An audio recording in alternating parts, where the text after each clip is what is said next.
what is happening more of your to spoon. Politicians want to make their decision just to spoon. You want to know what happening in the ministry to spoon. To spoon. To spoon. You from Fonjema, Maryland to spoon. To spoon. If you eat kepan, congratulate my brother to spoon. You got a spoon TV, you got a spoon radio to spoon. To spoon. You wanna get a news update, to spoon. What? Yeah, Rastafari. Kilibamba, kilibamba, kilibamba, kilibamba, kilibamba, kilibamba. What I want? Yes, what you got today? Spoon TV. Spoon. Yes, what you got today? Spoon. Spoon TV. Spoon. Ba. Spoon. Skibidi da bado.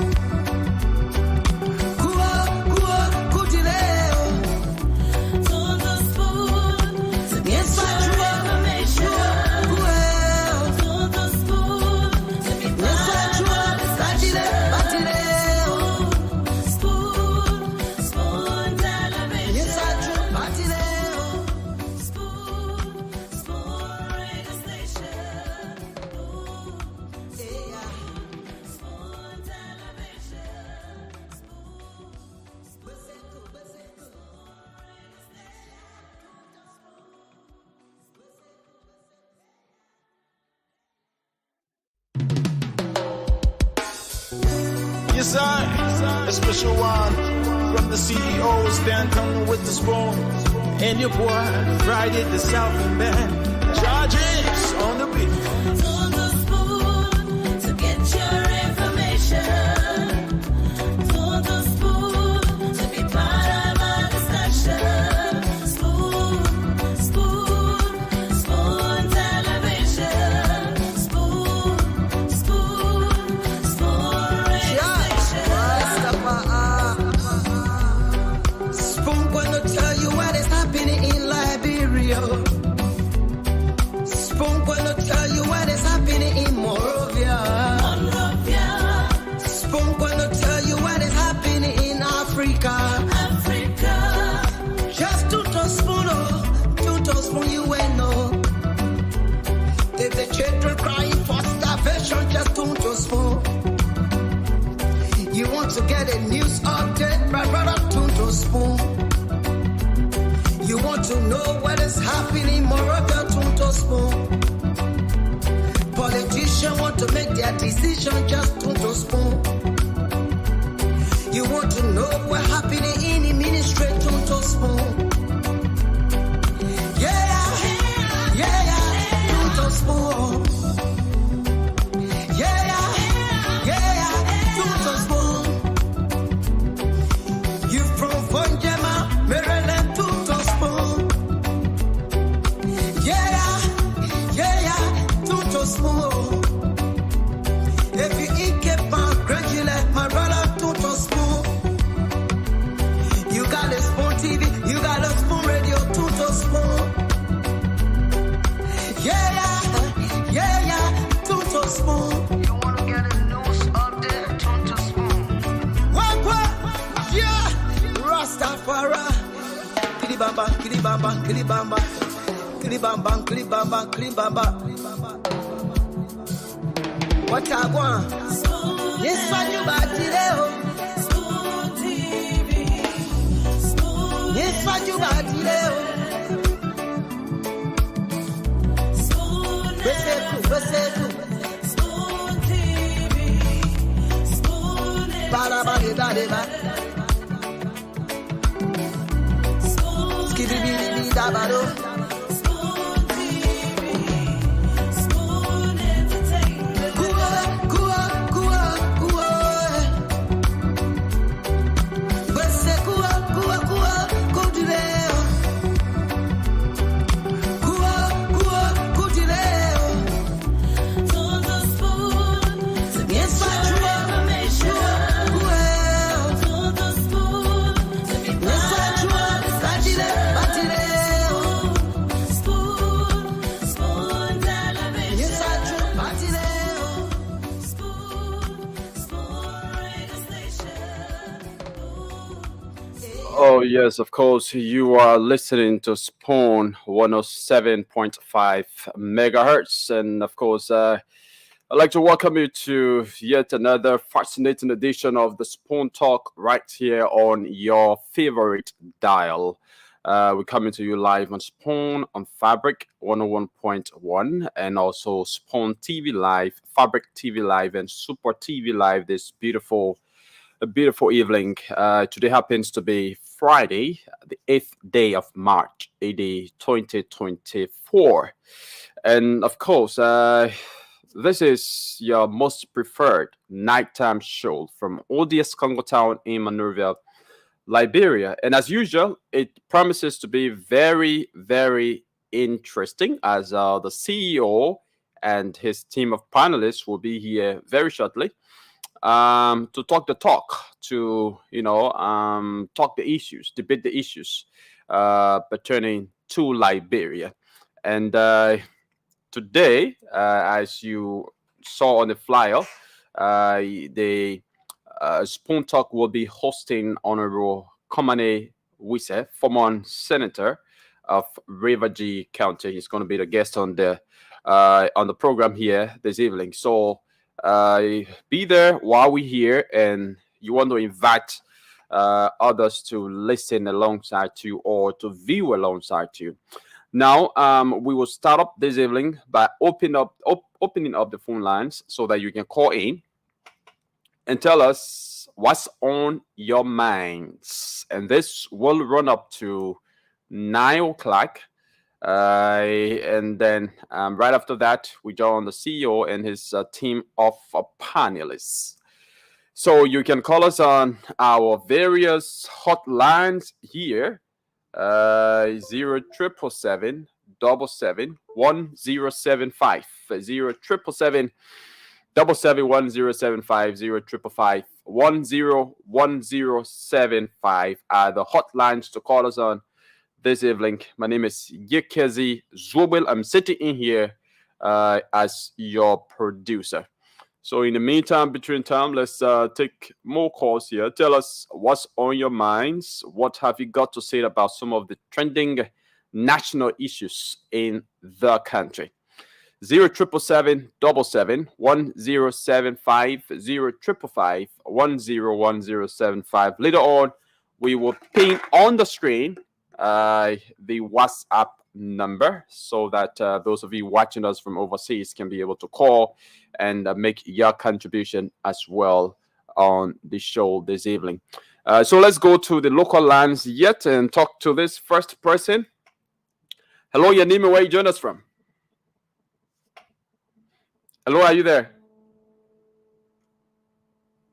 Okay, we lost that caller, but let's talk to another person here. Oh my God! So it's something I wouldn't tolerate. Once you call in, I think it's something that you should be accustomed to now. You walk away from the radio, or you lower the volume of the radio and call, because we have headphones in our ears, and it's going to cause us feedback if you are adjusting the radio. So let's see whether we can talk to another person here. Good evening, your name and where you join us from?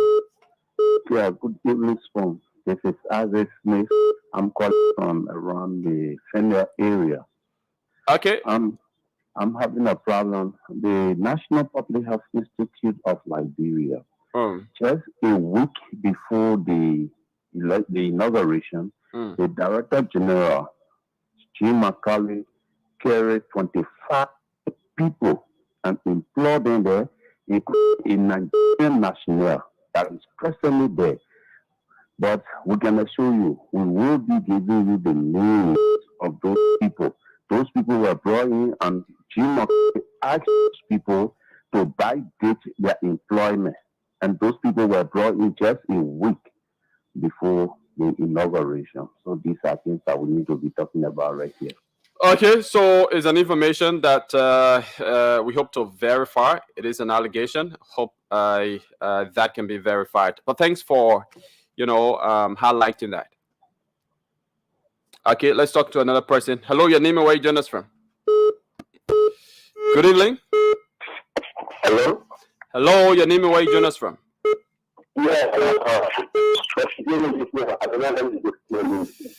Yeah, your line is not too clear, but let's try to hear you. Oh my God, we can continue with you. We aren't hearing you, so you just want to call back. Hello? Yeah, you just want to do some adjustment and call back, please. All right. Okay, let's talk to this other person. Yeah, hello? Hello. Yeah, I'm a chief. Okay, let's hear you, Mr. Chie. Yeah, I've been for the 14 years, senior class. Because thing that the people for they have increased. Oh. Yeah, so we know what for. Because they said the other people know what corruption is the other day. Impunity is day. So what we fought for, nothing changed. Nothing added. Like we're gone back. So I don't know what we fought for. Okay, thank you. I see your concern. Let's talk to this person. Hello, your name and where you join us from? Hello. Hello, let's hear you. Yeah, my concern has to do with Labrador Electricity Corporation, LEC. Okay.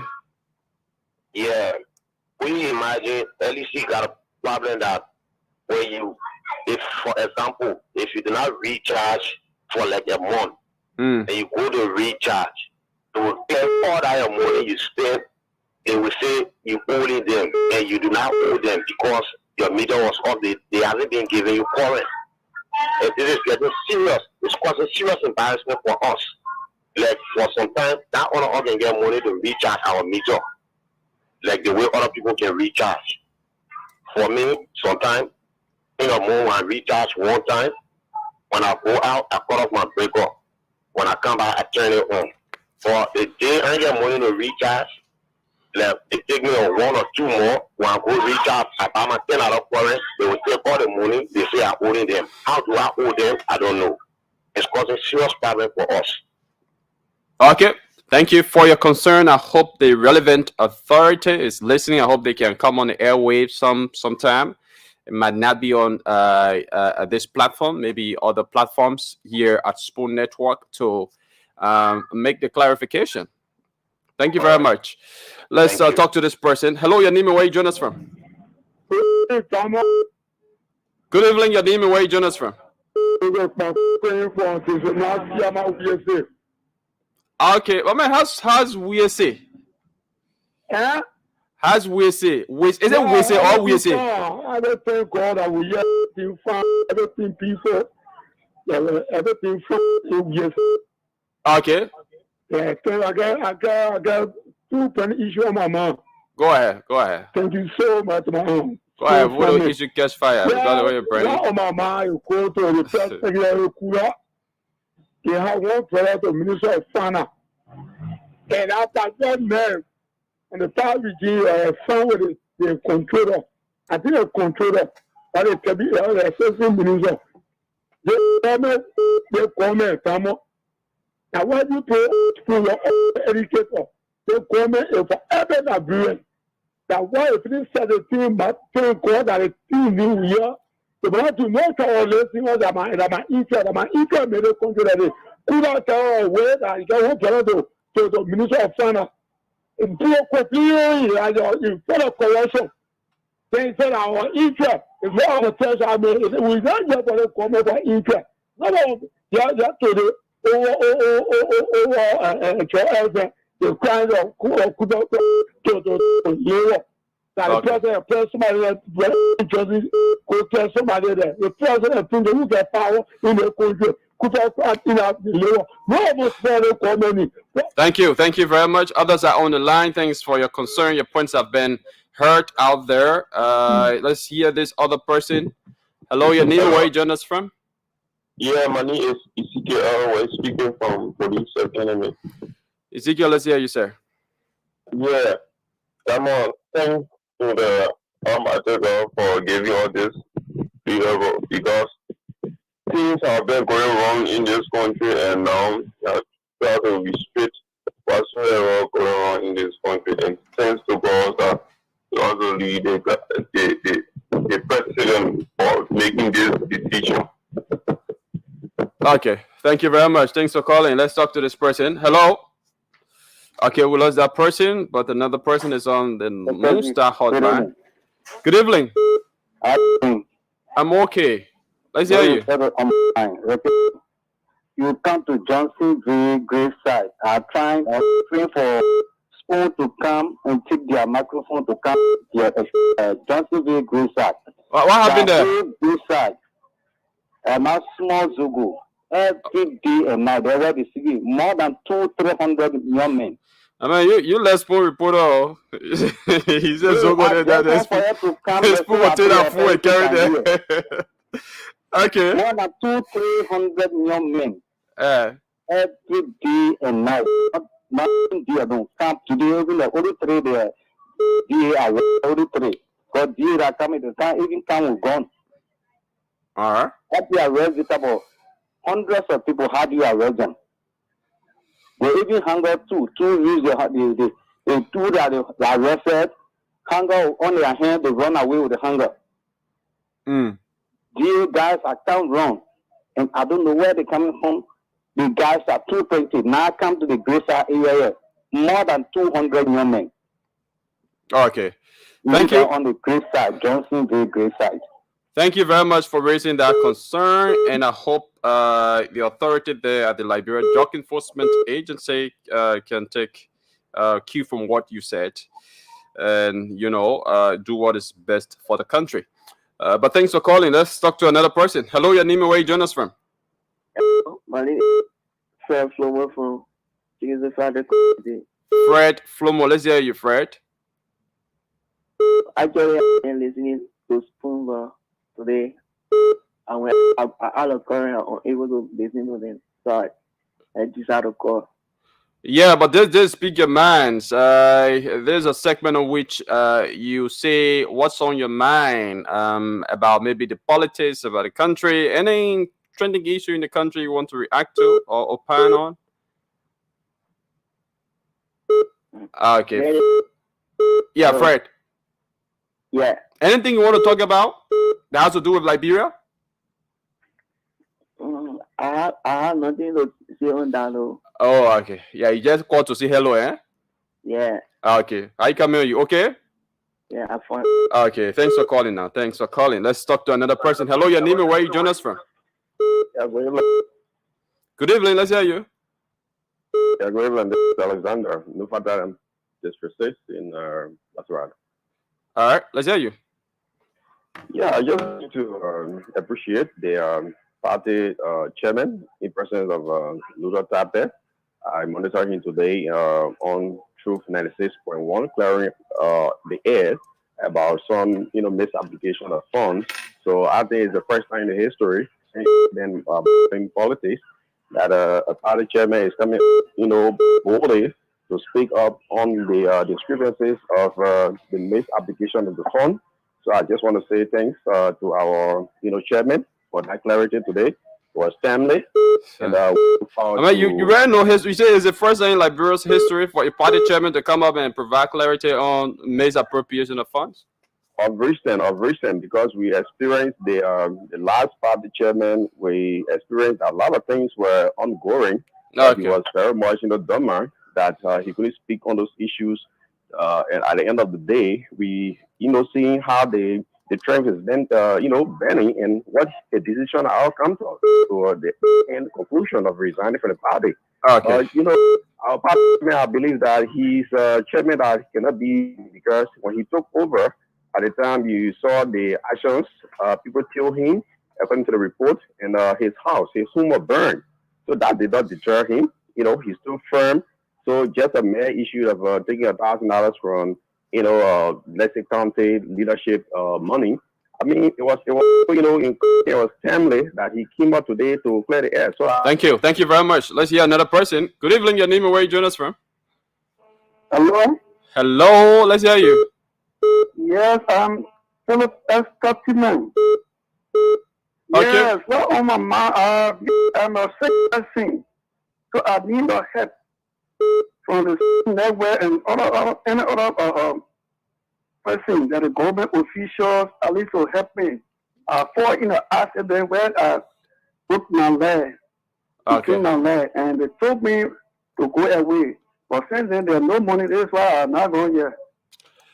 Okay, I'm sorry about that, but there are a lot of people listening. So maybe if you want to call your mobile money number, somebody who starts listening or viewing the show may want to maybe help you out. Yeah, number I call on is my mobile number is 0776 1969 90. Okay, so that is for Orange Money. Yes, Orange. All right, thank you very much for calling in. I'm sorry about your situation. I hope someone who's touched, can help you out. Thanks for calling. Let's talk to another person here. Good evening. Your name and where you join us from? My name is Philip Tamba from Mount Barclay. Philip Tamba calling from Mount Barclay. Let's hear you, Philip. Yeah, thank you for giving me the opportunity to be on your show tonight. All right. My concern have to do with the Liberian bank notes that is in the market circulating right now. There are a lot of challenges business people are facing. You go now to public areas like you want to access somewhere you want to get on a bus to go somewhere, the public transportation bus. Sometimes if you have this old currency, you pay to the conductor of the bus, they will refuse it, and they bring in a lot of confusion in the public argument. If you go, you want to buy even your food, maybe you go to the local restaurant or the Kobo shop, you eat, you give the money, people will refuse the money. You go in the market to buy your goods, people refuse the money. So it's a serious embarrassment in the market and in the communities. So I really appreciate the central bank to continue doing awareness as to when the money will not be accepted and when it should be out of the market. That's a serious challenge in the market. So that's my concern tonight. Okay, thank you for that concern, and it is a serious issue right now in Liberia. Serious issue, my brother. People are rejecting the money. Some people are not even informed about the kind of money, which of the money is getting expired, and they're just rejecting certain money that should not be getting expired on the 31st, as announced by the Central Bank of Liberia. Issue. But thank you very much for raising that concern. Welcome. Thank you. Okay. Let's talk to another person here. Good evening. Your name and where you join us from? Hello? Good evening. Good evening. Let's hear you. Yeah. My name is D-War. D-War. I have nothing on my mind but school radio station. I love you guys. I mean, by the time we hear school, you see people running, picking up their radios to listen to school. Okay. I want to tell I want to tell all of you, including you who is in studio tonight. I want to tell every one of you, I love you guys. You should continue your job. Anybody that will criticize you, because in Liberia, we hear good things. When talking good things, people will criticize you. I shouldn't mind. I love you guys. And God loves you. Amen. Okay, thank you very much for the compliments, ma'am, and we love you too. All right, let's talk to another person here. Hello. Hello, let's hear you. Your name and where you join us from? Yeah, my name is Sensen and I'm calling from Duboro. Okay, how is Duboro Road?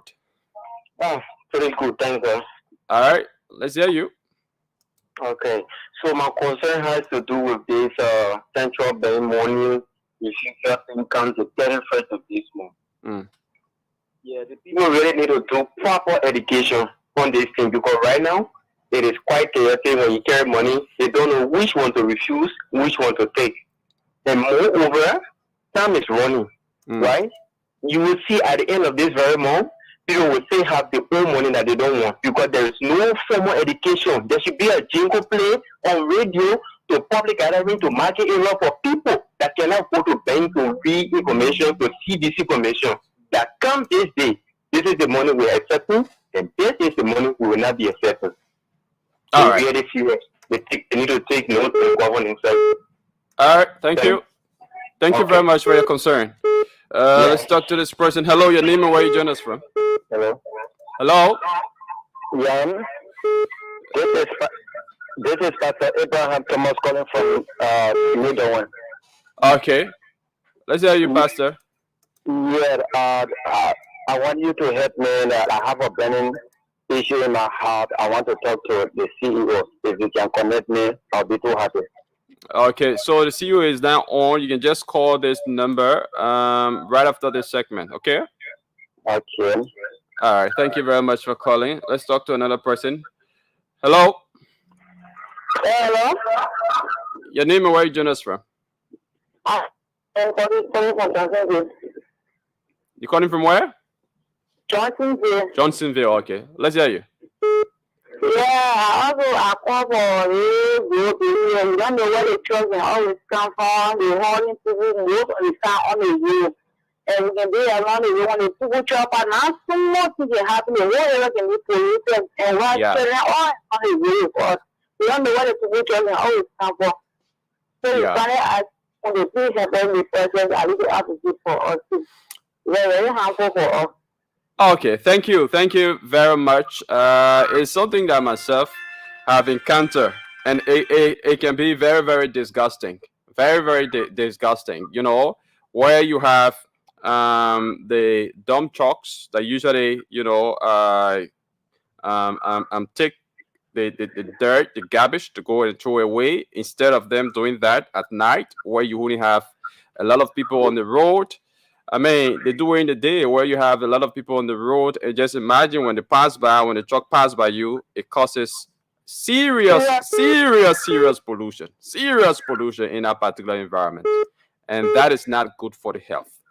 Yeah, so thanks a lot for raising that issue. I hope the relevant authority can take note. Let's take this international call. Hello. Hello. Your name and where you join us from? Yeah, my name is Vani Kitawa, calling from Fargo, United States of America, North Dakota. Okay, let's hear you, sir. Yeah, my concern have been due to.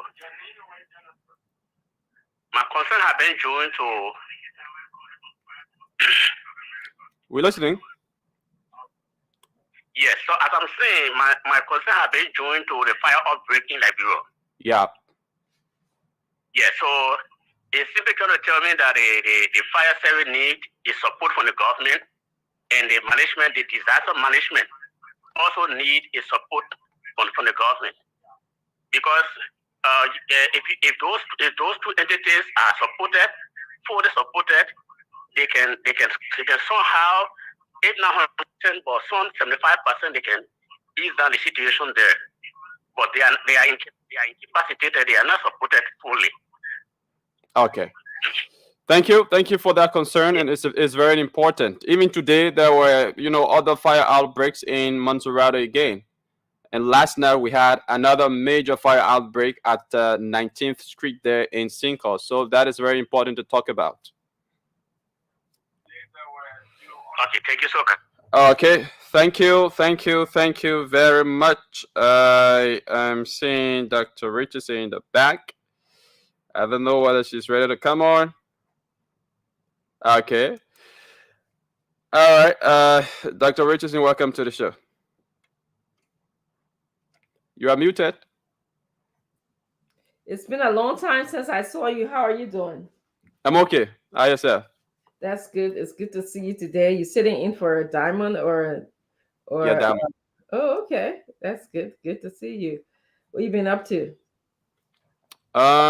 Well, just been around and fetching the news as well. Yeah, I know. Yeah, so a couple of the callers said interesting things. Yeah. I believe the caller, DeWatt, I think she said her name was DeWatt. I want to just tell her thank you so much for all the love that she's showing us here at Spoon. she talked about how she really, really loves Spoon. And Yeah. that's, in this world where there's so many different comments and being this business where there's so many different things that we hear, it's always good when someone can openly, express their thoughts to us like that. It's a warm feeling. So thank you very much, Dewalt. I heard somebody talk about something about the garbage collector trucks, how bad the smell Yeah. is, and you chimed in as well. Yeah. Mm-hmm.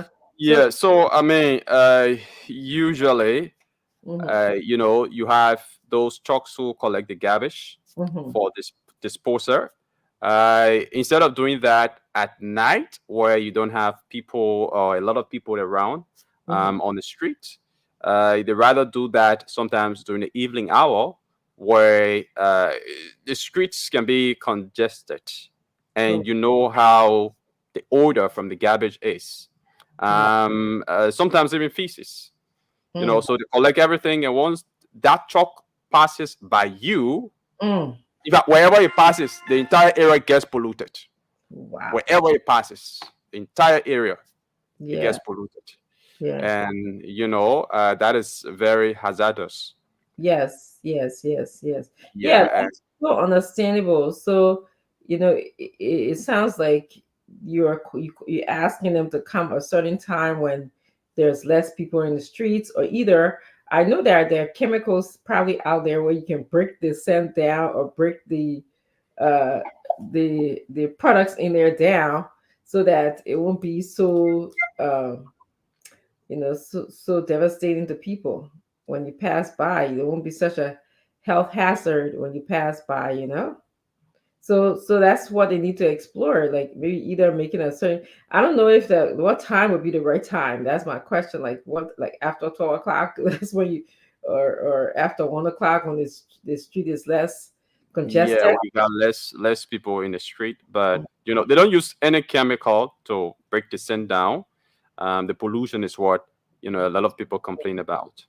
Yeah, I mean, I'm not into that type of environmental science, but I'm sure there's something where they will probably, they have maybe perhaps to break the smell down, and then the odor, and so that it won't be such a you know health hazard. It won't be such a turn off when people get around or pass around the truck. Um, and then the last thing I heard you say, there was somebody who called. There was a lot of people calling about this money situation. What is that money situation? You can see. Yeah, so the central bank has given a day for the expiration of some of the bank notes. So Mm-hmm. specifically, I'm going to read this announcement from the central bank. Please do. Uh, uh, Pardon? I said yes, please do, because it sounds like Okay. a lot of people are lost.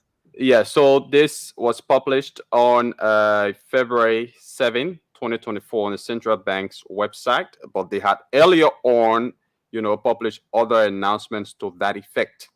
So it says the Central Bank of Liberia hereby notifies the public that after March 31, 2024, the old Liberian dollar banknotes will no longer be legal tender. The public is therefore advised to have all its old Liberian dollar banknotes exchanged at any commercial bank or regulated financial institution for newly printed banknotes. After the March 31, 2024 deadline, the old Liberian dollar banknote series may be exchanged only at CBL's head office and cash hubs across the country. No commercial banks, other regulated financial institutions, or businesses shall be allowed to exchange the Liberian dollar Series 1 and Series 2 banknotes. The public is urged to kindly take note and act accordingly, as no commercial banks, other regulated financial institutions, or businesses shall be allowed to exchange the Liberian dollar Series 1 and 2 banknotes after this deadline. Signed, the Central Bank of Liberia. Yeah. So So thank you for that announcement. I hope that you guys continue to make such announcement because a lot of people called in seem to be confused. But Yes. I wonder are there identifiable markers on the money, because there's a lot of our people who may not know the difference. And they don't even have TV, but you can speak something. Yeah. That's Yeah. So on the money, there's a date on the money. okay. So all of the monies that were printed before 2021 are the Mhm. ones we're talking about. All of the monies that were printed before 2021. So on the money, once you take the money, the front of the money, on Mhm. the right, you'll see the date. Okay. Yeah.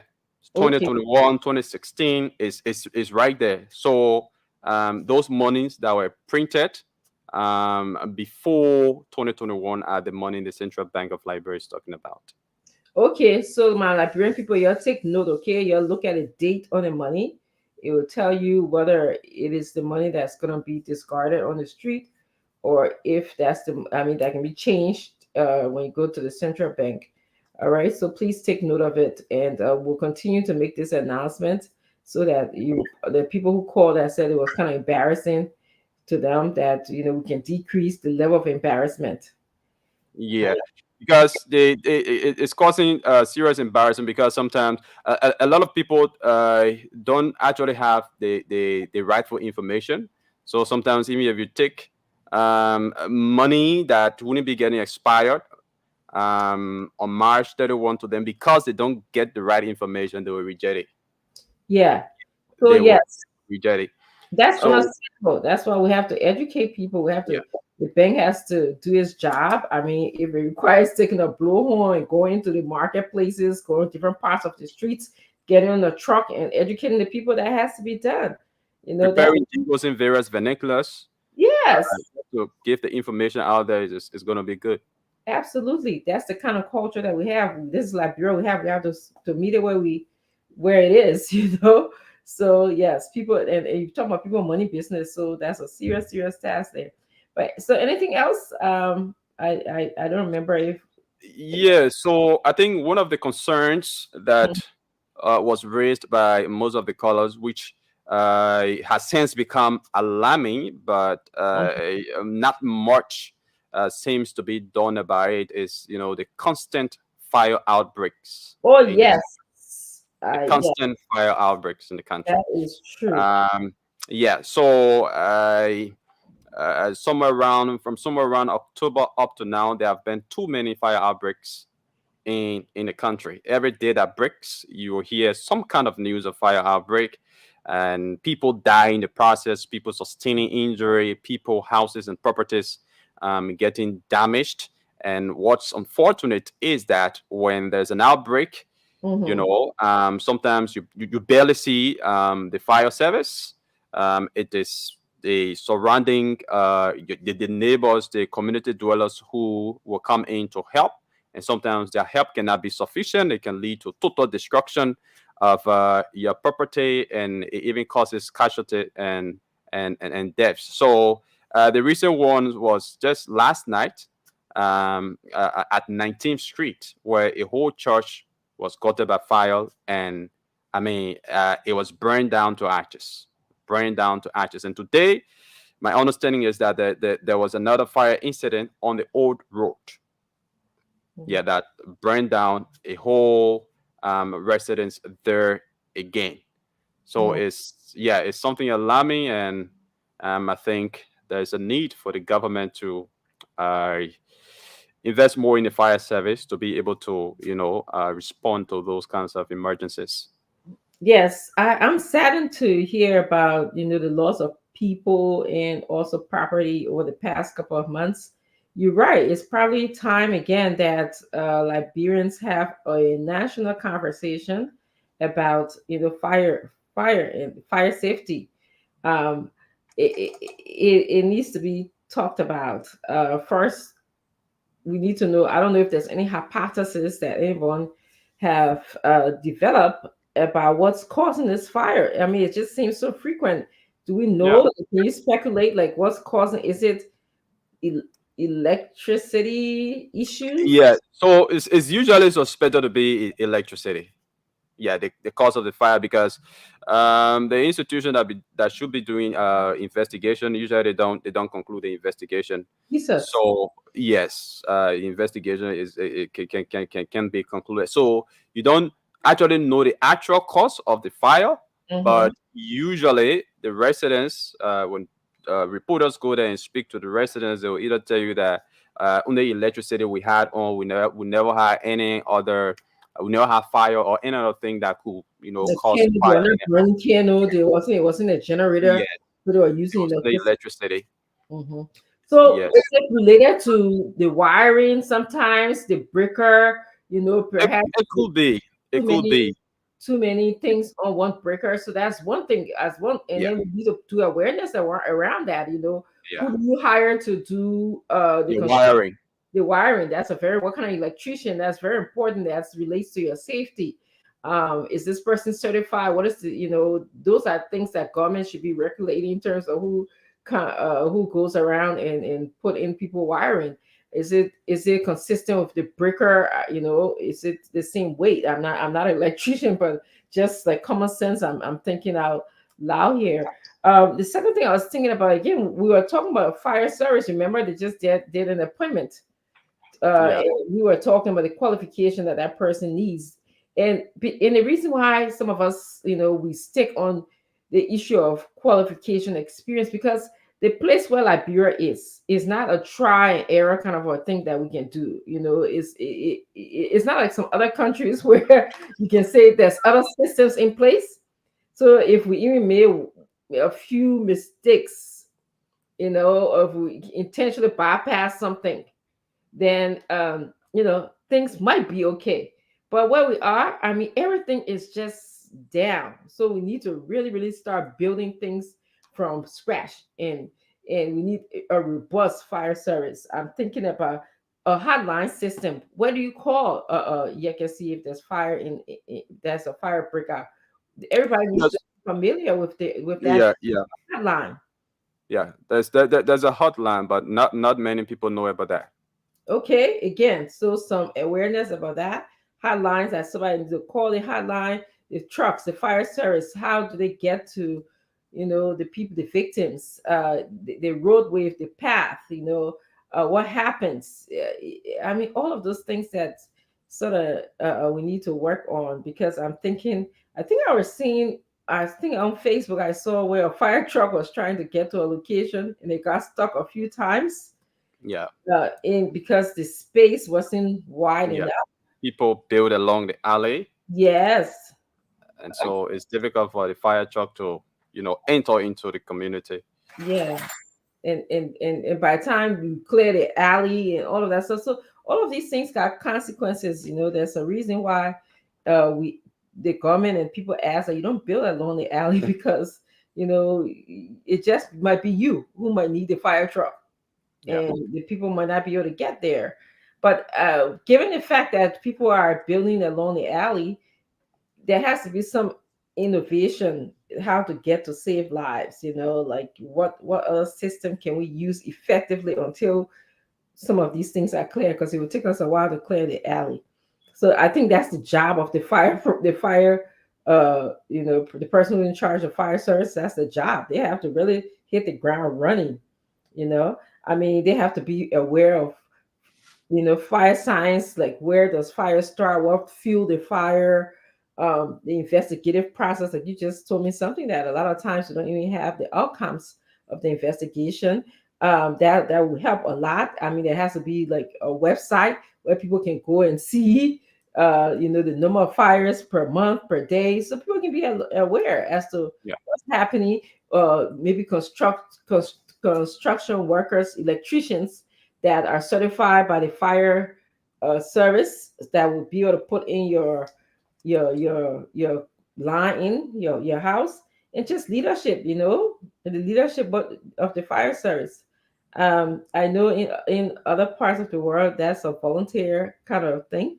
I don't think that should be volunteer in Liberia, to tell you the truth. Like the fire workers in my township, they all are volunteer workers. okay. Yeah, but I really don't think that will work in Liberia, honestly.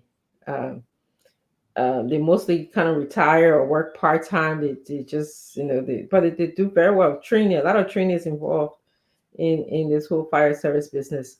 And I actually think we need to have a national conversation. Yeah. Fire safety. There has to be a jingle.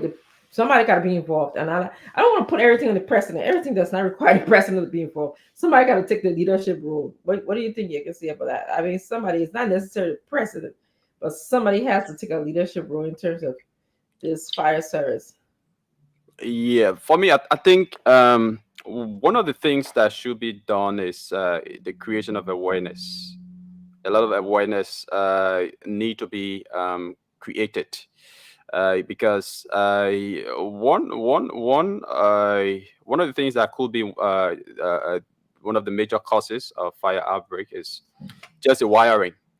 A lot of people in Liberia don't want to spend money to professionals, to wire their homes. So they would just get anyone from anywhere, anybody who claims to be an electrician. They grab them, buy substandard materials, and then go and wire their, homes. And that can be very risky. And also create awarenesses that whenever there's a fire outbreak, what are some firstly, we should look at the preventive measure. All right.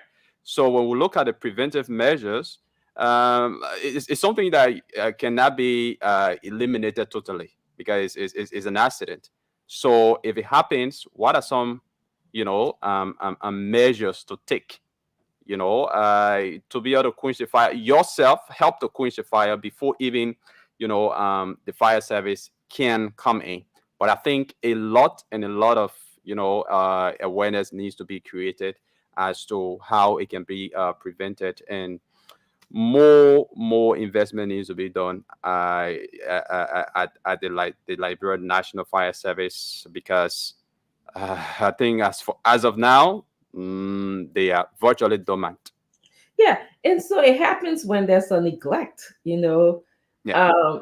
You in other parts of the world, you have to have a permit before you start building anywhere, and then that permit have different codes. Like you have to have a fire service inspector come to make sure, or electrician make sure that your house is built according to a fire safety code. There's plumbing, there's all these different people that have to come to inspect the property. And again, the zoning relates not only to the road, the fire truck be able to pass, but certain areas are like church confinement zone for churches, zone for businesses, zone for residential area, so that the fire truck or whoever you call should know where they're going to. But it's not like that in our country. It's amazing that in my home, almost every room has a fire alarm system attached to the ceiling. And so sometimes, even when I'm cooking, I have to get my husband to turn it off because it's so sensitive, especially when I'm cooking something that once the smoke gets in there, it makes this really, really loud sound that no matter if you're sleeping, you have to get up, so I have to turn it off when I'm cooking. And then when I'm done cooking, my husband can come back because it's so hard for me to reach. And he comes back and put it back on so that, if we're sleeping and it goes off, everyone wakes up. It's like really, really loud. You cannot sleep in. So that's and I mean, it's free here. It's part of this. I mean, it's kind of free because you pay for it indirectly when you pay for all of the permits and coding for your home, but I mean, it should be something that can generate funds in our country. The fire service can generate funds using that. We also, when you purchase your home, in your home, they give you one of those. It's I don't know, the spray they sell it for the cars in Liberia. I know I bought a few of them. Extinguisher? Yes, the extinguisher. Extinguisher. There's the extinguisher. Yes, when you purchase your home, my home came with an extinguisher. So I have one down in the kitchen as well. So just in case I make a mistake, if I'm frying something, I can start the work before the fire service gets here. I believe also on the second floor of my home, I know because my husband also tells me not to mess with that. There's sprinkler system installed. Okay. I think that we're not there yet for the sprinkler system, but it's possible. Those are the possibilities that we're talking about here, especially for people who have their own wells and stuff like that. You can perhaps install a sprinkler system. The sprinkler system that is installed, because if anything happens, um, that triggers the alarm system, the fire alarm, and then it triggers the sprinkler system. And then, of course, it saves lives. Things might get damaged, when the sprinkler system goes off. But again, the most important thing is saving lives. And, I don't really care about the materialistic things as much. Lenny, hello, how you doing? Happy International Women's Day. Happy International Women's Day, Doc. How are you? I'm doing well. Yeah, I can see hello. Hello. How are you? We're celebrating women today. Yeah, sure. Happy International Women's Day to you. Yes, To you. to all the women out there, we want to say Happy International Women's Day. And to the men, don't just say happy. Send gift. Make sure you give gifts to your significant other. You can't just say Happy International Women's Day and no gift. Y'all go get gift to those women and celebrate them. Maybe did you notice that no one responded to us? I know. I'm waiting for them to come here. Can you imagine? I was like, really? I said, nobody. You put that in the chat. You put it, yes, I made it a cue. Like, this is not only for women. That was kind of like trying to give a little cue. And no celebration. Yeah, I think the only person I think was Mr. Mully, who kind of said a thumbs up or something like that. Yeah, but I think Stevie Johnson too shared a song. Yes. Stevie, we get Happy International Women's Day from our own boss man. You tell you say you can't celebrate on it. That is sorry, you come with Baba first. Yeah, exactly. Jenna, how you were telling me yesterday, relationship, you just jump into different things. Anyway, yes, happy International Women's Day to all of you women who are listening, and also the men. This is such an important day for men and women. It is because of us that you are here. That's actually another way that you can look at it. And because of the partnership that we have with you, that sort of makes the world a whole lot better than if you are just here by yourself. So that's why I wanted to add to that. Yeah. I like the team this year. What the team is investing in women, accelerate the progress. As if to say, I'm gonna just say that men don't make progress. So they're encouraging people to invest in women to accelerate their progress. But there's another team also that says inspire inclusion. We have to be inspired by the fact that when we have opportunities to be upfront, or even whatever you're in, you got to be able to inspire other people. So I think it was a great team. I know in our era today, I'm trying to see if I can go. There's a conference tonight. The president of Tanzania is going to be there. What's the name? What's the lady's name? Nikita Riggs is one of the speakers also from Liberia. The Sierra Leonean president's wife is a speaker. They're having it in Silver Spring tonight. I was trying to be there, so we'll see. But I think it's a good thing to celebrate women. Yes. Yeah, I definitely love the theme. Accelerate the progress, because a lot of times people think that women have arrived, because we have been in leadership role. To see, Liberia had a female president. Yeah, Liberia had all the other presidents were men. The one female president.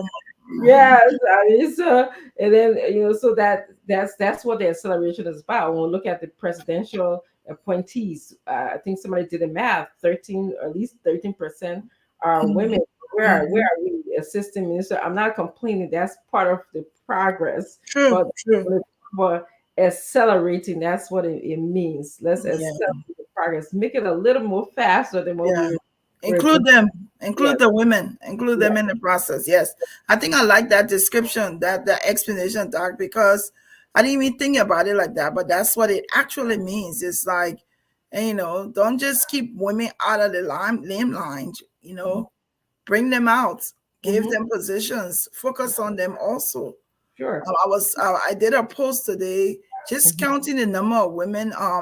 And then I recognized, I don't know if my calculation was right, but I think there's only 2 women representatives.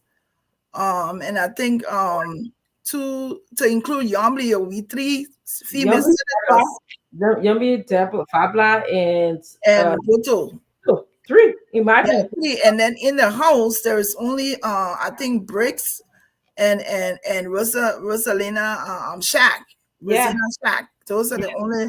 With all of those men, we only have 5 women. We actually lost. Yes. We actually, I think. Yeah, we lost some. 2. Yeah. 2. I think we lost 2 or 3 of them. Yeah, but they gotta include the women. We have something to say. Yes. And the interesting thing, I have to be aware that and being in this position, I'm sure you probably experienced this too, that we come from a different point of view, and we come from the way that we express ourselves. Men sometimes they want their way of doing things seems to be interesting and different, and so that's the only way they know. All right. Sure. So the tolerance and the way how they want us to respond is according to what they know. And so in order for us to be a part of the inclusion, is not just bringing us and say, yeah, we have women, is understanding that we sometimes can be at different levels. Okay. Yes. And we are different being, our worldviews are also very different. So I think that men have to do that, and you're going to have to be able to accept us as we are, but also be willing to support us and learn from us as well. Yeah. And the thing about it too, Doc, I like that point that you're talking. We're not asking to be treated differently. We're asking that when we are at the table with men, that you treat us the same and you give us the same privileges that you have. Looking at even the pay grade, we have to be paid the same. Men should not be paid higher than women, because they have some women who have aspired to do better than men. So we have to be, it can't be like, oh, you see, when men were in our job, he was doing it this way, the woman are carrying a job now. Those connotations, they really don't. And that's why yes. And I think that's the kind of treated differently that we should be treated differently. But I hear what you're saying though, that you cannot be comparing us to when a man was here and stuff, because we come with something different. You have to be able to accept that, because you're used to your way of doing things. Yes. You have to be open to our way of doing things, our way of contribution, our way of thinking about things, our way of including people or not including people. So it's really a tricky, interesting thing. Yeah, it's interesting, but that's everywhere in the world, Doc. Even in the workforce, I'm sure in your career too. When you're in your profession, it's like some men they aspire to get it quickly, and then the women they want to give you chances. They want to say, you think she's gonna make it? They put you to a lot of different hurdles instead of just saying, it's a job, she's qualified, let her do it. Yeah. And it's almost like, let's go finish. It's almost like women have to fight to prove themselves. Why do we have to do that? We're equally qualified, even more qualified than some men. Why should I be fighting to prove that I can do the job like a man? I think that's unfair. Yeah. And I think we have adult women, Glendy, because we're women, but we're dark-skinned women, we're brown-skinned women, especially when we live in a world where people are socialized to think one way, to think that we're in a man's world. Let's open about it, okay? The world was, covered by men for many years, so they're used to one track, one way of doing things, and so now we're asking to accelerate the process of being inclusive of women, to be open-minded of what we have to bring, because there's a lot. I mean, we do a lot, and we can bring a lot, And the men just have to learn that. And so there are a lot of women who are also socialized to think, that that's how the men did it, so that's how a woman should do it. Yeah, and that's one of my primary struggles. Yeah, that's a true point, because I think women should go to any position or any place knowing that they're capable, they're equally able to do the work, and they can do it better. And I think we limit ourselves when we are first thinking about, I wonder I would do good. I wonder I would do as well as he did. That should not be your concern. Your concern should just be, I'm going to do this work. I have the qualification. I can do it better than a man. But it's like you say, it's like, when he was doing it, okay, it's okay for him to do it this way. Two people, we're not the same. Yeah. We're not the same, but we're equally capable, and that is for women all over the world. Even the young girls growing up, we want to make sure that they understand that they can do it better. Yes. Like I was looking at your kudos to your daughter. I don't mean to be personal, but I was looking at her artwork and I was thinking to your son too, your son. Yes, I was looking at your artwork today and I was like, wow, this is amazing. But people won't see women artists. They would think this is what men do. But the girl has not even gone far in her career, and her paintings are flawless. Yes. I looked at it for a long time. I was looking at I have 3 artists that I love. I love your daughter and Bob Cooper. And there's this guy in Canada who has done quite a few paintings for me. And when I look at it, I was like, I can't differentiate between the 3 of them. Their work is just flawless. It's almost the same that if somebody were to say Bart Cooper is an accomplished artist, he's very good. And then when I look at his work and look at your daughter's work, I'm like, this morning I was like, they're all the same, but people will say, oh, she's young. She got more years. How she got more years to grow in her career. She just started. Let her wait some more. No, she's capable. Accelerate. Yes, we got to accelerate the progress. And the thing about it, to just also understand that, again, men and women, to understand that we have to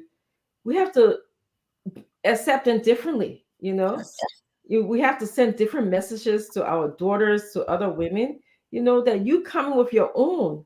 And men, you stop comparing us to the men who are there before, or the people who do it and who did it, or how, we will not be. We'll be our own. And so that's why, and I've been guilty. I think I've shared the story, with many as, being a parent who don't know anything about art, because in Liberia, when you are an artist or you football player, they say you gotta be on the first, you gotta be doctor. You're not even going to go to the tell and say I want to be an artist. Like, what? Are you kidding me? I send you to school to go draw. Yeah, that state figure who pay that kind of money there. And my people in that, again, I think that's a man's world. That's not even a left or right brain. Yes. And so that's how I grew up. That's how. So as soon as that girl started drawing out, that my mom was architecture. Engineering. Architecture, because I knew that was. And that child was fighting into herself, and this is why you just let him. And she was just, again, you can't, men, we like to do this, that's a socialized from a men's world, okay? We have to let people express themselves, let them just be free. And the moment she had the freedom to express herself, and the moment it was okay with me that she does what she loves to do, the way she wants to do it, she flourished. You have to let the children be what they want to be. I have a son, one of my elder son, because I have my twin boys. The elder one taught himself how to become a barber. And when he wanted to cut hair, he thought I would say no. I said, child, that barber thing giving you money, go for it. I mean, you can't when your children come to you and say, I want to do this, you as a parent have to be supportive, because even though the career may not be something that you think or in a hierarchy of all those careers like doctor and nurses and those things, but even if he wanted to be a sweeper, he could become the best sweeper. If that job pays him, you should be able to encourage them to do it. I think one of the career that I don't think people encourage their children to be as teachers. Yes. Like, I want to be a teacher. They're not going to pay you nothing. Yeah. And that's not even true. And it's not even true. But we just have this, like you said, we just have that notion that you got to be doctor, you got to be lawyer, you got to be engineer, and those things. And the kids don't do that. Nurses, they do whatever they want to do. So I've learned to encourage my children, whatever they want to do, whatever they want to do great. later on in life. They will then say, "Oh, I want to become this." Like my daughter's like, "Oh, I want to do medicine." That's on you. When you get to the place where you don't want to do medicine, that's still on you. I'm not gonna force you into a career that you may not be able to excel in. I'm just gonna be there support. And I think that's what we need to do. That's it's awesome parenting skill that I wish that at a time where like she started. Yes. That I wasn't, and it's funny because I remember vividly. I think in 6th grade, I was driving somewhere. And she was with her girlfriend, and she was telling this girl, "I'm going to be an architect. I'm going to be an architect." And I was like in my head, and I was happy. I was like, "Oh, my voice is sinking in," but not knowing, that like you said, you just have to be a supportive parent. And you will save money that way because this child went to architectural school and she was drawing. When people say go draw pipe to the house, she'd be putting little flowers and curves and stuff like that. She making the house look pretty like an artist. And so the guy one day, one of the advisors said, "You're such a beautiful artist, but we don't draw pipes with straight lines, flowers." and that's what she needed to hear, and that's what I needed to hear. And so she came home and said, "Mommy, I just this is not for me. I'm not I'm an artist. I'm not an architect. I don't just draw straight lines. I see the world in different ways." And I was like, different ways, and she's aspired to greatness. She's doing pretty good. I think there's so many careers out there that children can aspire to be. Somebody who's a seamstress. I'm not a seamstress. I don't know how to sew. So that person is skillful in sewing, and so that's what pays their bills. So be it. Everybody can be everything what somebody want them to be. They can be what they're comfortable with.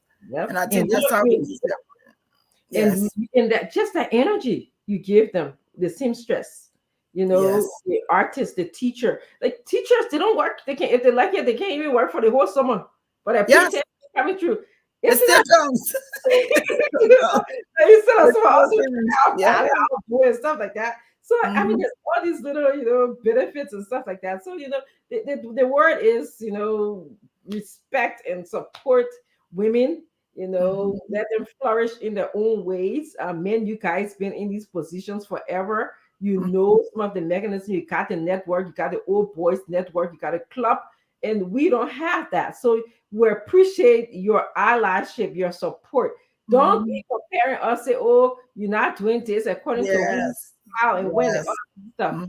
Take us as we come. Give us some guidelines. Yes, we all need it. We all need guidelines, but don't set your standard according to the men that were there before, because otherwise it will not work for us. Because we're coming from a different place. So yeah, I really think that it's a good Women's Day. I think So let's focus on the librarian, because I was waiting for a 4-4-hour bus to kind of say when I spent our time talking to him.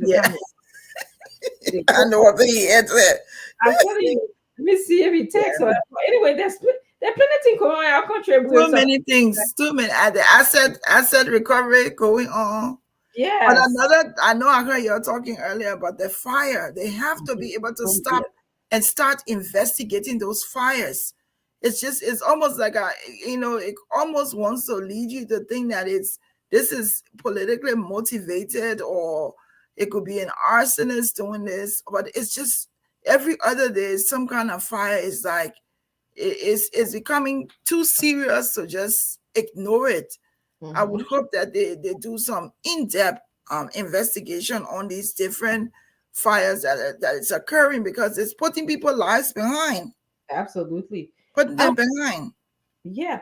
I don't want to put this on the president, but I think someone needs to take control of this. It doesn't have to be the president. I mean, he has his hands full. I mean, he's the president. His hands should be full. But I think that this is a national concern. It is a national concern. We need to either have a national conversation about it, either by making awareness just accessible everywhere, the jingles everywhere. They need to make these investigation paramount in terms of asking why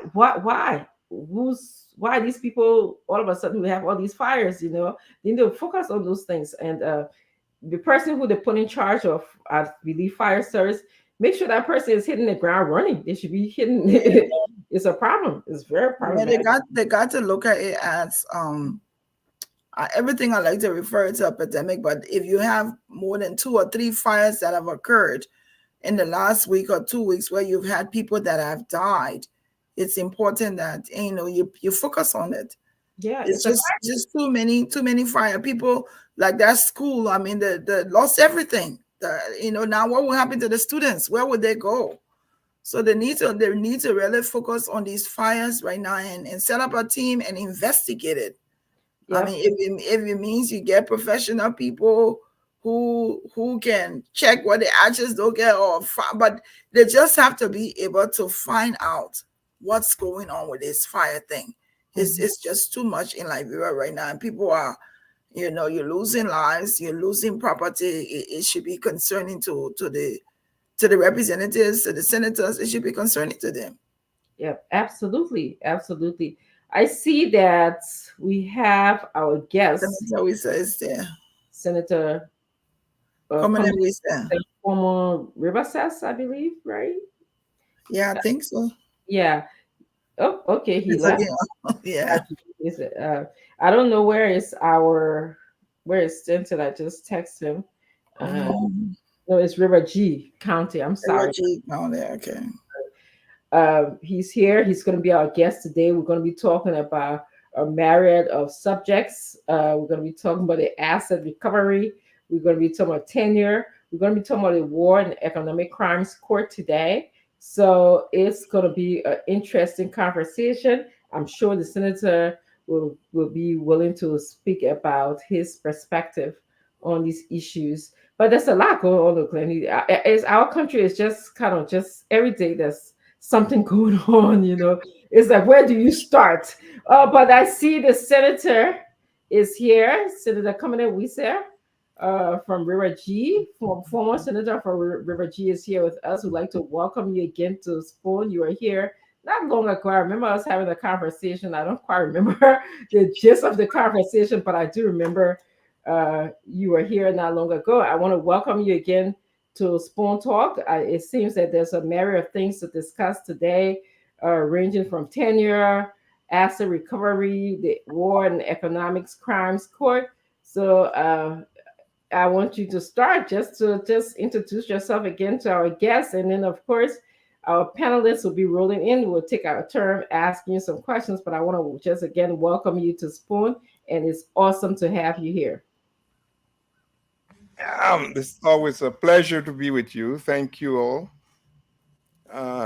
Indeed, I think there was an understanding that I will be talking about the War and Economic Crimes Court and tenure and the asset recovery. Yes. Mm-hmm. Yes. What more can I say about self-introduction? I accepted to participate because I think I want to deal with some of the stories that we're hearing, and I can say something first about the War and Economic Crime, basically talking about the TRC. Yep. And how it all came about.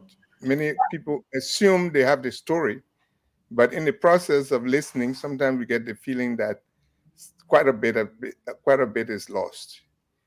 And then the tenure. In the case of the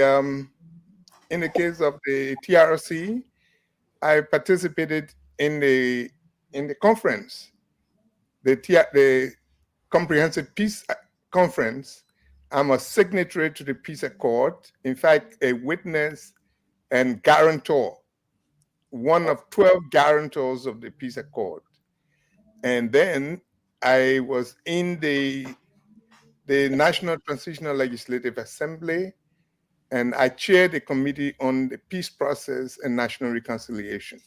It was that committee that wrote the TRC law. So I know it. I know what I'm talking about. And on the issue of the tenure, the last committee of the Liberian Senate of the legislature that discussed the tenure I chaired the committee with Senator Sherman, with Senator Nyombli Kanga, with Senator Dr. Tokba, Senator Chie, and who else? Yeah. So I also know about the background to the tenure issue. So sometimes when I hear people talking with so much confidence that they know what they're talking about, I say, Lord, we're in trouble. As for the asset recovery, I'm not an expert on it, and I would hesitate to say much. But I may express a view. But I listen to many of us who have the privilege to come on your esteemed program, and we assume quickly that we are experts. I wish I do not present myself in any way suggesting that I am an expert on everything. But at least on two issues, I took part. I am a signatory, I am a participant, and not just a participant, but a very serious participant. Yes. So thank you very much for telling us the role that you play in, the accord, the peace accord, to some extent, by extension, the TRC, and also you serve on the tenure committee. But the question here, basically, we've been pondering is, what do you make of the TRC report? There were several recommendations made, and we observed that the former President Weah, passed it down to the legislature in order for us to perhaps decide on whether we wanted to have a war and economic crimes court. And now we see that President Baka is sort of exploring the topic, where he just basically mentioned it in his speech that he gave, one of his speeches he gave. And then also recently, I believe he had a write-up about it. So what do you think about the recommendations, which is the establishment of a war and economic crime court? Well, I think first thing is to say, what was the purpose of the TRC? Okay, we can start. I do not agree with some of the recommendations of the TRC report. I think the TRC went beyond what was requested of it. And so one of which is about this war and economic crimes that has covered that court that has covered all the important work that the commission did. And I know that, and many of you need to know that the history of the TRC came out of the Comprehensive Peace Agreement. We took 3 months in Accra to come to the CPA. And one of the things on which we spent the longest time was whether or not to have a TRC or to have a war crimes court. That was the one we spent the longest time on. For those who did not follow, the tendency is to believe that people just came by an idea. In the PRC, in the CPA, there is nothing in the CPA about a war crimes court. Absolutely. What is there is the TRC. And the TRC was passed on to the National Transitional Legislative Assembly for a law to be created by which the TRC will function. And I chaired that committee in the NTLA. Now, how did we come by TRC instead of a war crimes court? After about 2.5 months of debate, one night I remember, and I was from the civil society side. My friend Sir Philip Joe and I co-chaired the civil society groups that participated in the peace process, in a peace negotiation. And during that time, there were women groups, there were this and that. And we insisted on that. Some political parties joined that. Those political parties that were allied to Mr. Taylor didn't support it, but there were others who supported it. And so as the nights went, days passed by, there was, where do we go? The first thing that was agreed was a ceasefire. So that ceasefire agreement was signed only by the warring parties, only the warring parties. All the political parties and other groups that were there just stayed on. By this time, Monrovia was being shelled. I don't know, some of you may have been in the States, some were in refugee camps, some had no idea of what was going on, or they just heard. But that is the situation that was going on. And so the pressure came that we should have the ceasefire and then go beyond the ceasefire. What will happen next was what will allow these warring parties to participate in the process that will permanently end the war.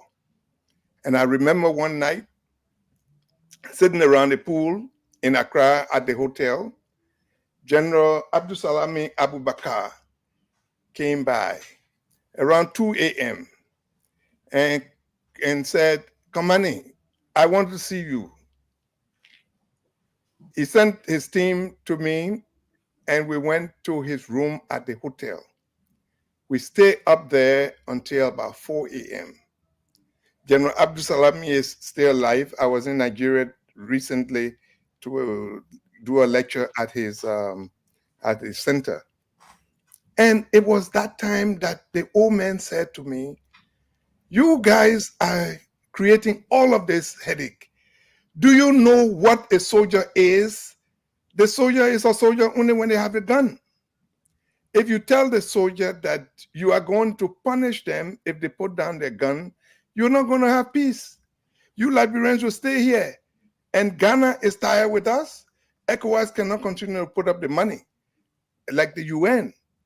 And so therefore, you need to understand that we can agree to something other than insisting on the War Crimes Court. And it was at that time he told us the story. During the Nigeria-Biafra War, that President Tubman invited them to Totota Farm, to his Totota Farm. Yeah. And General Gowon and the others came. And in that meeting, President Tubman told them that instead of insisting on believing that you can kill all the Igbos and win the war, it's never happened before. It's not going to happen. So what then you should do is to accept to end the war and put up no punishment for General Ojukwu. I don't know whether you heard these names before. Maybe in your history book you heard. Yeah. Yes. That's how it ended. The Nigerians went back and accepted that there will be the end of the war without putting up punishment for General Ojukwu. So he told me this story. Go back to your colleagues and tell him. I went back to Sir Philip Joe and few others who were in the leadership of the civil society groups that was championing this. And I think we contributed to the agreement. And it made the warring parties to accept in some ways. I'm not saying it was only because of us. There were others, a lot of other influences. I'm telling you, there was shelling of Monrovia. Not even the American embassy was spared that shelling. The pressure became immense. And so the compromise was reached for us to have a TRC. There was nothing. And the law that created the TRC came in the NTLA, as I indicated to you. You need to read what the law says. In the law, there's nothing in it that says there must be a war and economic crimes court.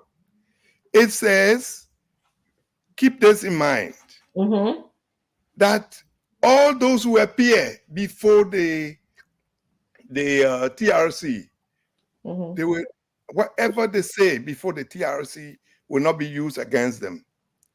So when you have a list of people and you say the purpose of that was to punish them down the road, it's in violation of what we agreed to.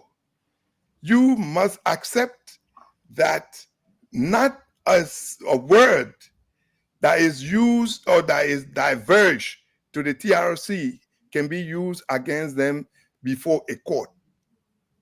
Okay. All right.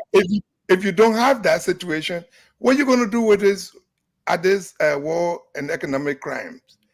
Now, okay. This is not to say there cannot be an economic crimes court. There are economic crimes being tried.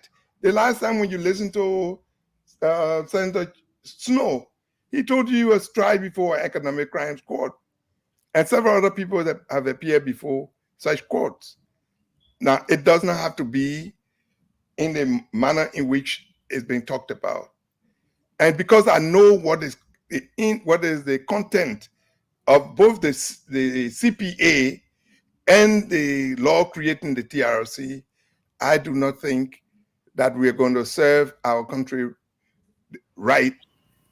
Just raising issues that we cannot enforce. We cannot enforce. Simple. Thank you so much, Commissioner Wisa, for former Senator Baraji, for your introduction and clarification on your experience with the formulation of the TRC. I'm going to go to Glendy. Glendy, you want to ask the former Senator your question? Hello, Honorable Wisa, how are you? God is good. Amen. So my first question, as I'm listening to you, I also want to, and let me just say, I was in Liberia for all of the wars, every single one of the wars. But I want to say to you, the decision about war and economics crime court or the war court, it's not a personal decision for you. It's a decision for Liberia. Why? Because I'm hearing you saying that you don't think it's appropriate now, or you don't think we need that. I want to hear why you think not. No, I don't think you heard me. Okay. Just like you didn't hear me well the last time. I got you. Right. But I want to make sure I hear you correctly. Listen to me, madam. Now, we can all make claims.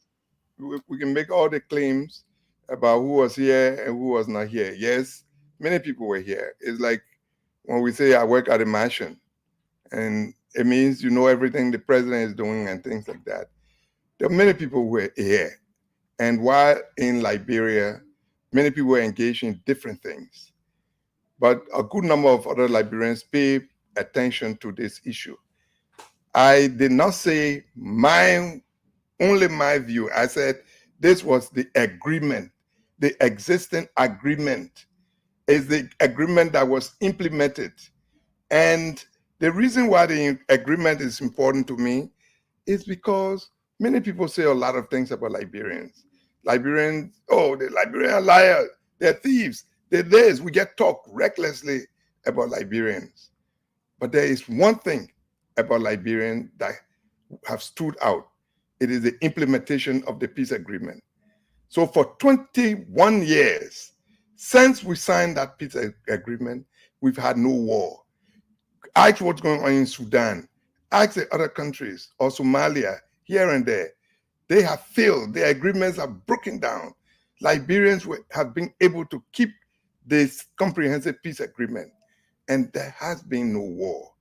That is what I value about this. And therefore, I do not believe that we do ourselves any good to bring in an extraneous issue that was not agreed during the 20 years ago. That's all that I'm saying. Unless you say that we can, we still go ahead and it's not a violation of the agreement. So I still want to bring you to my point, because you're still saying that you don't feel that it is necessary to have a World Economic Crime Court now, because for 20 years, the peace have not been broken. That's what you're saying. I want to get clarity on exactly what you're saying. That's what I'm asking you as an individual relating to the WECC. What are you saying to Liberians tonight? I'm saying to Liberians that the agreement that I negotiated, that I play a role. And I can tell you there were X number of people that took part in the process. There was the government of Liberia, LERD, Model, 18 registered political parties, and there were witnesses that were called the guarantors of the peace agreement. 6 of them were Liberians and 6 were internationals. The internationals included the mediator, General Abdul Salami, the ECOWAS head at that time, Dr. Chambers, the UN, Dr. Abdallah, AU, EU, ICGL, who is the current president of Ghana, Nana, was foreign minister at the time. From the Liberian side, that the guarantors is the Inter-Religious Council, Sheikh Kafumba Kone, and the representative of Archbishop Francis. My WOBNET, that was Mrs. Teresa Lee Sherman. The Bar Association, Marcus Jones, I think, was the president at the time. The Liberian in the diaspora, Rennie P. Jackson. The Liberian Leadership Forum, your humble servant, Komini Wise, Liberia Civil Society Organization, Sir Philip Joe, and those were the 6 Liberians, and there were the 6 internationals. We were called witnesses, we were called guarantors of the peace agreement. So if I served as a guarantor and we have this agreement, a number of other people have passed away. If I was, then what I'm saying is that let's keep the agreement as we pass it, that we have kept for 10 years, for 20 years, 21 years now, that don't fix it, don't not fix it when it's not spoiled. That's all I'm saying. And I don't know, maybe if you know a little bit about me, I have suffered immensely. So Senator Wisa, former Senator Wisa, I don't mean to cut you off. I asked you a specific question. I have not gotten an answer to that question. I want to move on. Let me move on, please. Now, what is the question? And I asked you specifically, and instead of you answering the question, you give me everybody who signed the agreement 21 years ago. I'm talking about today. Even after 21 years, there are Liberians out there who are still calling for war and economic crimes code. We should not ignore the cries of the Liberian, because Commander Wise was a part of the agreement, and he is saying what they agreed on 21 years ago should stand. I don't think we should do that. The question was not answered, so I want to move on. What was your direct involvement with the Civil War that made me, leading me to think that that is the reason why you will not want to support a war and economic crimes code that is a popular decision of Liberians? You probably know better. If you know any role that I play, the only role I know I play is trying hard to work to have the war end. It took me to places. It took me to go to meet Gaddafi. It took me to meet Bacha. It took me to the Americans, to Europeans, to whatever. And I can tell you, I contributed to ending the war. In the process, I went to visit Mr. Charles Taylor on his base, to Prince Johnson on his base, to all these warring factions. I took risk, and in the process, my nephews, about 6 of them, and relatives were killed. So it's not that I did not lose anybody. I myself, if you follow what happened to me, I spent 10 years in exile. I did a number of things for the sake of our country. I made sure that the best thing we needed to do was to end the war. And that if we thought we would prosecute people, the war would never have ended. All right. So that's all that I did. Okay. Did you work with Charles Taylor before? No. You didn't I work went with to Charles Charles Taylor. No. I went to Charles Taylor. I was there with him. No, I asked you if you worked with him. If you worked in with what Charles form? Taylor. What do you mean work with him? Associated with him during the war. If you were a part of his team. No, Right question. No, I went to visit him to Okay. tell him to end the war. Thank you, Dr. It sounds crazy, but I did. Thank you, Glendy, and thank you, former Senator Stanton. Welcome to the show, Isaac Fatukpa. Welcome to the show, Stanton. I'm going to turn the show over to you now. Glendy, you. Well, I don't know if why you turned it over to me. My father was a lawyer, Senator. I just got to ask the question. I don't know why you turned it over to me because you're doing extremely well. But again, hi to everyone. We're rushing coming over here just to have a conversation with the former senator coming in. We said it's good to have you, Asiva. Glennie, how you doing? And again, as always, let's have fun. Liberians want to know. On the flyer, we talk about World and Economic Crime Code. We spoke about the tenure position and the asset recovery. Reason that Senator Cummings, we say is yeah. So let's make this thing interesting, straightforward, short. Like the pastor would say, a little here, a little there. You know, let's make it so interesting for Liberians to understand. Senator Cummings, we said, a former senator, do you want the war and economic crime code?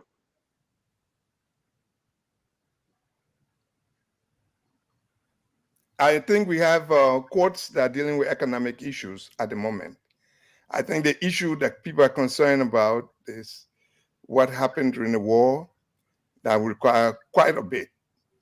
And many times when we're talking about the war and the crimes, economic crimes that were committed during the war, we tend to talk about crimes that are committed now, that have been committed over the last 10, 15 years.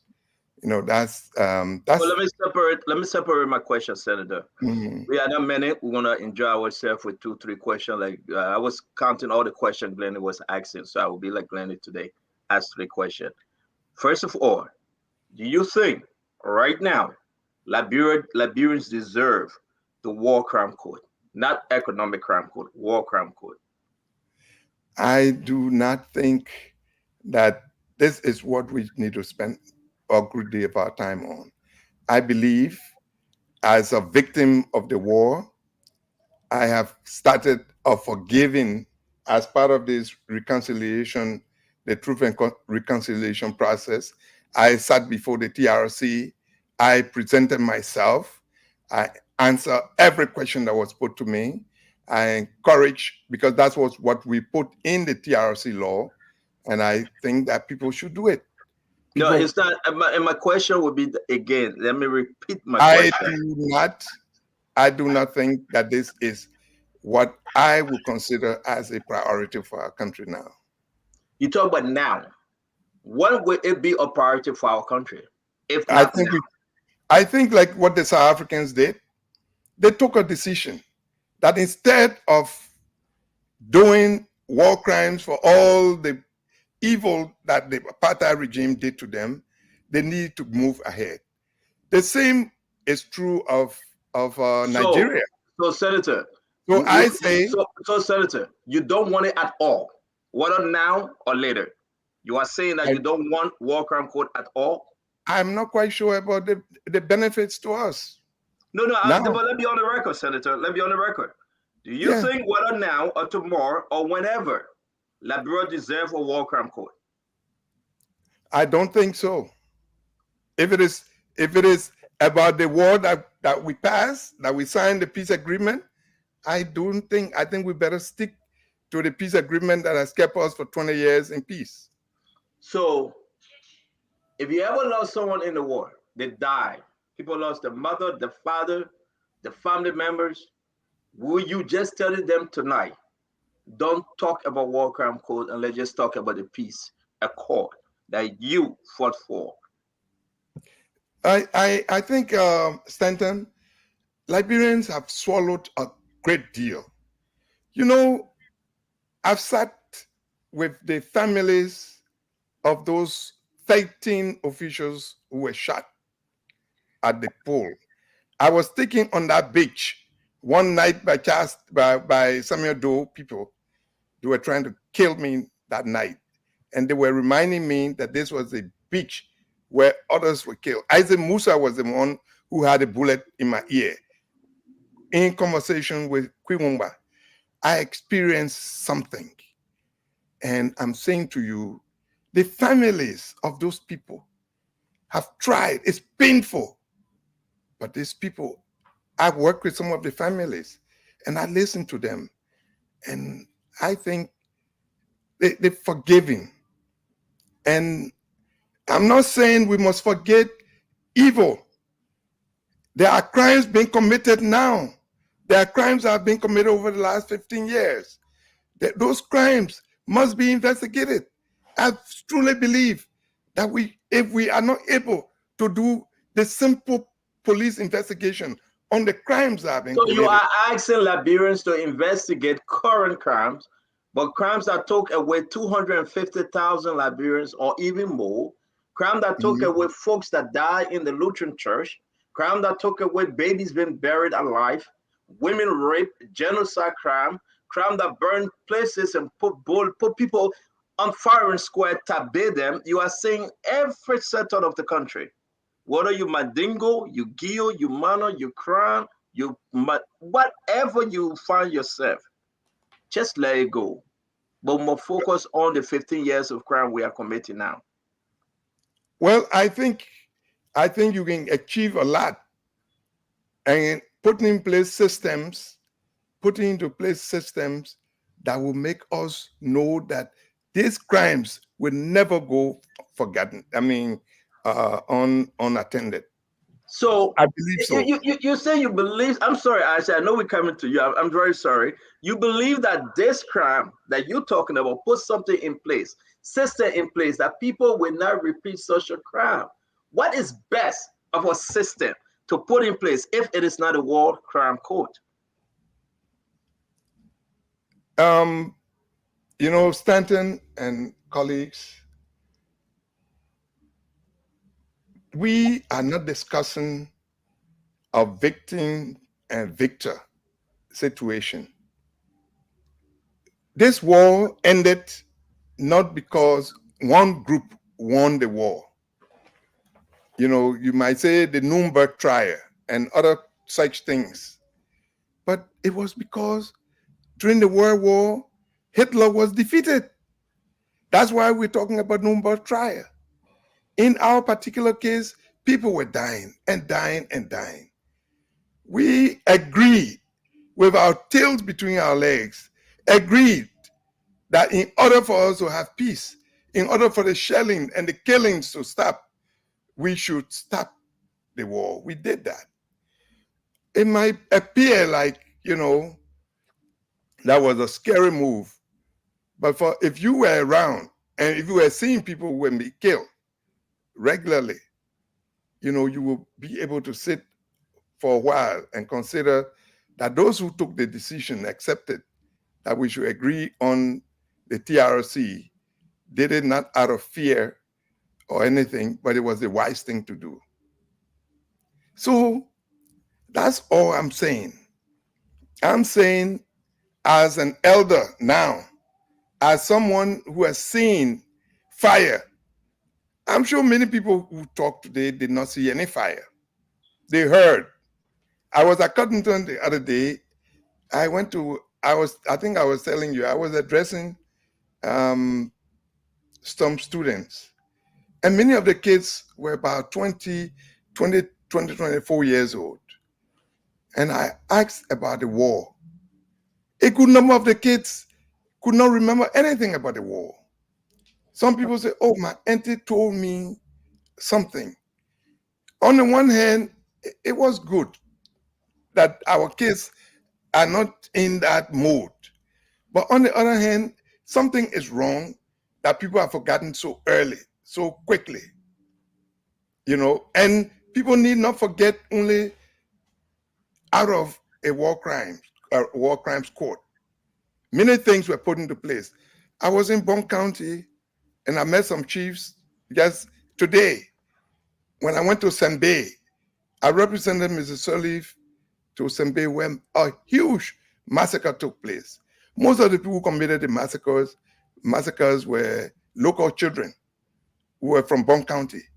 I don't know whether you know about the Sembe massacre, you know. So many of us follow some things very, very closely. And I'm, all right, Senator. I'm not in this Sorry to interrupt you. I want to bring in Isaac Vi, Connor Gray, because we're going to do something strange tonight. We got so many conversation on the plate, but we will stick with the war crime court. Yeah, we'll separate them. Okay. Once we ask the first round of questions, we'll open the phone line. Liberians, listen to you. I want you to convince them everything you're saying tonight, and let them answer you whether they agree with you or whether they disagree with you. Folks that lost their mother, their father, children got burned and thrown in the river for no reason of their own, that today, most of them, they are under mental stress. When they ever think about the war, jumping babies like us, we were growing up, jumping over dead bodies to go pick a kiss me and Pakana, destroy the future of Liberia. But you say we should talk about the Palava Hut. Don't go around and bring war crime code. I want Liberians to speak to you tonight, and you will answer them. And then we'll move on with the economic crime code, the tenure position, and the asset recovery. A lot of folks listen to you, Senator. This is a big thing for our country. So I will beg Isaac to ask one question. We're not going anywhere. Connor Gray will ask one question. Then we'll go straight to the phone. And when we come back, we'll continue our question. Let me get you for us to remember. This discussion is very emotive. And so it's easy to come and talk the way you say it now. Anybody in his right mind, and I'm sure you haven't put me in the category of those who have some problems. Anybody in their right mind will not answer the question you're saying. Somebody who kill people kill people. It's terrible what happened in our country. It doesn't make sense. I'm telling you, I went to Charles Taylor Base. What make you different from President Boycott according for war crime code? Thank you. You advising him. You speaking to him. You telling him. What do you think President Boycott? Can we mute, guys? Can we mute, please? What do you think President Boycott is so wrong to put his hand up and say, on day one, on my inauguration, I will proclaim that we need a war crime code. Why do you think he's so wrong? I don't know whether that's what I heard him say. What I do know that President Boakai, as vice president to Ellen Johnson Sirleaf, sent a paper to the legislature regarding this issue about what would be the contribution, what would be the advice of the legislature to the debate. And he presided over the Senate when the issue was raised, when the issue was put on the floor. So he, as one of the topmost national executive leaders, their view at that time, as I understood it, was do what the TRC law says. You know, you come. So is President Boakai going contrary to what he said before? President Boakai giving a flip-flop position. But I said, come on, I said, listen, I got so many questions. I said, I don't want to hold the show. Now he involved the president. I think we all agree. I beg you, Senator, let's get one of the things we agree is President Boakai is a very wise man. Senator, so you just brought in. I'm not yet to catch his. Senator, you just brought the president in. The president, we saw him shaking hands with the ambassador at large, Bevan. We saw the president having a conversation with Alan White.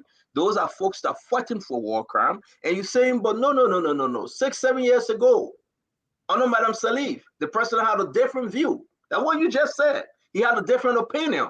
So we come to it. Asifat, hit us with your question, brother. You won't bring confusion between me and my president. No, confusion. No, don't worry. I can handle it. This is about Liberia. It's not about one individual. I say, can you unmute? That's what you're doing. You're just trying to let's discuss seriously. I think Senator is just drawing a dichotomy that the president is a wise man and he changes, and maybe you stay stuck in your former position, whatever that is. But seriously, former Senator Wisse, I'm truly disappointed to hear you making a non-case. I mean, it's like you offering no substance in terms of why there should not be a war crime code. Are you telling us today we should not seek accountability? We should not seek justice for the victims. We should not demonstrate the opportunity to deter the actions. Right now, Jaya Nimland and Prince Johnson are basically threatening. So when do we stop this impunity from these people?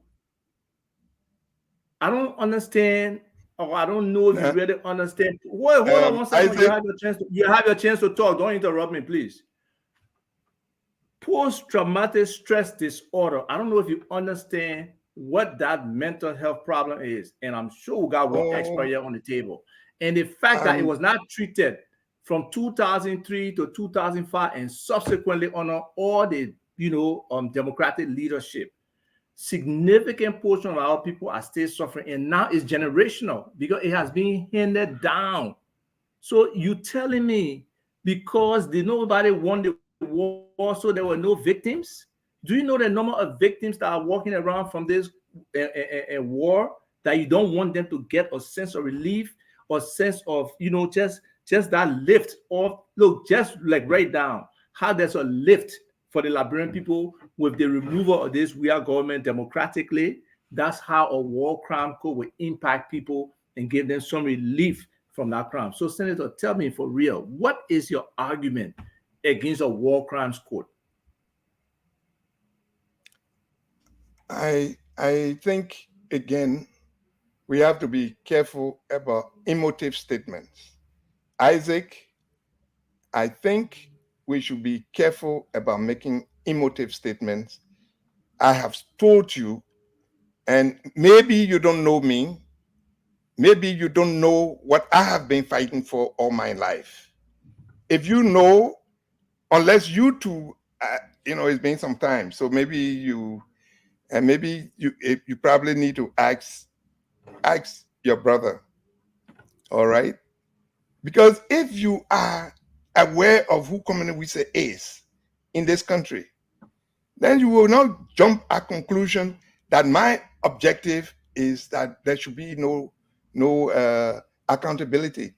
I've been fighting for accountability all my life. And because of that, I suffered. I suffer consequences for what I stood for and for what I've been standing for. So you don't have the right to use your opinion about whether you like what I say or not. This is a view that I'm putting forward as to the way to our country, how we can go forward. I am saying that, there are many things that are happening. Crimes are being committed in this country. Our experience since the war ended, many things have happened. We must do everything to find solution, to go and pursue the truth in those places. And those who need to be prosecuted must be prosecuted. That's all I've been saying. Instead, I'm saying because of experience elsewhere, when I say, are you saying that in South Africa, for example, Desmond Tutu and the others who said, look, let's do this. Nelson Mandela, who spent 27 years in prison, who said, this is the route that we should pursue. Or the people in Ghana, and I was in Ghana, I saw part of what happened in Ghana when how many people were executed by Jerry Rawlings. And people said, no, we are not going to go to all of those who had those views. Please. Hallelujah. Do not. Are you hearing me? Yeah, Sam Jackson, can you mute yourself? Yeah, I think that's from Sam Jackson. Isaac, please. I ask you a question. I said, are you saying that there should be no accountability, no justice? I am not saying that. I am not saying that. I am saying there must be accountability. Then you don't oppose the court. But is that the limit? When we negotiated the peace, the court was not the only way we thought accountability would come. Many things began to happen. The structures of government, the various institutions of government, the GAC, the type of elections, the governance commission, all of those structures that were set up for the purpose of accountability. Right, but that's a separate accountability, not accountability in the instance of the war. The reform in the security services. Yes. All of those things are done. That's not accountability for the war. Accountability. That's accountability in general. That's not accountability for what happened from 1989 to 2003. That's not the accountability. That's the accountability the World Economic Crimes Code is seeking. You say so. So let me ask you, what law passed in the TRC or Comprehensive Peace Agreement that makes it prohibitive to have a World Economic Crimes Code? What law? It's not me to answer the question. I know that in the TRC law said what should be done with respect to the war. It's very clear. The TRC law gave the TRC. Let him finish. Isaac, let him finish. Isaac, let the guest finish. Let him finish. Yeah, you say what again? Go ahead, Senator. Make your point. So he asked me a question, Stanton. I said the TRC law gave that commission the authority to investigate and make recommendations. If you read the final report, consistently throughout, they make the recommendations for the War and Economic Crimes Court because they were not a court that had the judicial mandate to adjudicate the actual violation and atrocities and human rights. They just had the responsibility to get that revelation, the truth, and try to put in some reconciliation recommendations. But the court is also a form of reconciliation. It reconciles the victims' angst and emotions and all the different feelings they have over time. So, you know, I think to a large extent, I think you do agree with War and Economic Crimes Code. But so, Isaac, this is the view you have. There's nothing wrong with having those strong views. Many other Liberians have very strong views like that, and you can have them.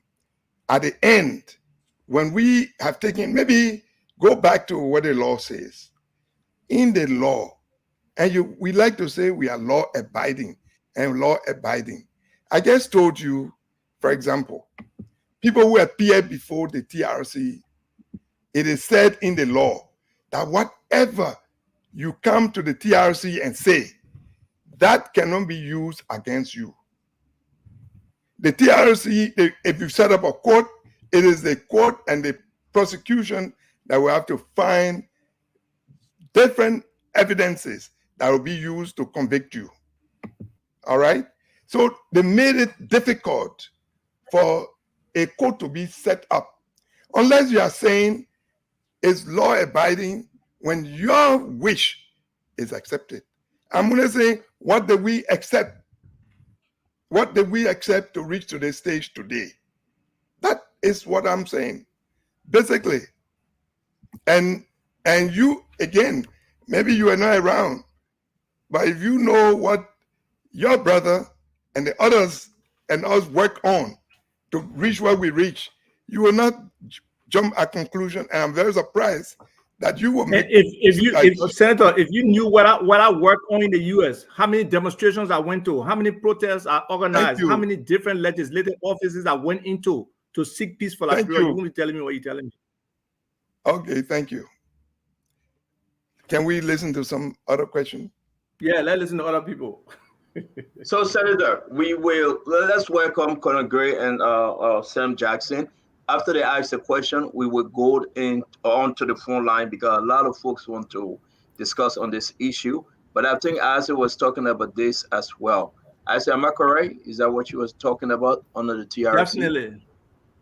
Okay, so they can make recommendations, Senator. And, as you can see, making recommendation to the head of state with regard to one, two, three, three different areas, and you can go to section K, taking action doing and all acts. You can read it. I mean, we are correct to say out of four, they make four different recommendations. The need to hold prosecution in particular cases as the TRC deem appropriate.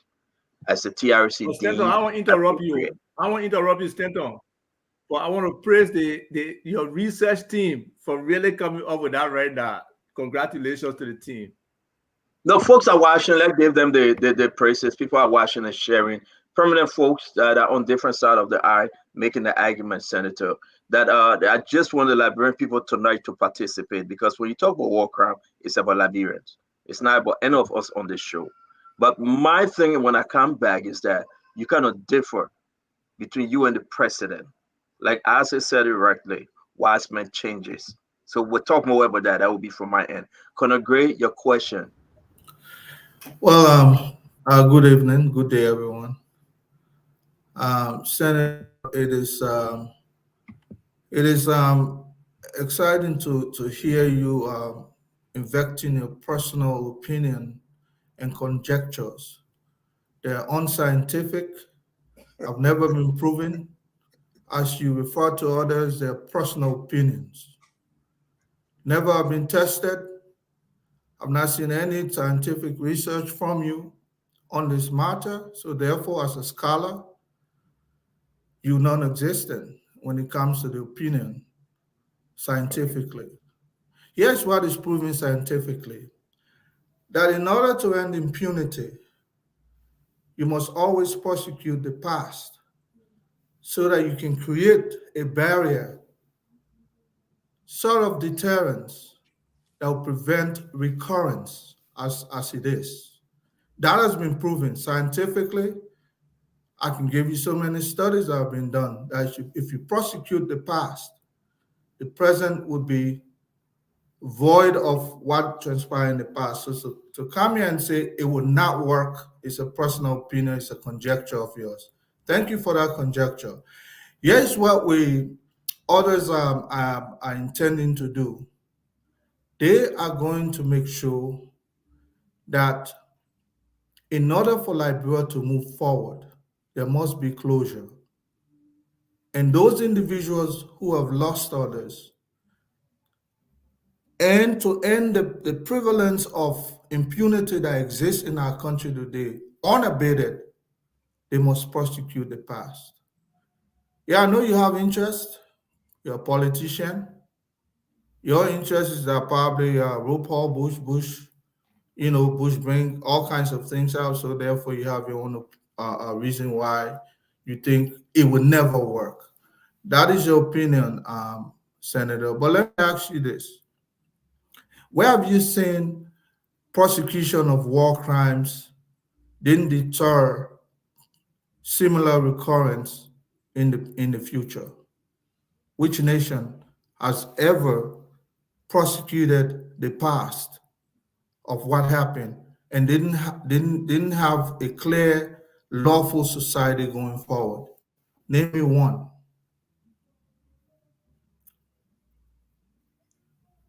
Well, I really, the background you presented of yourself is so profound that I will hesitate to answer your question.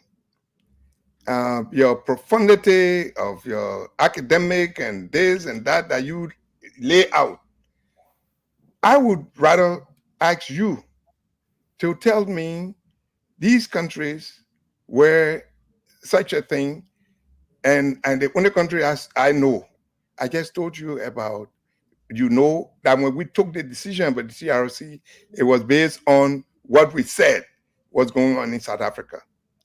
And we know, and I told you about the situation of Nigeria at that time, they didn't call it TRC.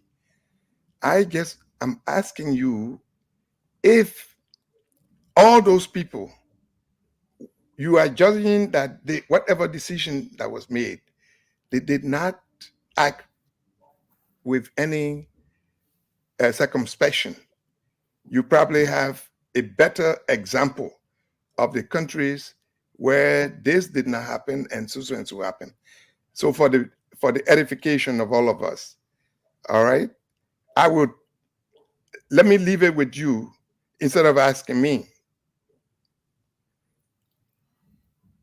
You know, Senator, if you go back to South Africa, the module that you want to hold on to, there was prosecution.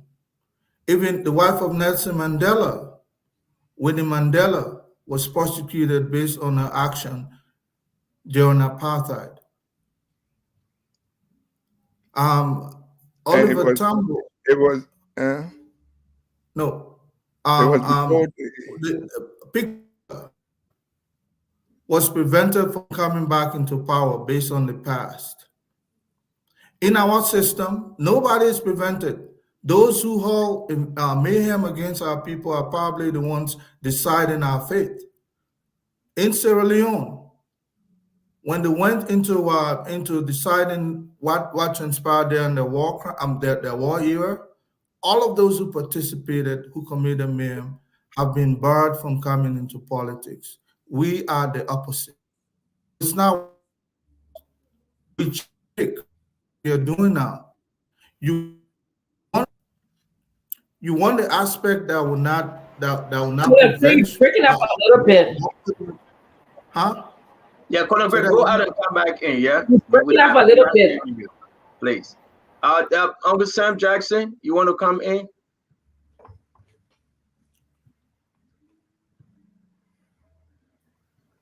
Coming in, welcome. Glad to see you. Long time. Coming in, are very, very close friends.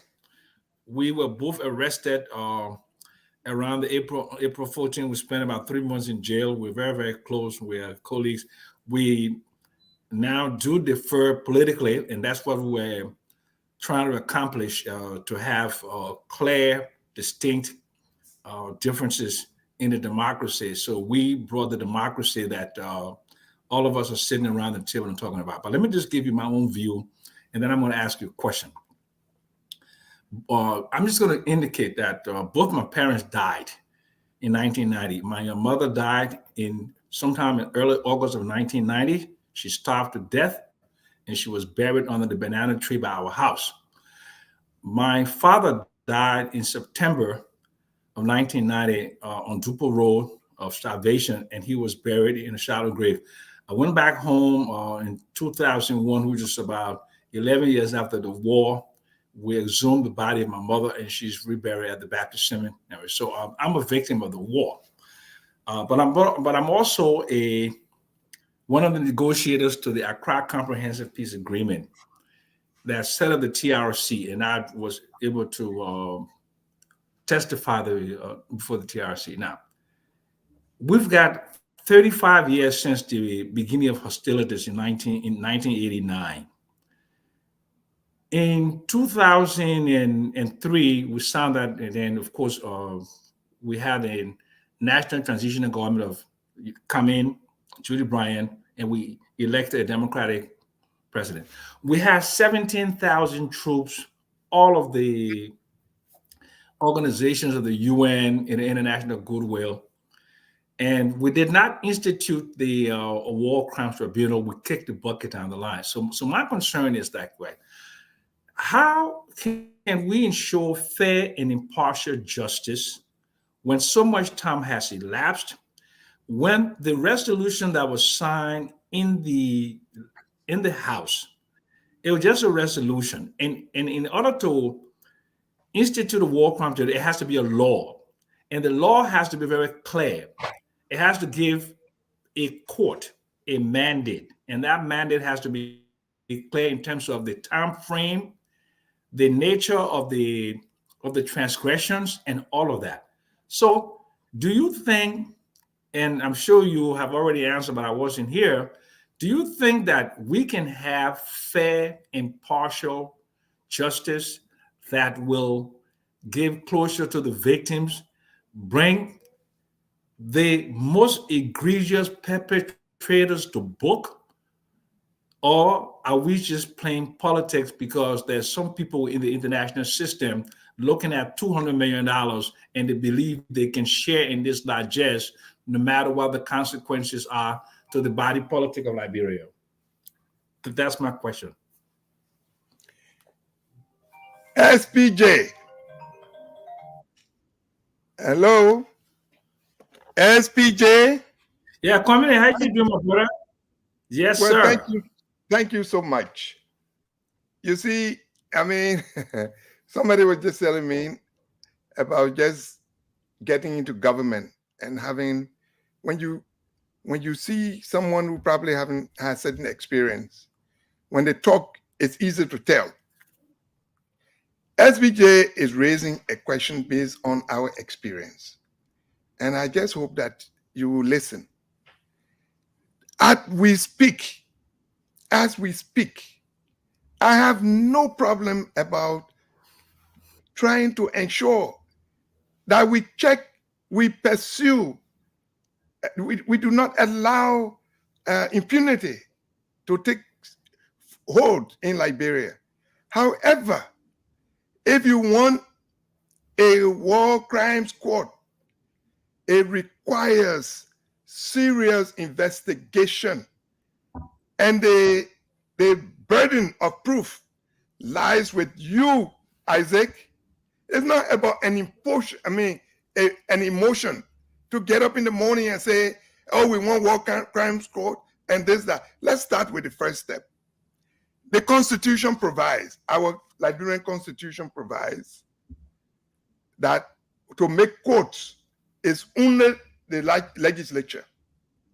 They say that's a resolution. A court must, the proposal comes from one of the houses, and then that court is specific. All courts below the Supreme Court should be set up by the legislature. So when you heard the emotional outburst, we want peace, it doesn't give you the court that you want. You have to start.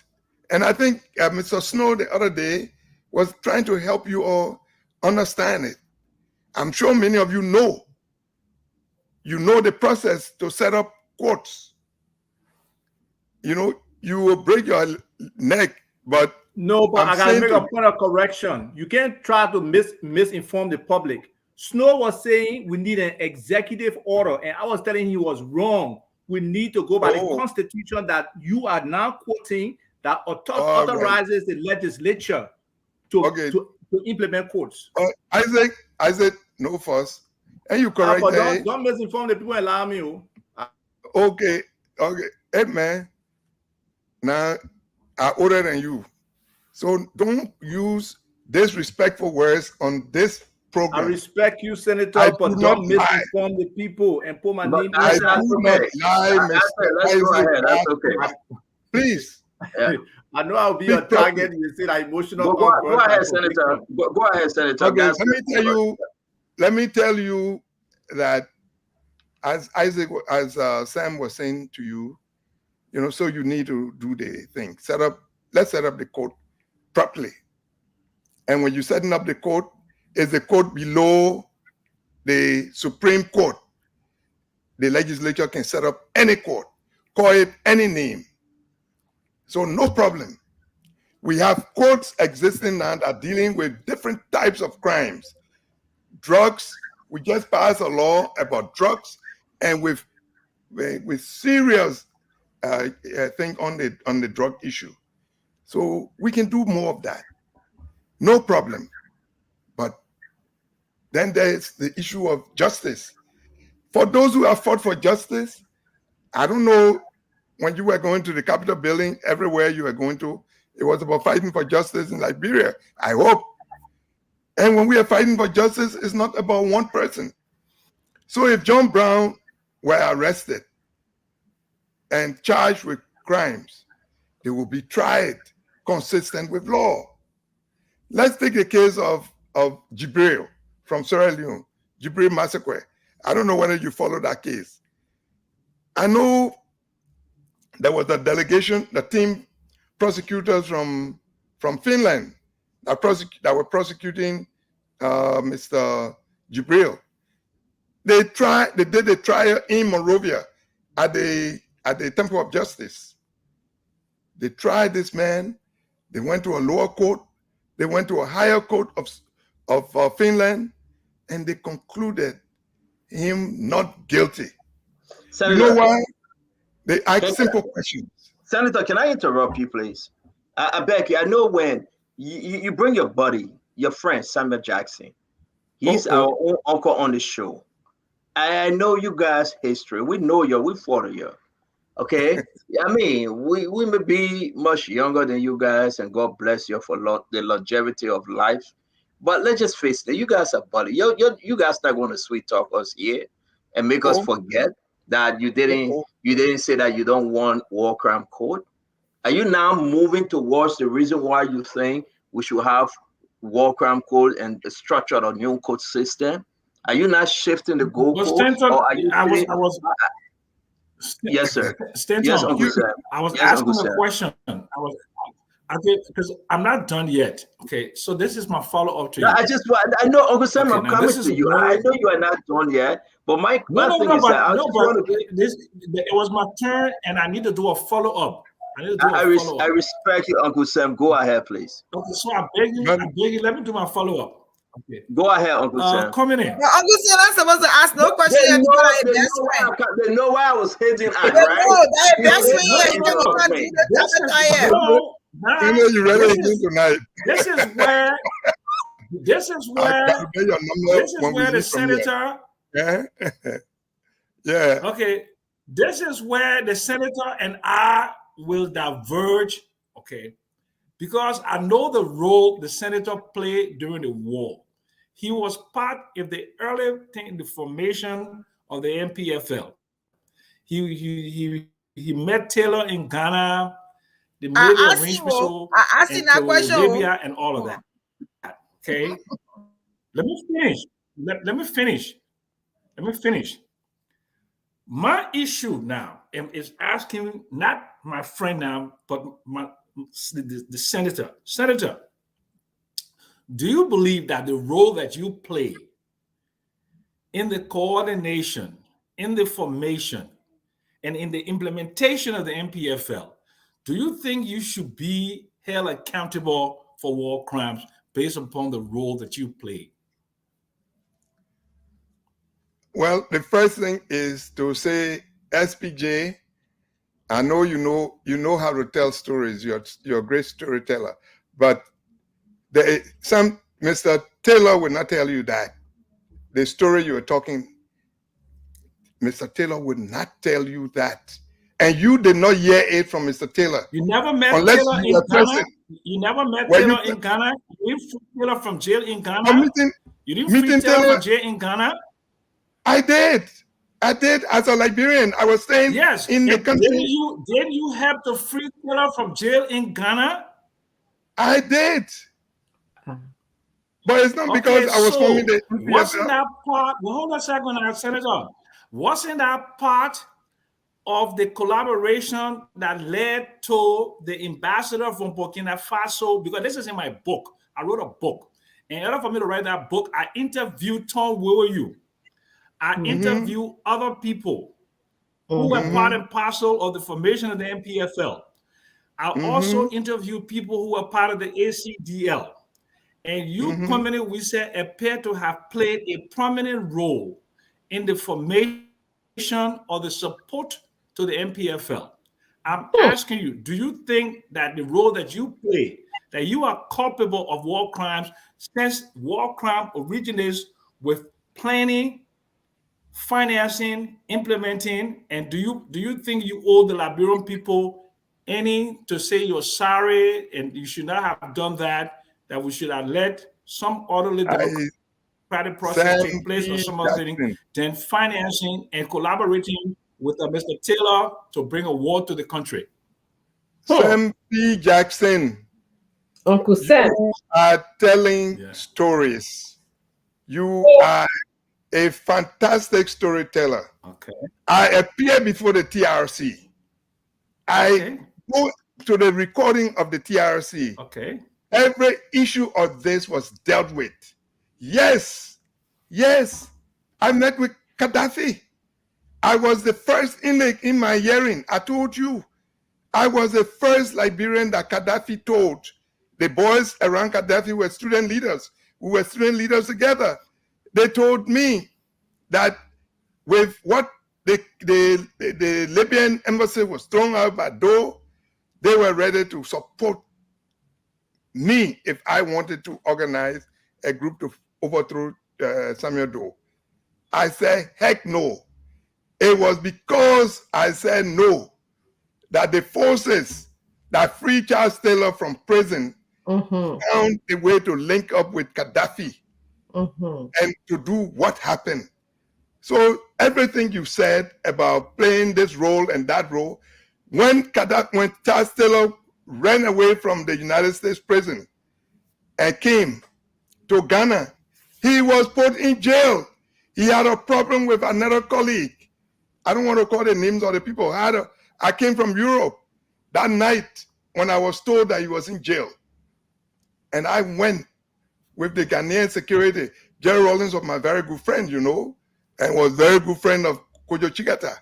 So we're able to say, no, you can't keep this man in jail because of an internal problem. And they free Charles Taylor. Charles Taylor knows that and appreciate me for that, as Agnes Taylor or the others. But that's exactly what Uncle Sam is saying. It's not exactly what he's saying. Well, he's saying you're involved in freeing Charles Taylor. No, he didn't say that alone. He said free him and raise money for him to be. He was in jail. Okay. I want to you introduced Charles Taylor to the Burkina Faso. Let's give Sam Jackson 3 more times. Don't interrupt. I never did. Okay. Your story is false. I have information. You ever interview me in your book? That you introduced Charles Taylor. One at a time, Mr. Jackson. Mr. Jackson, wait. Mr. Jackson, please. Senator, former Senator Wizard would backing you. Let Mr. Jackson finish. You will have your time to answer, please. Go ahead, Sam. Yeah, don't divert us. I have information. I have information that you let me finish now. That you introduced Charles Taylor to the Burkina Faso ambassador, who took Mr. Taylor to Burkina Faso and introduced him to the leadership there, who facilitated the entry into Libya.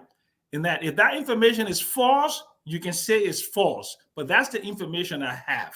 That's the information I got. That's the information that's in my book. And if you can say that it's not true and you provide evidence that it's not true, I would do another edition of my book and I would take it out of my book, because I interviewed Tom Wayu. I talked to other people who are part of the MPFL organization that were doing the recruitment, including people like Tony King in La Côte d'Ivoire. And I understand that this was part of a collaborative effort between the members of the political elite that wanted Doe out, and they were going to use Libya, which they did. The special forces were training Libya, you know that. So if you're seeing that you did not have this relationship with Charles Taylor where you introduced him to the Burkina Faso, when you took him to Libya, then you can deny that. But I'm just saying, do you believe that your role that you played had any role that you played had any inkling on the war and that brought Charles Taylor to power that destroyed 250,000 lives? Do you feel any responsibility? That's my question to you. Absolutely not. Sam, if you know what I did for Liberians during my 10 years of exile in Ghana, then you will stop saying maybe you benefit or not. But I tell you, everybody who had trouble in Ghana during those times, because of my very close relationship with Jerry Rawlings and Kojo Chigata and the Ghanaian leadership, I helped many people. I helped to create, my wife and myself, to create the Buduburan camp that you see there. People who pass through there who can tell the truth, they know what we did to set it up. Now, if you say you're writing a book that involves names of people, at least the most honest thing you would have done, since God bless me, I'm still alive, was to ask me. I will explain to you how much I know the forces around Gaddafi. And I will tell you this discussion I've had with Americans, with other people, and that everybody knows what I have done. I know what role, whoever you call Burkinabe ambassador, I don't know. The only thing I did was to free Charles Taylor. I didn't want him to be kept in jail on the frivolous things that was between him and another comrade. And you know the gentleman, all right? That's all I did. Charles Taylor, the Libyans felt that I was not serious by not organizing and bringing people to him, to them to carry for training. And Taylor did what he did. So let's ask you a question, Senator. I beg you, Sam Jackson, hold on yet, because it's getting important. Can you, I beg you, we want to understand. You said the only thing you did was to free Charles Taylor from where? He was in detention. Where? In Ghana. On whose authority? Why was he in detention? He had security problems. He came, the way he came to Ghana from wherever he came from, I mean, there was concern about his coming to Ghana. And I can tell you, it's not like our security here, by the way. No, we understand, but you intervene. We understand, Senator, but you intervene and you release him. And they release him, and he went to Liberia, and he brought about the war, correct? Who? You say you intervene the release of Charles Taylor. When they released him, I don't know, he disappeared. I don't know where else he went. He went, the next thing I heard, he was in Libya and recruiting people. Don't know why you intervene. Why? Because I came from Europe on that night. I used to travel quite a bit. And they said, Charlie, who just came, has been put in jail. Who told you? Who told you? There were other Liberian refugees, comrades of mine, who Mr. Doe chased out of Liberia, especially after the November 12th coup attempt. So they were there. And they say, Taylor, who just came, we thought he would come for us to work together. And the other colleague got him arrested. Okay. Used his connection with the Ghanaian intelligence. Okay. And I had a higher hand. So I was able to use that for them to free him that night. And they free him? Yes. You spoke to him thereafter, after they free him? Yes. When I free him. You asked him what he was heading to? No. What when time I free him, talking about? Wait. When I free him, the next thing I heard is that he was trying to form an armed group. He talked about it, and that he did not think that I wanted him to be president.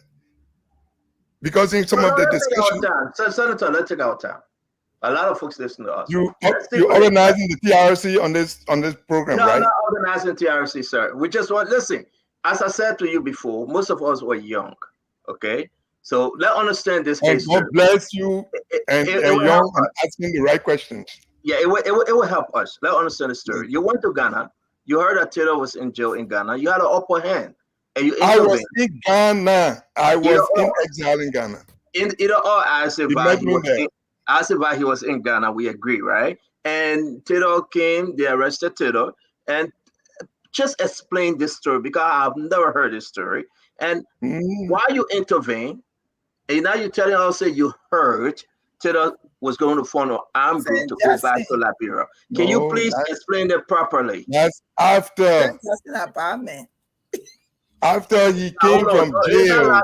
Glenn. Hold on, let's understand this story. After he came from jail. Hey, man. Sorry, you say you power lawyer. Be careful. I just listening. Let me tell you. So that I come from jail, and we're still in Ghana. I used to travel quite often, and the next thing I heard, that Chancellor could not be found. He disappeared. And they said he was gone to Libya, or he was trying to arrange to form an armed group. I heard it. Everybody heard it. Mr. Doe heard it. They said it on the radio. So it was no secret. I beg you, I said, though, before we get to you, I want you again to help Liberia understand. You got Taylor number. Call Taylor tonight. He will tell you. Sir, your involvement in releasing Taylor. Yeah. I want us to talk about it. Your involvement. You, Senator Cumner, we said involvement in releasing Taylor. And immediately when he walked out of jail, did you just say bye-bye to him? What was the conversation? I did not see him the night they free him. You didn't see him? No. I saw him. You intervened to free him. Yeah, but I don't know. You think the Ghanaian security operate like the way we do our thing here? The people you intervene. Who did you talk to release him? Who did you talk to release him? I talked to you. Yes. Senator, we appreciate your every present on Spoon Talk. The senator is now having a good day. Don't leave me alone. Yeah. I just want to just get it. So I never heard that you helped release Taylor from prison in Ghana, and Taylor went to Libya to form a group to come and overthrow. But Liberians have heard it now. Some of those that have never heard this story before. No, are we going to say that Mr. Jackson is right? You somehow were involved in the release of Taylor and everything that he took back to Liberia? But Stanton, not only was he involved in the release, there was a clear collaboration between the forces. Okay? And Comedy may not be a part of the MPFL, but the dissident, or rather the opposition forces to Doe at that time, they were collaborating at all levels, whether they contributed to the MPFL, whether they had personal relationship with Mr. Taylor or other members of the MPFL. There was clear collaboration, and there was the clear intent of forcibly removing Doe from power, and all of the forces were aligned. And what I want to ask is, comment on second thought, do you think that it was a correct? Let me finish. It was a correct approach to use dissident forces, or to use the kind of dissent that was used that actually enabled the war that killed 250,000 people. If you had to do it again, would you have taken Charles Taylor out of jail, or you would have kept him in jail?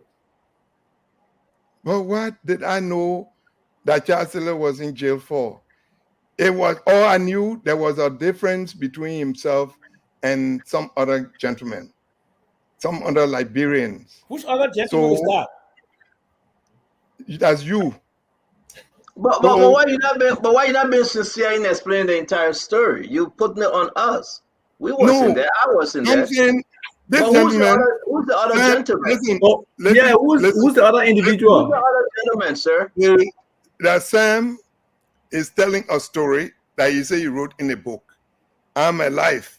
For those of you who write books or write articles, and I think the latest book I know is Isaac's book on George Smart man. You're aware. I know he asks questions, and you can do it better. You promise that if you find that it's not true, you will rewrite your book. But you keep saying. But by the way, I gave you a copy of my book. You got a copy of my book. I give it to you. But, I went to the Senate Senator, and All I right, so let's also move read on, it for guys. you. You bought it Guys, from me. I beg you, let's move on. Acid Doe got to ask his question. Mr. So- Wilson, let's go to Acid Doe. Because you do not want to tell us who was the other gentleman. Let's be fair on the show. Yeah, you know we gotta have a job for you. Who was the other gentleman? I'm not. I'm telling you, I did some. I think about 2 hours, over 2 hours before the TRC, and it's recorded. Just go and go back to and then find what was said, what I said, my hearing before the Hey, TRC. Senator, Just you everything. say how to go do who way? We'll ask Councilor for earlier. Why you got when you can get you yourself can go Google the thing? But we got you right here. You the evidence. Why you can't just help us? No, I'm not. No, because it's irrelevant. Is it true? Is it true? One of the reasons. Is it true? Hold on, guys. Hold on. I beg you. You said you travel abroad and you came back. What was the urgency Isaac, for you to go free Taylor? I said, hold on 1 minute. Let me answer your question, please. Is it true? I didn't want. Thank you. Is it true that your intelligence in Ghana at the time, they were keeping Taylor because they knew that Taylor was organizing armed men to go to Liberia? That's the reason why he was arrested. Is that true? Well, I know that there had to be something about him coming clandestinely or whatever, that they took their decision. I never investigated why So they had. there was no Taylor and another man. It was the fact they arrested him because they knew that he had an operation to go to Liberia and create a problem. That's why he was arrested. But listen, Spoon, let me tell you, Mr. Doe had a relationship with the different security agencies in the sub-region. I was held by the same Ghanaian security because Mr. Doe has said that I ran away from something. No, it's not a question. It's not my question, Okay. sir. So if you did it to Charles Taylor, my first thing was to get him free. And many of my other colleagues joined me, those who believed that he should not have been kept in jail, play a role, and we got him free. So let's be on the record. There was no other men involved, but the fact that he was arrested because they had an intelligence in Ghana that Taylor had formed a group, and he was forming more group to create problem in Liberia. Therefore, they arrested him. But you intervened, and you intervened to release him because you knew about this operation to set him free for him to go to Liberia and implement. Is it true? Well, you sound like I don't know. That is really, this is your own creations, and I think I'm not going to waste a lot of time on that. I'm telling you that the man, I was the most senior, I was the most senior, I was the most senior, for political reasons, I've been kept in Ghana for a longer time than many others, and I felt a responsibility to protect many of our people. How do you feel right now after you release Taylor? After you intervene and you release Taylor, and Taylor went straight and organized a group, and he went into this 1989, 250, 300,000 people died because of Taylor initial organization. You let him free. How do you feel? You think that if you were to keep Taylor in jail at the time, knowing what you knew then, that you are going to go through this mess? Was I the man? Was I the person keeping Taylor in? That's why you negotiated his release. Oh yeah. You said you had an upper hand. You had a stronger voice. For doing that, for many other Liberians, many Liberians held some for stealing. You heard a vice president, Kuhn, telling a story. He was held up by Ghanaian police for some reason or the other. I have had to do it for many Liberians who were held. And when I thought that it was something that I could explain them out of trouble, I would do it. You heard Taylor was in Libya training. What did you do? Knowing her, second? I beg you, answer. I will give you 3-5 questions. My last question, Right. Brother Doe. You hurted her. After you released him, he went to Libya. He was training. And now he went back to Liberia. What did you do when you heard that information that Taylor was gathering men, training men to go to Liberia and fight? What did you do as a good son of the soul? I did not support it. But though high security, he has What did his you do? intelligence. You did not support it, but what did you do? What did I do is not to support it. Did you say something? Did you alarm? Did you intervene internationally to prevent it Don't from wanted coming to me Liberia? at that time. Don't wanted me killed. So I was not. So you couldn't do anything. Thank you. Yeah, I mean, All right. what would I do? Isaac, please go ahead. Sorry to keep you, Isaac. Go ahead. Yeah, it's okay. Senator, how are you? Hello, everyone, and it's nice to be here. A few things I want to put up, meaning 1 or 2 questions, but before that, few things I want to put up. I wanted to note, and I'm sure all of us agree that you've come on this as a radio station to give your own view, your perspective of things. I'm not sure this is a kind of a court proceeding where you are on an oath, but this is just where you give your own thought, and it's okay for people to believe or not. And I appreciate you for coming and giving your thought. And then the next thing I wanted to point out, I know when I came, I met people talking about Mr. Taylor being free, you help, you not help. I want to think, and everyone who agree with me, that humans as a whole don't have, God didn't give us that ability to predict someone's next move. So if you were to come to where I am right now and open the door for me, I don't think you will be predicting what next I would do if you took me out of the house. So yeah, I would think even if you were to help Mr. Taylor or help Mr. Taylor, you only have predicted that if I help Mr. Taylor today, he will be going to Liberia tomorrow or next week, in my thought.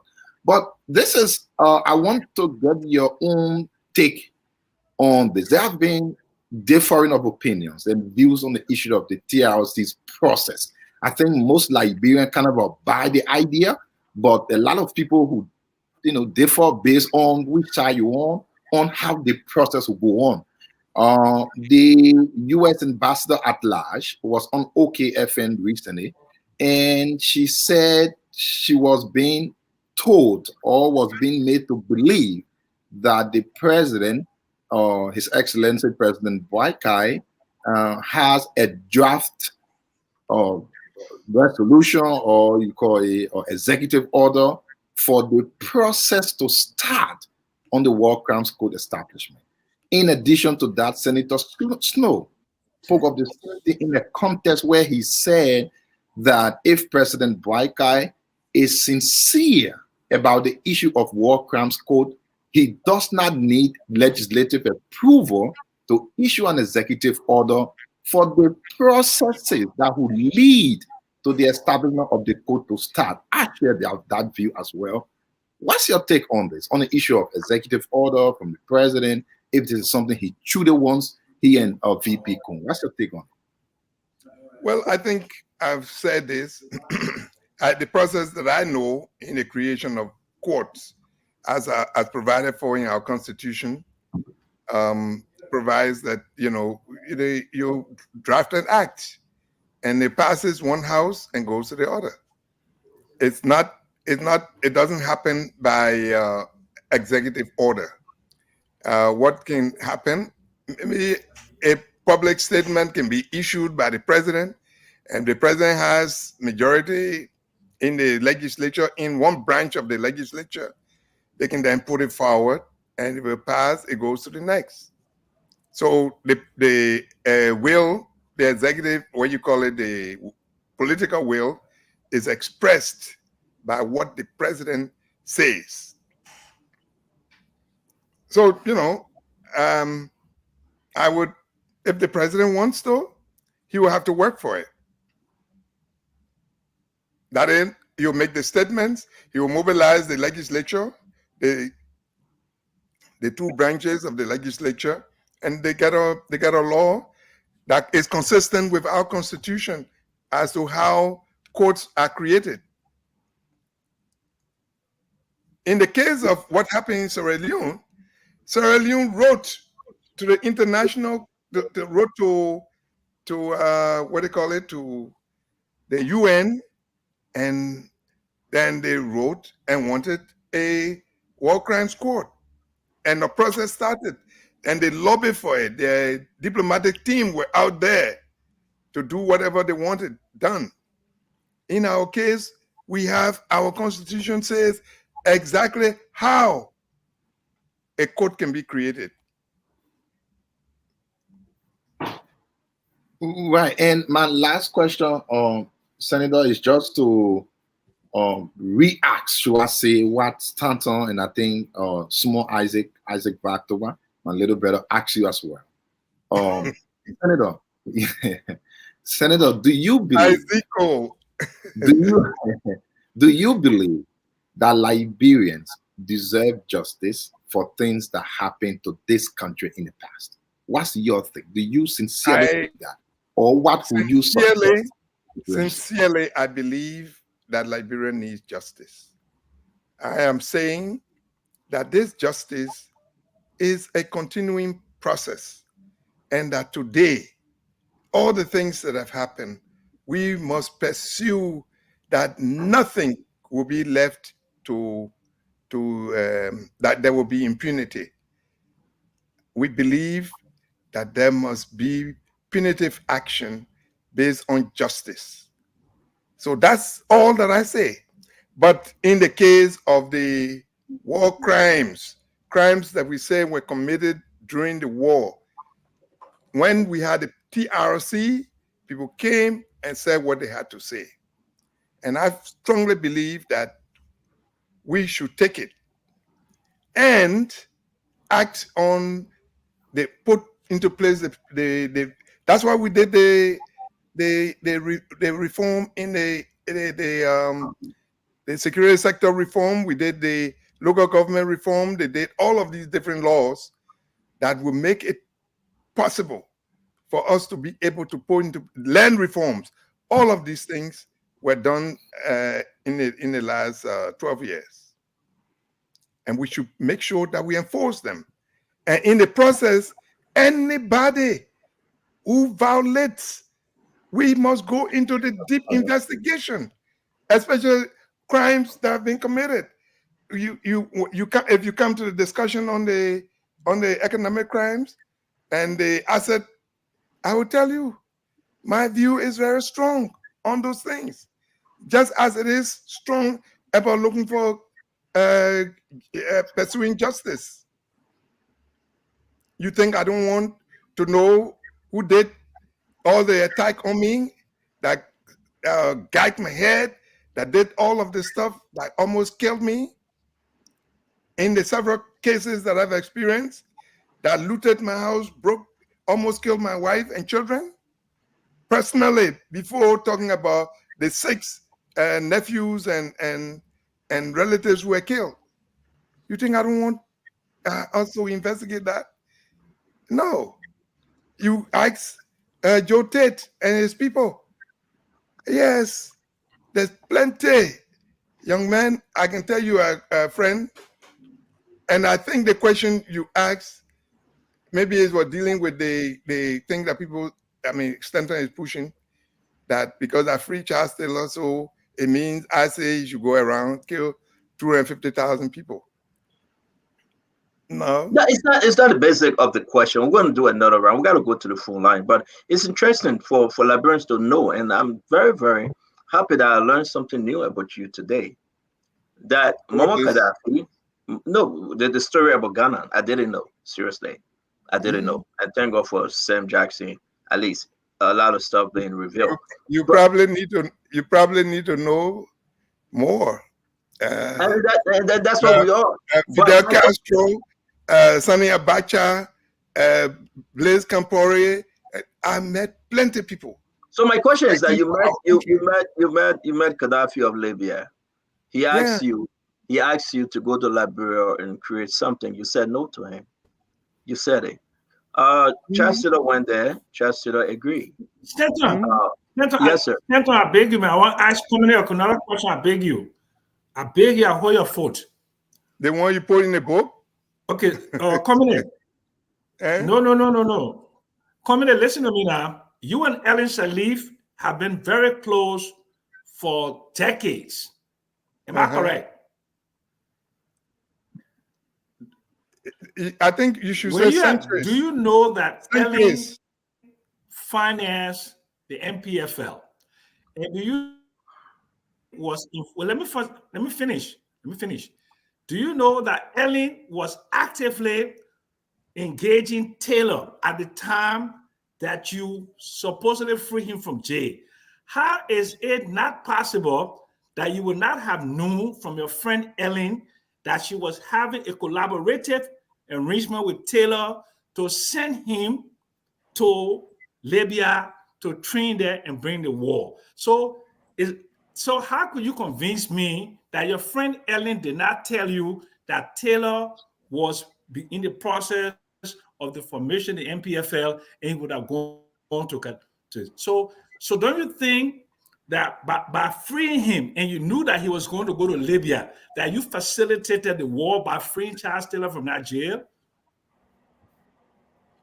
But Sam, you know, I think it's similar to the kind of stuff that Mr. Doe was trying to get you to get away answer from. my question. Did you? Now but this is if you speak to Ellen? Did you speak to Ellen? The liberation of Charles Taylor from jail. Did you speak to Ellen at that time? Yes or no?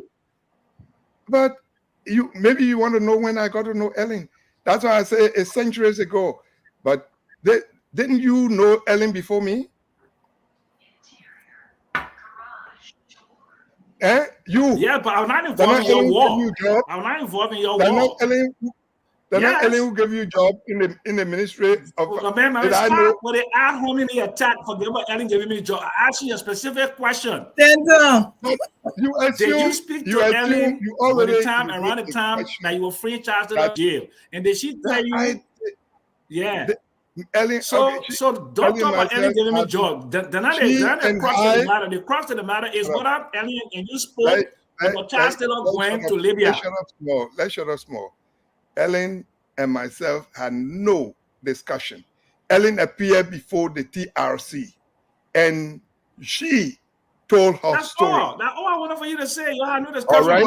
but she was facilitating Taylor at that time. No and you were having conversations with Ellen. So how could she not tell you? You know, look at you. You just. I mean, I'm sorry, Sam. I mean, for you, I think you think that joke. You know, so you can tell stories as you wish. Bring down your book. Do I look like a joker? You know me to be a joker?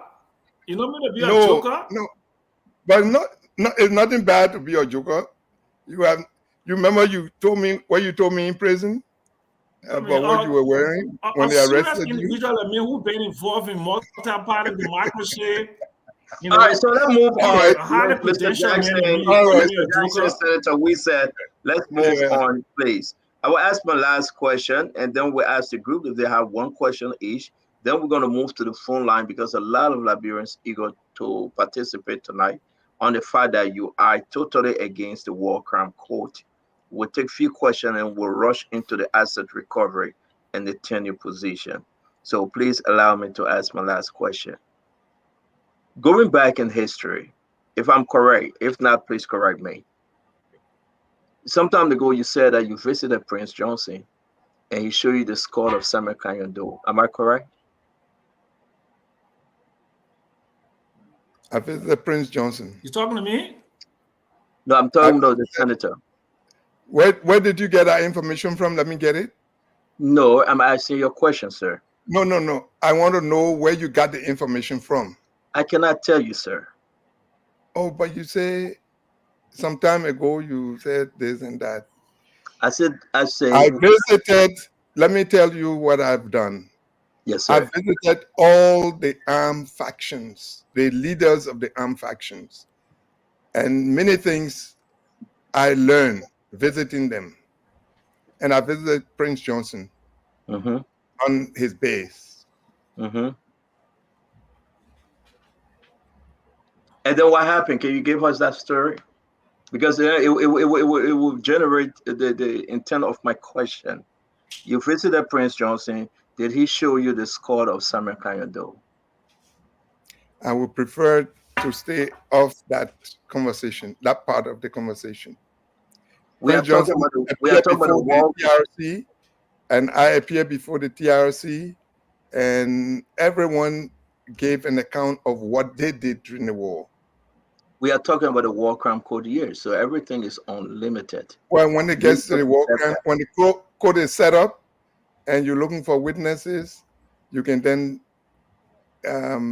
if you think I'm a witness, you can call me at that time. No, I'm not the one that will be heading the war crime code. I'm just trying to, like I said, we just need to know more about individuals, especially you with some history. And I respect you. We talk all the time. But again, as I said, you visited Prince Johnson and he showed you score of Samuel Kanyado.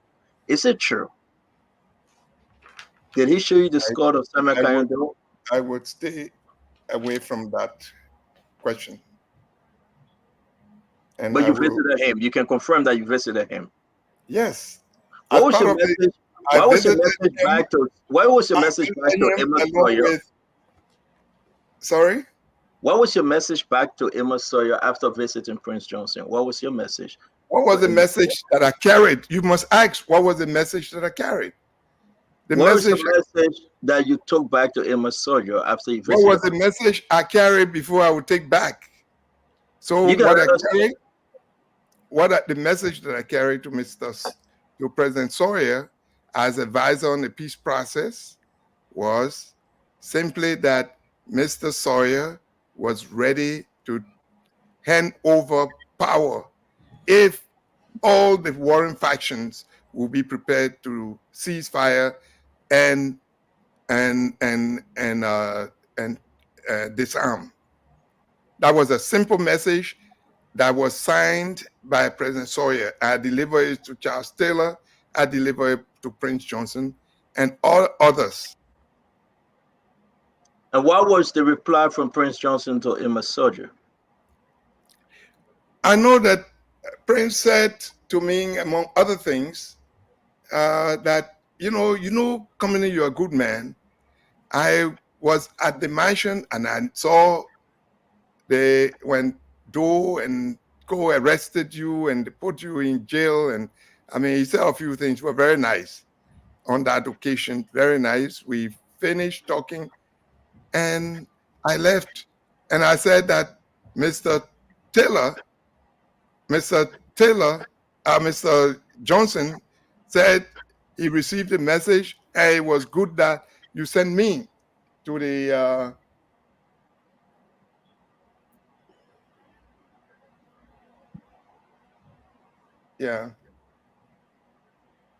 sorry. I have an emergency. Yes. Yeah.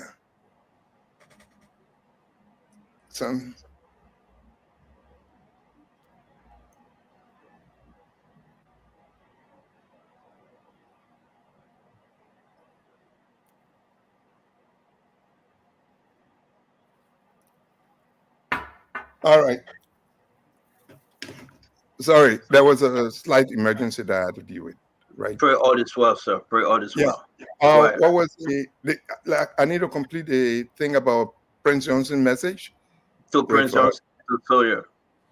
With Sawyer, and I'm saying, so I delivered the message that he said he heard what he had to say, and I took the same message. I went to deliver that message along with Judge Luvian Ash Thompson.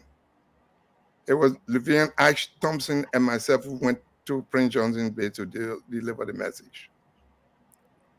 Everybody was afraid at that time to go to. I have one more question, man. I asked only one. I have a second. Go ahead. Greg, go ahead. So, Senator, we said when you went to Ghana and free Charles Taylor, there were other Liberians in jail. What happened to them? Did you intervene on their behalf? I said every time a Liberian were affected, I intervened wherever I was possible. Yeah, and many cases were held because of because of some minor stuff. Maybe with the police, I had a problem with the police. Another one had a motor accident. He didn't have license. I would go in and play a role. So At when that you time, went to Taylor that day, there were other librarians in jail. What happened to them? I did not go to the jail. All I needed to do, I heard that Charles Taylor was in detention. So I went to talk to the right people who went to free. So guys, we're going to go to the phone line. It's several. We have to come by very quick because it's 6:32. Where were you at that time, by the way? We're going to go to the phone line. Conor Remy, just 1 minute. We'll go to the phone line. I know you'll answer that, Conor Remy. But where were you in Liberia at that time? Hold on, Conor Remy. While we give you a chance to answer that question, I'm begging you, we need to go to the full line. Yekezi, can you come on? The reason why we're asking the question about Corway, because people saying, Stanton, why are you asking that question, is based on the fact that the reply that Prince Johnson gave Senator Kwame Wise at the time was straightforward. Prince Johnson told Senator Kwame Wise, go and tell the president, Eva Sawyer, and others that Prince Johnson, killed Samuel Kanyando, who wanted to kill Kwame Wise. And that was the answer Prince Johnson gave Kwame Wise. I killed Doe who wanted to kill you. Go and tell the president. So I just wanted to establish something, because when someone says I am against war crime code, I'm against the economic crime code, there must be a motive. So we got to come through the circle right now to say, based on these different facts, maybe that's why you're against the war crime code, and you would not just allow this thing to go ahead. But let's go to the phone line, sir. Thank you for being our guest. I think Witherspoon, yes, sir. You are talking as if I am the one who can set up the war crime clause or not. If you believe that this is the conversation between Prince Johnson and myself, and your objective I you to confirm. I wanted you to confirm it, sir. Then go ahead and set up your court. No. I asked you repeatedly, why was Prince Johnson reply to you that you went and you told Emma Sawyer? You say you're not telling Everything I had to say was said to the TRC. Okay, thank you. Yekezi, let's go to the phone line. I don't know where you got your story from. And before you go to the phone line, can you please, I usually I'm not taking call from anywhere from anyone since I've been on the show, but I have someone on the call who has been reaching out to me, been listening to the senator. The person is actually a justice campaigner. Are they on the call now, or that one on the call you got 3 days ago? Like yesterday? No, they are on the call. They are on the call right now. Okay, bring that person in. Bring the president. Senator, she's been listening to you, and according to her, she feels terrified by what you are saying, so she wants to speak to you. Just a minute. Please go ahead, please. Thank you, Azzy. And let me say happy International Women's Day to the beautiful women, Interrogation, and our other mother there. My name is Danielle Taslan, and I have worked over 9 years as a justice campaigner and a human rights defender. And we started this advocacy when we did a shadow report that led us to the Geneva UN headquarters, where we had to push the case of Liberia. And then out of that report came 26 counts of issues that were listed upon which the establishment of the War Crimes Court using the TRST recommendation was included. So as I listened to the senator, I'm like, what's going on? But we have gone far back this thing. But it's time to say that when you have hatred and revenge, which are power elements that breed war, still in the corridor, for us to really heal. And we cannot heal without reconciliation, justice, and truth. We all know that the coverage of the PRC mandate came from 1989 to 2003. And when we want to establish an institution, that institution must be established. And the method of the TRC was to investigate, determine responsibility for egregious crime, domestic crime, gross violation of human rights, and serious humanitarian law violations, as well as examining the Liberia's various episodes of state breakdown to recommend as in. We are losing her, Isaac. Can she make the question short, please? She got to get to the question. We're running against time here. Before it's coming in broken, if you have a question, can you just go straight to the question you have so the senator could respond to it? Because we are losing you. So the questions that I've asked, to ask you people have asked you.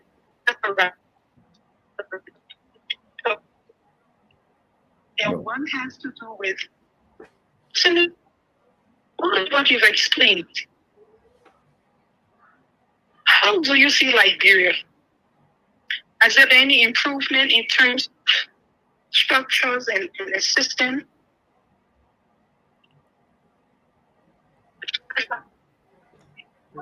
All right, I said thank you very much. I think you can repeat the question. Let's go to the phone line. You can see so bring in the quarters. I got somebody with a question.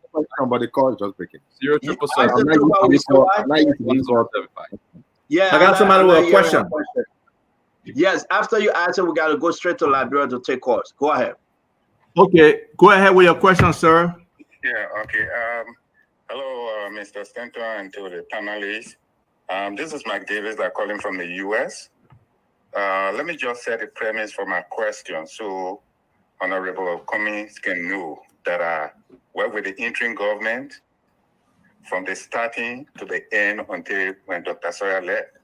And he served as the advisor to Dr. Sawyer. My question to you is that one of the things that he said, which was misleading, I can't say it loud because he's honorable, that when Taylor was free from Ghana, under the condition that he should leave Ghana, when he was free, he left and went to France and meet with, Madam Ellen Johnson Sirleaf. So he should know the setting of that. But my question to him that, he should please tell the Liberian people what was his role that removed Dr. Bishop Dix, the vice president of the interim government, and that bring in Dr. Peter Niger, who was then recommended by Prince Johnson to be the vice president of the interim government. What was his role? Because I was assigned with Dr. D in the Liberian conference. Let me say the president were at Villa 14 that evening when he, as an advisor to the president, and then Prince Johnson gave the assurance to Dr. Sawyer, say, look, the old man is the one that we're carrying to be the vice president. But right after that meeting, all the warring faction, they get together and say that, look, we fought this thing, we cannot allow the politicians then for them to take over. So I will recommend, and then Taylor say, look, I will support you as long as you support me, that her bishop and Dr. Niger became the vice president, which was on April 15, 1991. And 4 months later on, the very man that was recommended by PYJ, they were threatened by PYJ, and PYJ wanted to kill him because I went with him on the base. And then on August 15, 1991, the late Peter Niger resigned as the vice president of the interim government. So what was his role? Thank you. Okay, 0777 You want to take that question, Senator, before we go to the phone line? You want to take that question? Yeah, but first of all, I was not advisor to the president of the interim government, to Dr. Sawyer, in the period he's talking about. I was not in Banjul when Bishop Dix he's talking about, was appointed as vice president. So I don't know what he's talking about, and the meetings he's talking about thoroughly, I'm not aware. I became when I went on the mission with Dr. Guanu to Libya to convince the Libyans to stop their armed support to Charles Taylor. That's when I became advisor on the peace process. And that was immediately following which was the octopus. So all the story you just told, I have no idea about it. I don't know where you took it from. Well, the one question he asked. There's nothing incriminating in what he said. So if I'm not denying it because I think there's something incriminating. Nothing.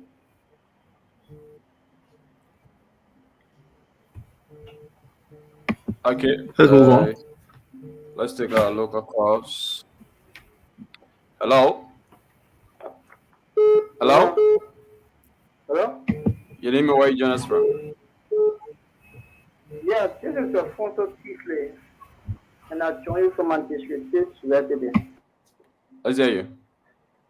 Let me first say commend and congratulate the elected human brought for this great step.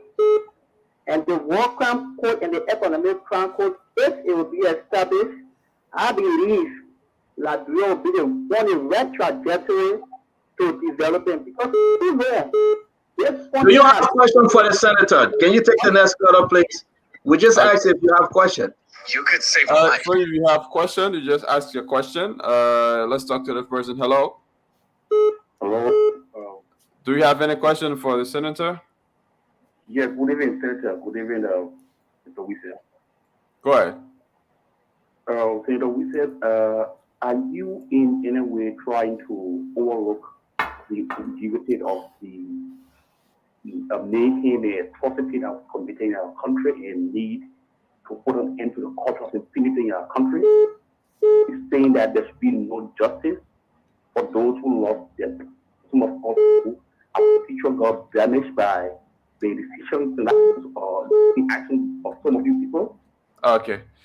Thank you very much. Your question was well taken. That's not what I'm saying. So that's not what I'm saying.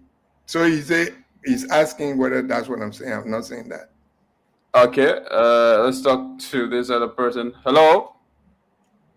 Hello. Hello. Your name and where you join us from?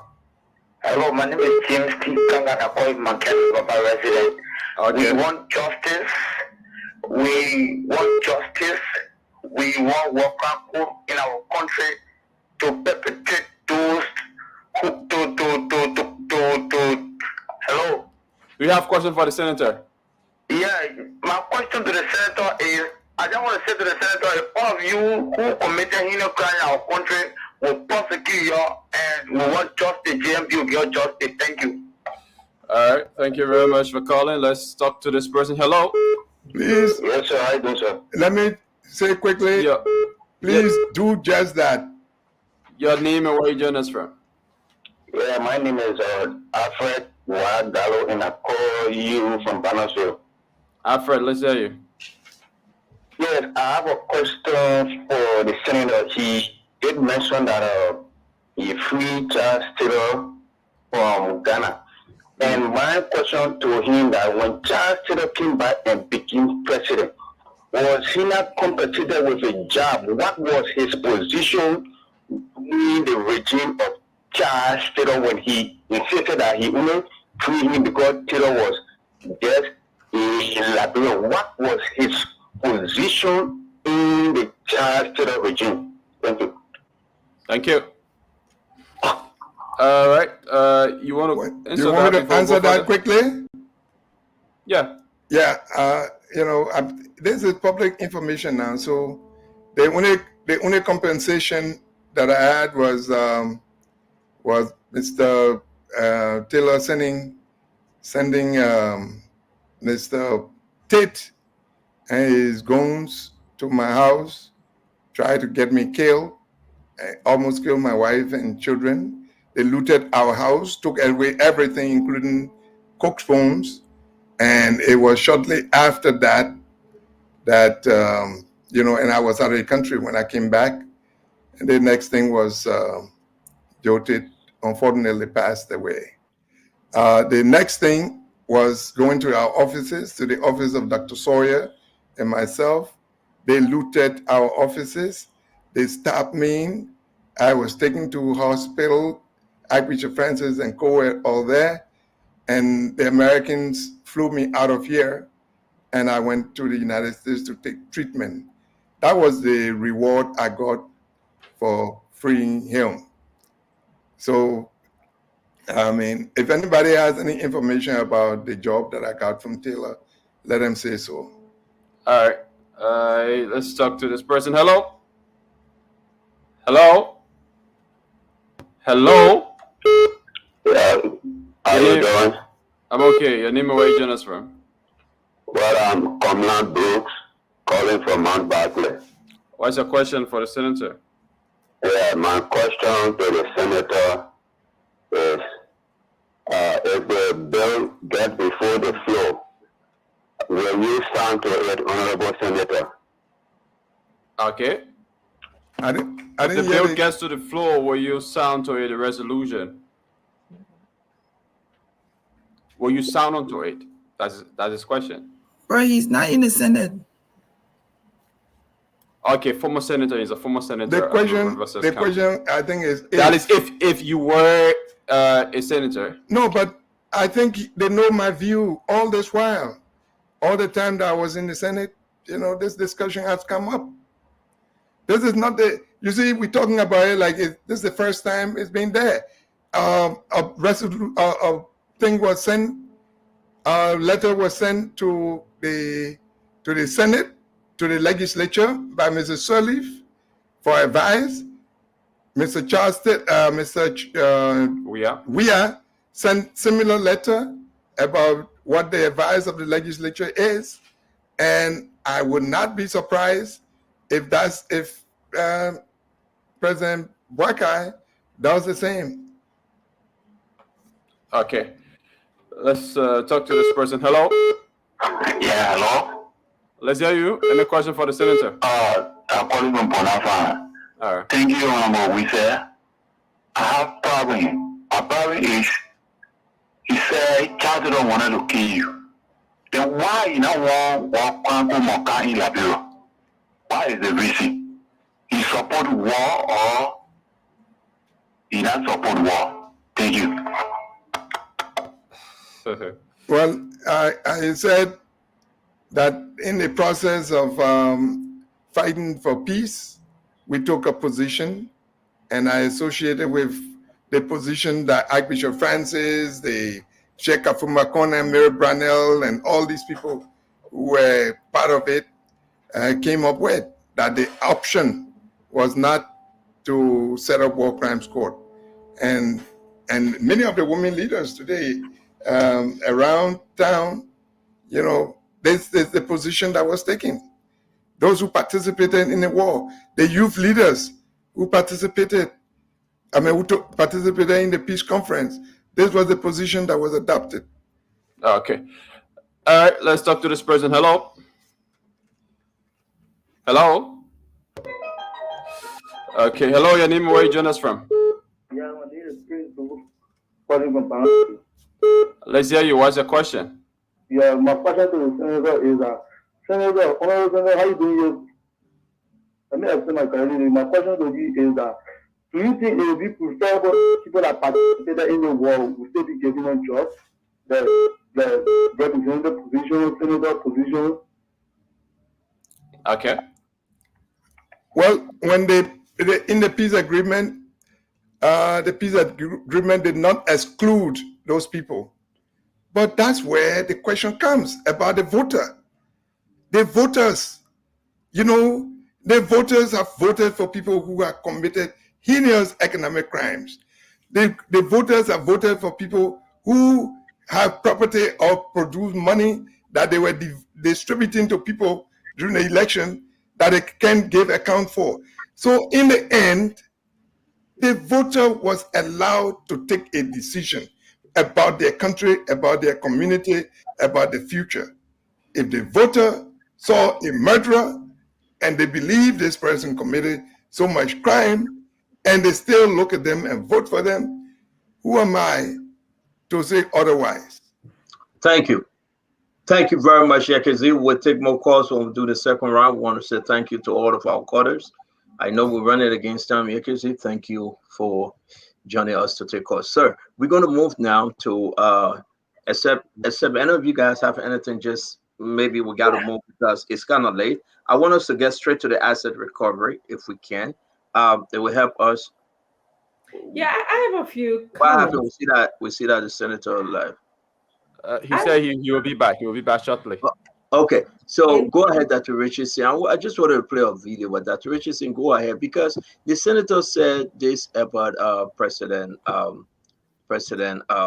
Waka. But you go ahead. I'm going to send it to Yekezi to upload You know, when the senator makes an argument that the voters are electing, people, who destroyed them, who were involved in the war.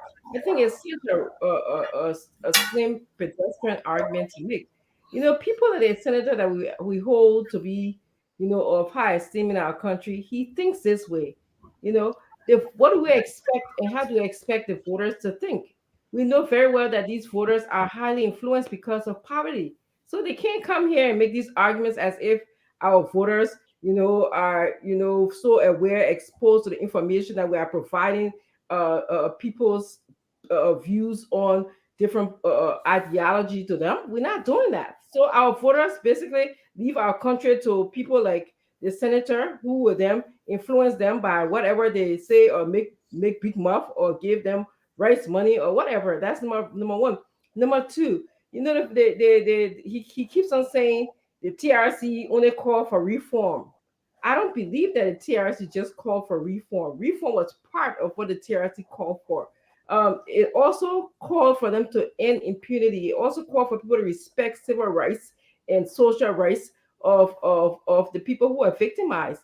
And in so doing, you can't have a war crime court or economic crime court. So I'm not sure where he's coming from, but I think I stand with your side as people are questioning him here. To me, the senator you are involved in this war, in the Civil War situation, either by way of your connection with Charles Taylor or Ellen Johnson Sirleaf. And so I can understand why you wouldn't want to be implicated in the war crime court. You yourself said it. Anything that you said during the hearing. Dr. Richardson. Yeah, I'm speaking. I'm telling you. Yeah, he is saying that he doesn't want anything that he said during the TRC to be held against him. That's what he said. Even though that's not what the court is saying. The court is saying that we are going to seek international help to bring people like the Sierra Leonean did to help us judge those people who were found guilty. They're not going to use anything against you, but I feel like you just biased because you are involved. You have these connections. You are connected to Ellen Johnson Sirleaf. You are connected to Charles Taylor, and you've been connected in politics in Liberia. So those are my thoughts on that. Thank you. Before I beg you 1 minute. Let me play this video because the senator said some time ago, then Vice President Waka, presided over the Senate, and but 6 years ago, to be exact. Let me play what Vice President Waka said 6 years ago. It's on YouTube, by the way. You can check it out. But I've come to learn that it looks like impunity when people do things wrong and they never repent. It will appear that other people will begin to imitate them. I think a war crime court may be able to make people know that if you take on powers that you believe you have, you should be able to account for them. So if the people of Liberia want a war crime court to be able to bring about, we have given so many years that people who felt that they have done something wrong consciously will come and begin to do good things. But instead, some of the people still want to lord it over the people. So perhaps they need to come and justify their case. So if it was a war crime court that would do that, I would support it. So is that something you'll be willing to put your all into? Probably, because you say you work for the people, and if the people decide. My all in it is that I'm not the one who going to lobby for a war crime court. But if it's a decision of the people that it should have, I will welcome it. So, I mean, we'll come to the guest. Let's keep him for life. What did you just, this is 6 years ago. Is Vice President then to President now? Has he changed his position? Glendy, you talk to us. Based on what we listened to, I don't think he has. Because he talks about impunity. He talks about when people don't get punished for when they do wrong, it continues. I think that's exactly what he said. I don't know. Maybe Honorable had a separate conversation with President Boyka. But if this is what he's speaking about, then clearly President Boyka's position has not changed. Okay, so let me hear you, Isaac Vi. Dr. Richardson said something quick because you didn't respond to it. Go ahead. Don't go to Isaac Vi. That's not what the Senator Committee Recess said. He said that he and the Vice President were in the legislature together. And the Vice President didn't clearly speak against for a war crime court. That's what he said. But on your tape, we are hearing that the Vice President is clearly saying that he is for war crimes court. He is not for impunity. So I don't know. Yeah, that's the reason why, our fact checkers check this thing as a VA to tell us that, listen, the Vice President position has not changed. If you want me to play again, Isaac, so that's why this is Spoon Talk. Talk to me and we'll play the clip again. Right. No, from what I hear from the Vice President, I think he's consistent. I think he wants accountability. I don't think it really changed, but from my understanding, the former senator, he made it sound like he was the current president, then Vice President, headed the Senate, and he was overseeing them and basically was against, kind of in my mind, the war crimes court. But he's here, he can explain it. Well, I think from that clip, I don't know how long ago it was. 6 years. It's on YouTube. 6 years ago. Okay. So it seems like, President Boyka has been consistent. It's something he wants. It's something he thinks will relieve some of the stress, some of the mental anguish that our people are feeling today. But it just seems like in one way, the senator is saying, he wants people to get that relief. We're going to come to the senator. Just hold your thought for a minute. Going on, great. Give me a chance. The rest of 3, 4 of us, let me play this clip again, because now people begin to feel, they want to hear Joseph Boyka then. The issue is not about the clip. Yes, sir. I think let's be careful about what I said. What I said is that this issue of war crimes and the advice from the legislature came first from Mrs. Sirleaf to the Liberian Senate, to the legislature, about what was the thinking of the legislature to advise her, besides the other things that they were doing. She went, did the apology, set up the what they call it, Palaver Hut things, and all of those things that the government of President Sirleaf and JNB, that government, that was a government position. They began to follow the agreement now and the implementation of the TRC report. Now, the implementation, except for this war crimes court and the and this lustration, all of the things were under consideration and being enforced. So the specific question was about the war crimes court. So a letter was sent to us in the Senate. A letter was sent to the House of Representatives. And I'm saying at that time, when those letters were sent, Joe JNB was presiding. I did not say he said no or yes. I just said he was presiding. It was a government position, to the best that I know, the best that I know. I don't know where you're coming from to put words in my mouth. You want to bring? No, we were not. Come on, Pape. You know you must talk a lot. We're not going to put words. No, yeah, we will. I just told the guys to capture what you said before, because we'll set the record straight.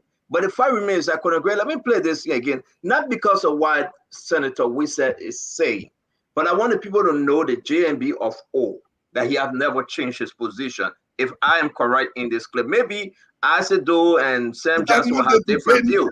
But let me play this. Let me play this one more time.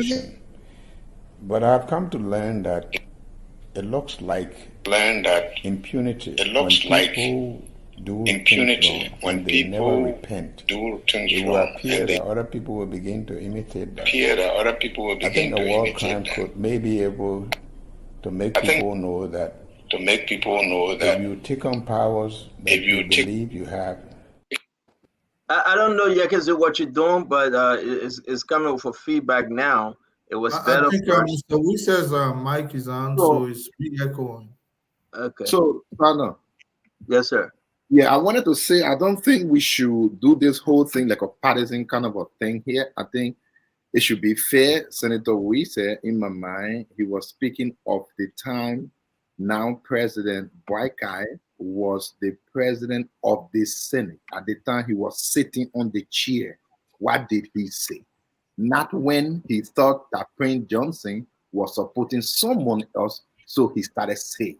If you want to come with what the president had said over time, TRC report war crimes code didn't start 6 years ago.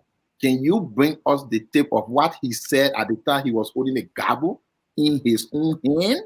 At the time he was sitting and taking a shot, not when you thought that Prince Johnson was supporting someone else, and so you come to speak. Let this not be a partisan kind of a thing that you want to make someone find someone ugly. No, if we want to be consistent, let's go back. The vice president was opposition. He was not a vice president. Let's go to when he was vice president and the president of the Senate. What did he say then? It is important. But Senator Wissett was there. He can tell us. That's what we want to know. He was presiding. Senator Wissett was there. Tell us. Well, that's what he said now. And somebody bring a different. Let me remind Mr. Doe.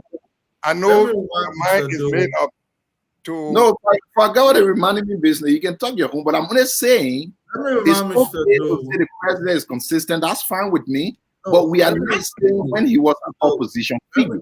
When he was a ruling party figure, what did he say then? That's what we're talking about. That's exactly what I'm asking. I'm saying the former Senator Wissett was there. He was in the legislature at the time. He was able to observe what did the president now said or did not say. He can tell us that. I say he was not straight on. But Senator, given the role of the one can tell us. Given the role of the person that resides over the legislature when they're in debate, he has no say. He only transcribe. No, listen. He only transcribe what is said there to the president. So he has no say technically. But let me tell you what he said in this tape.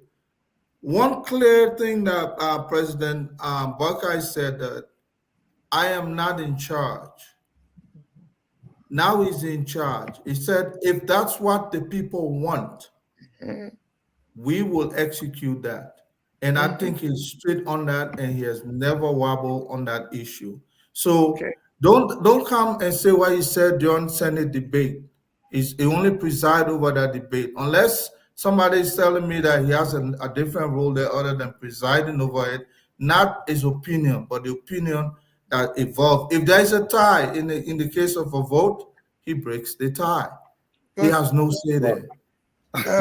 Colonel Gray, let us be honest and fair in this discussion. The simple thing I said, that the point I was making is that this issue has been under discussion under the administration, during the administration of Ellen Johnson Sirleaf, and Ellen Johnson administration is Joe Boakai and Ellen Johnson Sirleaf administration. It was from there a letter came to the Senate. And that letter sought for advice from the Senate as to what we should do about this war crimes court. I never said Wakai expressed an opinion. I never said that. Then the other thing is we wrote similar letter. This letter is before the legislature. A committee was set up. Because of my experience in the peace process, I was invited to participate in what should be our answer, the Senate answer to the president. I'm not quite sure whether that response was ever sent. This is all that I'm saying. So today I'm saying I would not be surprised if President Bwakai's position says, now you legislature, just like he says in this statement that you are playing and playing, she say whatever the Liberian people say. So the Liberian people, the legislature represent the Liberian people. So whatever they say, is there any difference? Why is it that you insist that there is a point of difference between President Bwakai and myself? Is there anything? And Francine, you insist you finding me guilty. You think you're trying to find me guilty for whatever you have in your head already. Or you ain't going nowhere. I mean, you're giving yourself a hard time for nothing. I'm really sorry for you. Yes. I don't know wherever you come from, wherever gave you this view about me. You know me? Now, you don't want sweating it tonight. I'm not. You don't want yourself guilty. You don't want to but that's okay, Dr. Richardson. I beg you, we should move on. Now moving on to I tell the senator how I know him tonight. You the one were associated with Charles Taylor. You the one who were friends with Ellie. You know a man called Charles Taylor? Hey, excuse me. Hey, do you know Charles Taylor? Hey, do you know Charles Taylor? Well, when you turn out, Senator, let her talk now. She just talking. Well, let her talk. Even like just talk, let her talk. Yeah, I said to know Charles Taylor. But then at Women's Day, let a woman talk. International Women's Day. Thank you. Recognize that. Let us specific. Happy International Women's Day. I know Charles Taylor very well.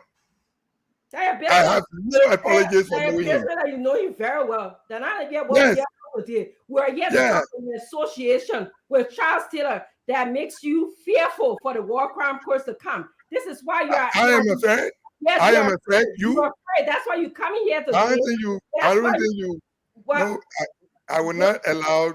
I will not continue this with you because I think you. Well, you better not continue it because you're I not think you're making. That you have enjoyed. I think you have enjoyed the privilege. You have enjoyed it. So Dr. Richardson, I beg you, let move on.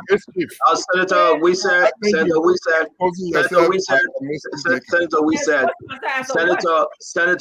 let's move on. Senator, we said, okay, Dr. Richardson, please listen up.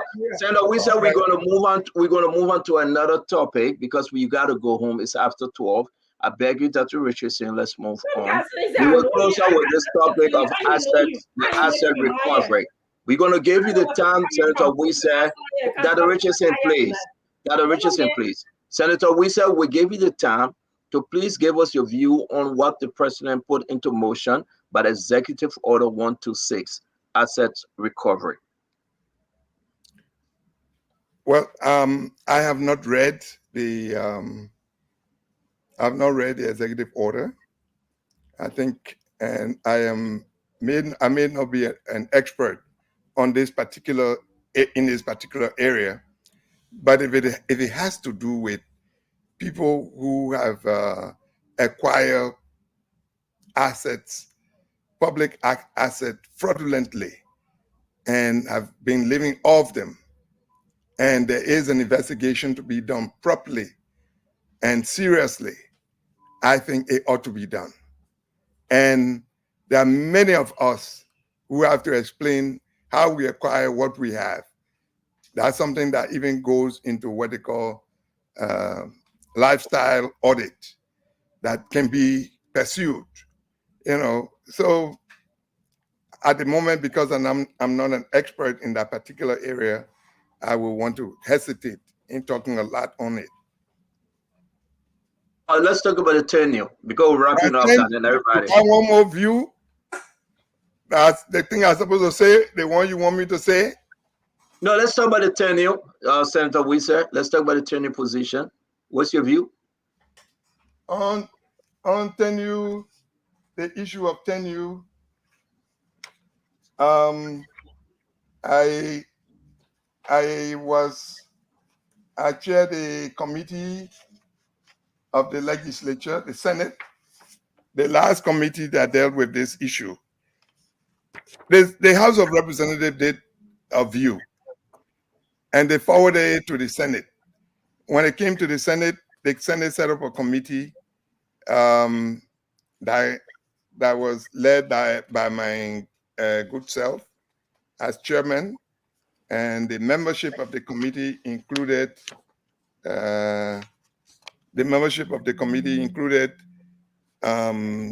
Senator Sherman, Fanny Sherman, Senator Chie, Senator Nyombli Kanga Lawrence, and Senator Tuba. And that committee dealt with a number of issues. It did a historical background to the issue of the creation of tenure for public officials.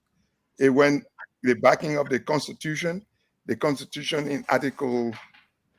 our Constitution, the Article 81, 89, and in Article 89, it went on to say certain autonomous agencies.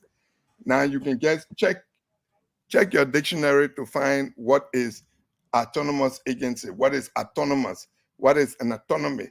It's basically that an agency whose activity should not be influenced, or a person who is covered by such autonomy activity should not be influenced by public official, by external authority. Okay, so the three institutions that were named are Governance Commission, the GSC, the Election Commission, and Civil Service Commission. And it says create all others that will fall in the category of that autonomous agency. So in our study and what we put forward to the committee that was supposed to appear before this is what was supposed to appear before the House, so that we have a conference committee that included the General Auditing Commission, the Civil Service Commission, the National Elections Commission, the Public Procurement and Concessions Commission, the Independent National Commission on Human Rights, the Liberia Anti-Corruption Commission, the Central Bank of Liberia, the Internal Audit Commission, the Liberia Extractive Industry and Transparency Initiative, the Financial Intelligence Unit, the Governance Commission, and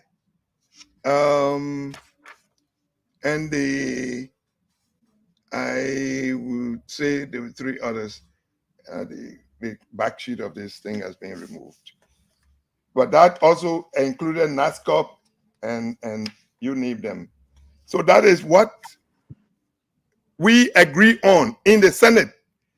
And it was supposed to go for the joint committee meeting, the conference committee. That did not happen.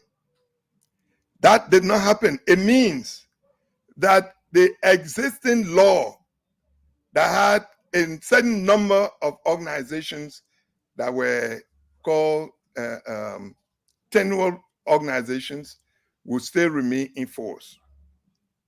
That is, so long as there was no conference committee, the outcome of a conference committee, and the president did not sign on to this, and that became that did not pass on to law. be printed into handbills, then it does not exist. So the existing thing is that which was existing. And then in order for us to now take action, we will look at the existing acts of these institutions or those that were named as organizations that should enjoy the thing about tenure. And then we then refer to the, we have to then refer to what you call the code of conduct. And the code of conduct specifically says that people who are involved in some of these things, they name the organizations, the institutions, and the position that you cannot hold and take part in active politicking, meaning campaigning for somebody, wearing beret, doing this and doing that. It's one of the many things that you are forbidden from. Thank you. Let's just bring. Thank you, Senator. This is the last round of this thing. I want to bring in the rest of the team for us to close up on the conversation for tonight. Again, I know it was heated, but you always love to come and spoon. We respect you. On the International Women's Day, we hope you can make peace with our wonderful dear leader in this place, Dr. Richardson and Glendy, because it's International Women's Day. You don't want to make them mad. If you go on, your wife will get mad at you. So, already, she starts sending me messages that she got great friends among these people. That's right. And I think it also requires respect from the other side. Right. You don't just throw things at people for no justifiable reason. So let's go.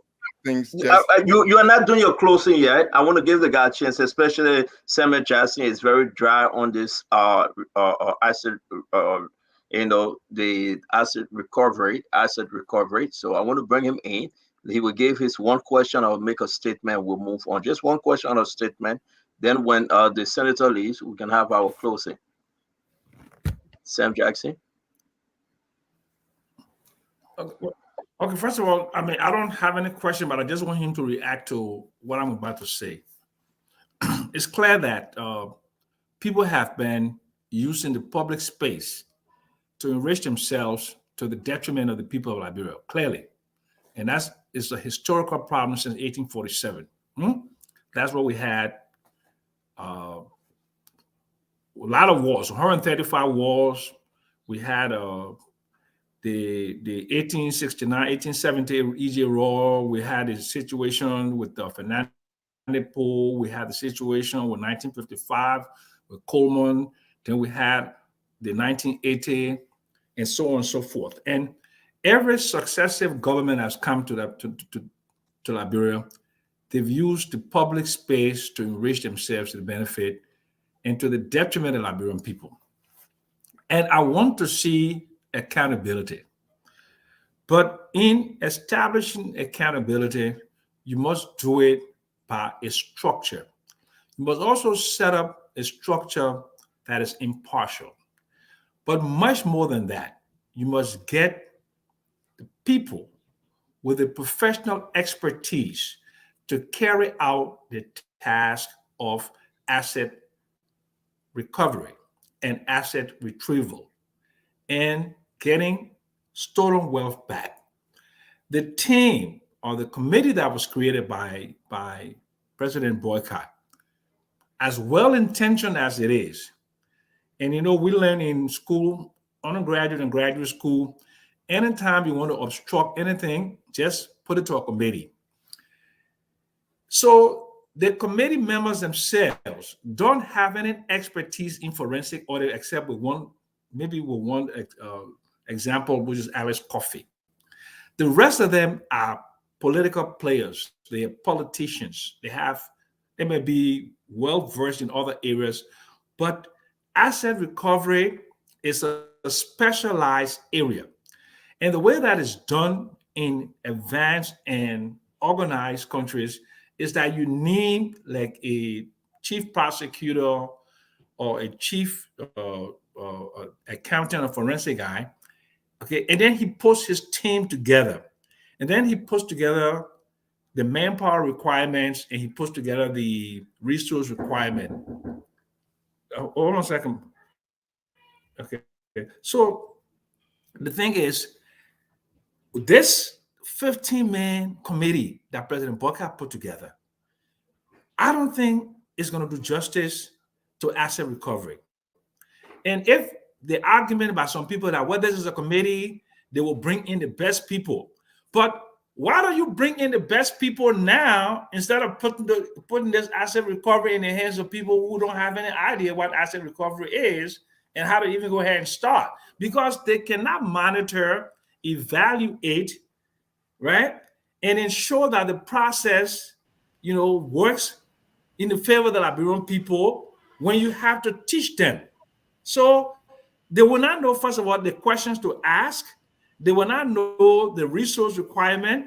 They will not know the technical requirements. They know nothing. So I know my sister Glennie, they're looking at me like kind of funny way, and I accept that Bayoga Junior's daughter, I love her so much. But it's just the reality. A 15-man committee is just a committee. Who's going to pay those people? Because they'll be spending their time. So how do you pay 15 people? And are they working on contingency? Because real asset recovery organizations, they typically work on a percentage of what they recover. So are you going to be giving these people help? Who's going to be giving them per diem, DSA, food money, automobile? I think this is just an effort to give jobs to some people that Joe Boyka could not give jobs to. So they're just using this thing. 15 people ran in Bon County who was accused of corruption and fired by Eli Salif. Others who are only people like a political activist like Emmanuel Gonkwere. How can these people really do the critical analysis and the job to recover our stolen asset? So, I don't want him to react to what I said. What I think that this committee that was formed has the expertise and the ability to recover our stolen wealth. That's the question I want to ask a good senator. Thank you, Colonel Greg. Colonel Greg, go ahead. Well, Senator, I think the effort to start a recovery process is well on the way.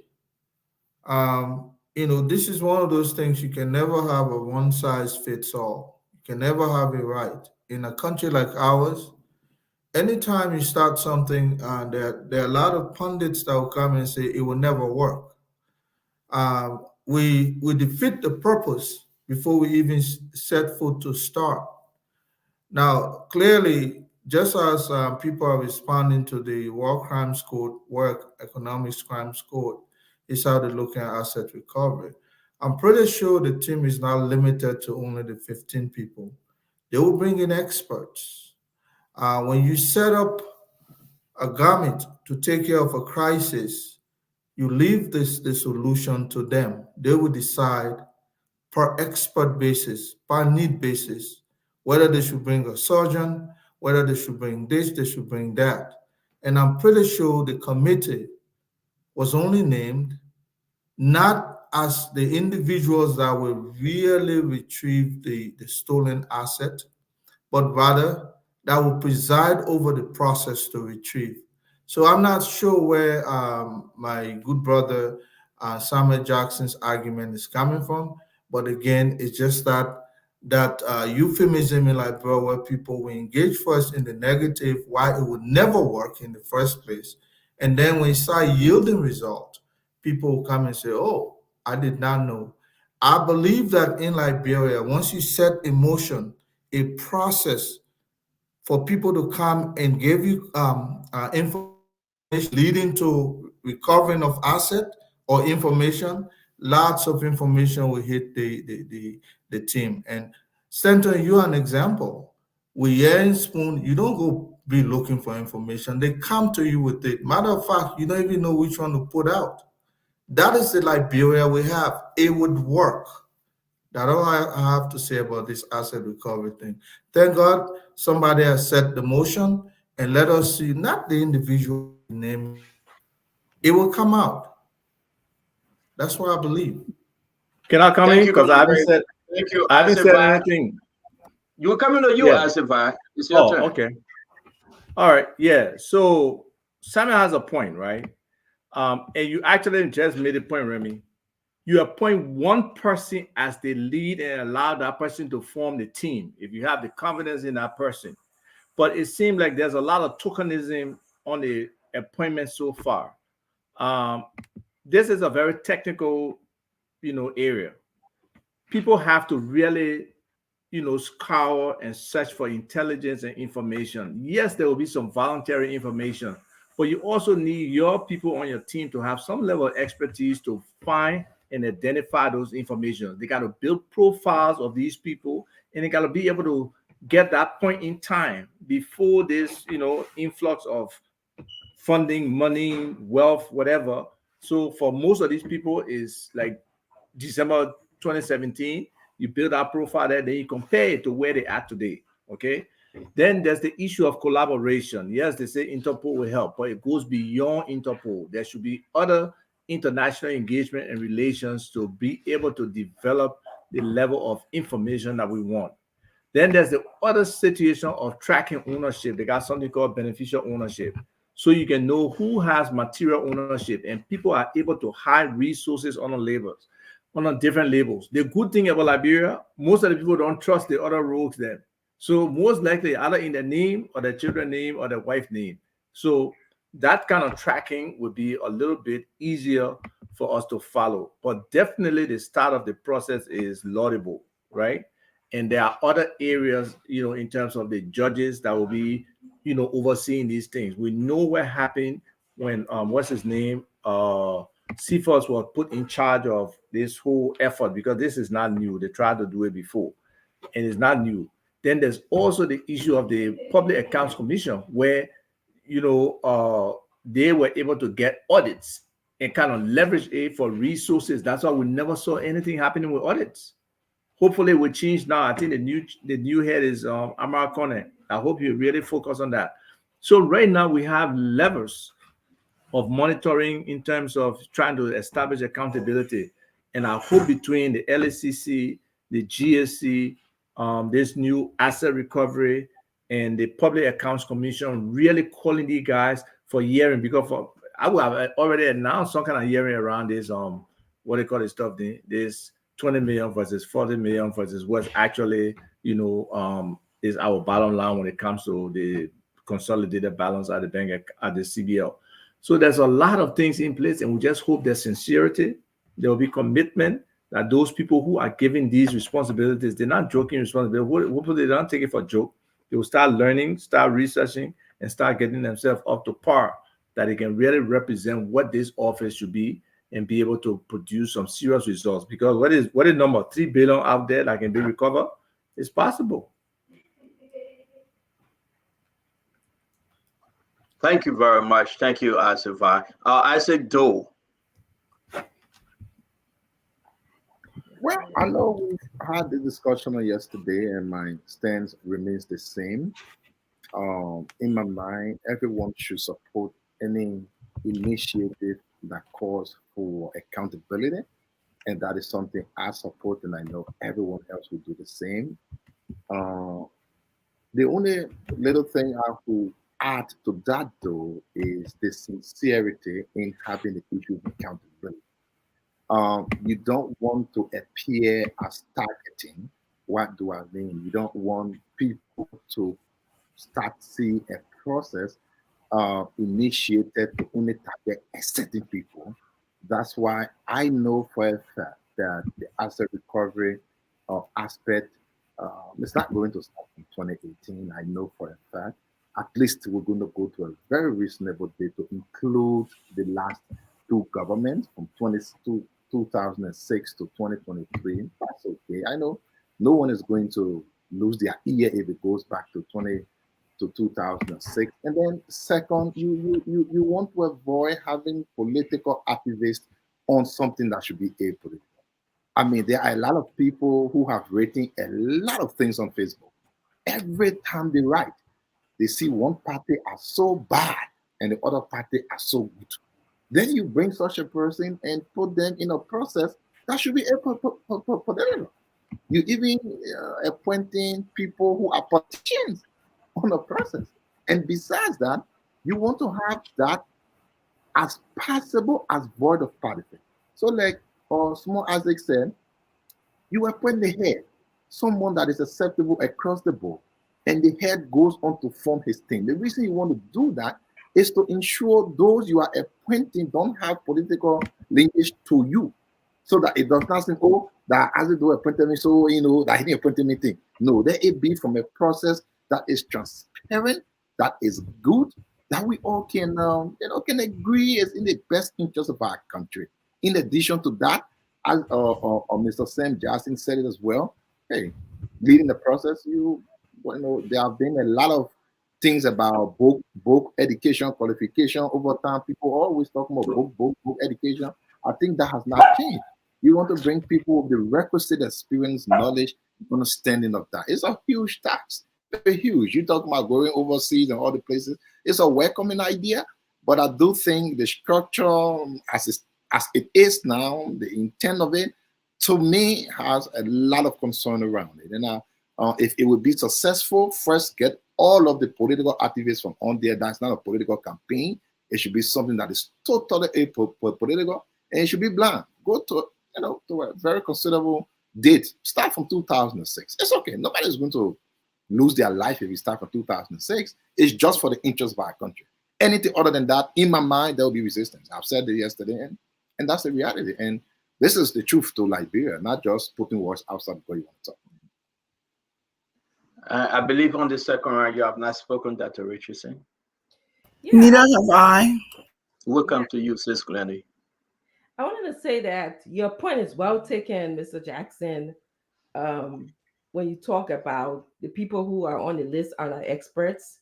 But I think that if the leader put a proper term of reference together and give them their responsibility and also give them the way in which they will be evaluated and let them take this job seriously, I think that it can happen. We have to accept Liberia where she is. Liberia, we don't have the expert. If you ask me, I think we kind of brain drain in a way, but we really have to accept Liberia where she is. And so I think that we need this help of international organizations.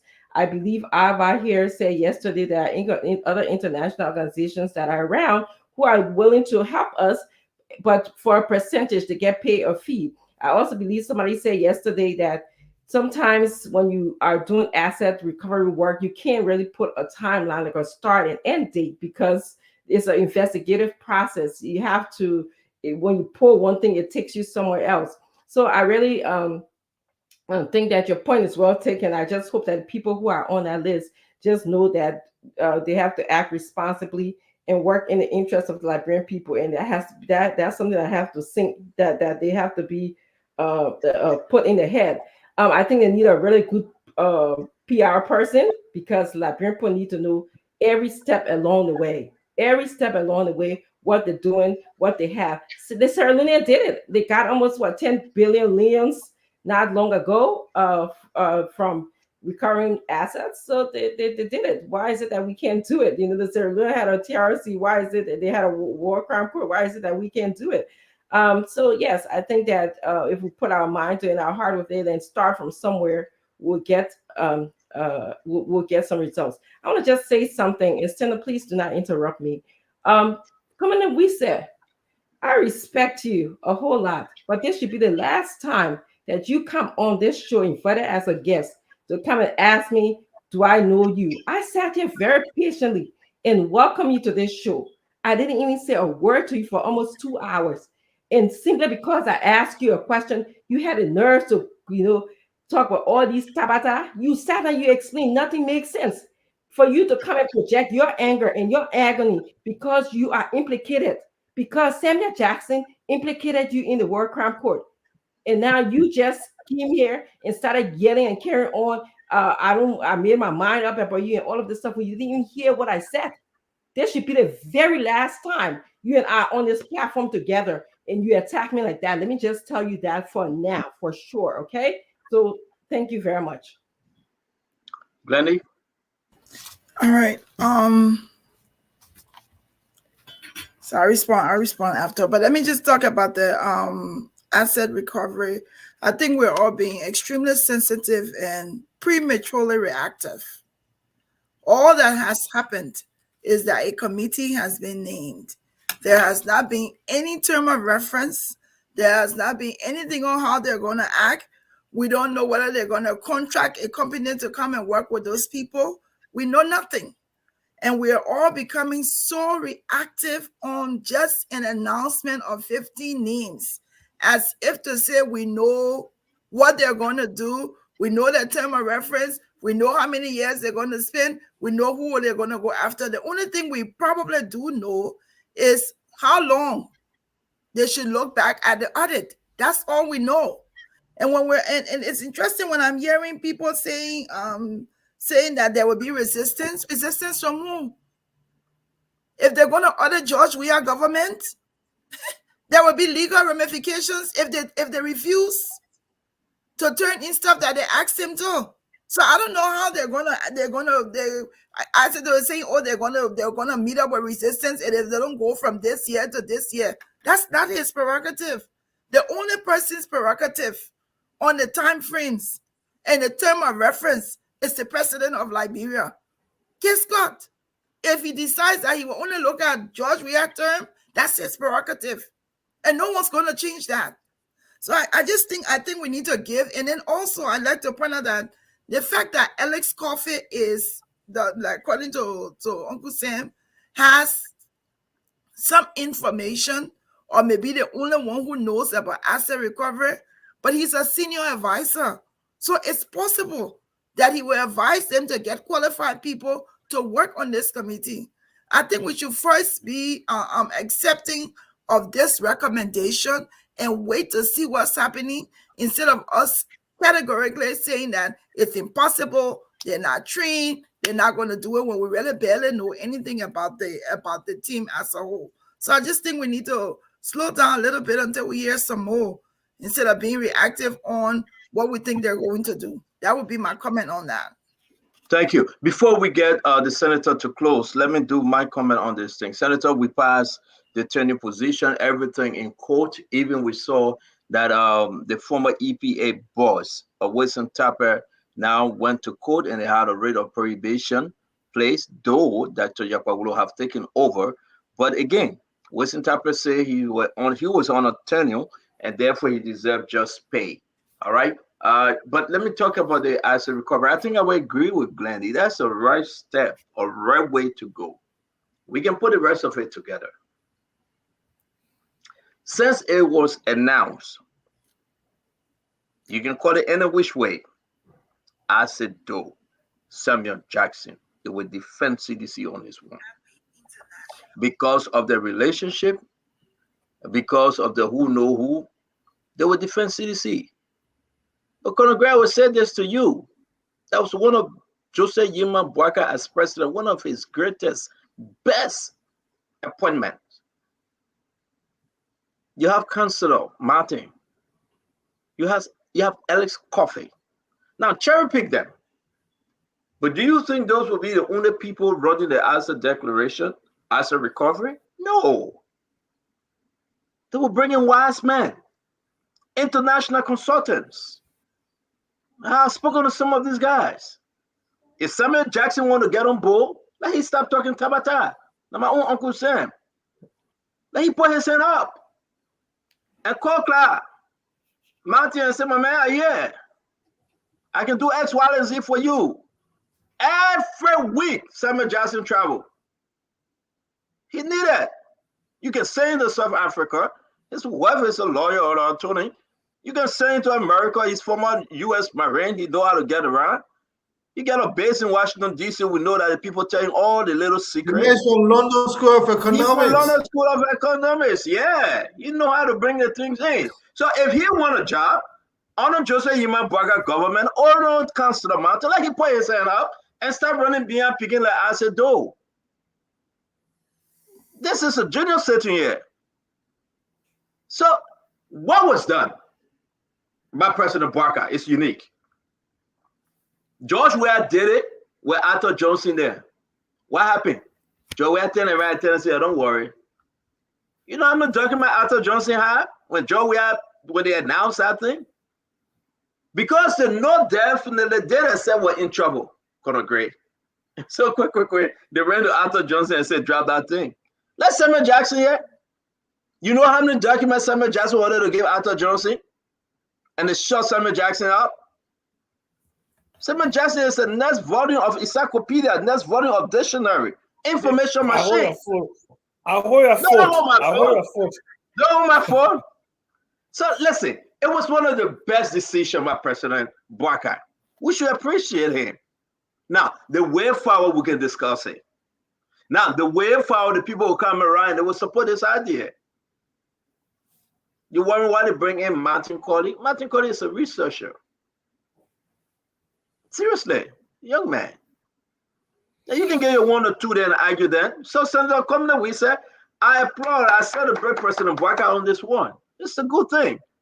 Anybody that feel that they get stuff illegally would need more government estates.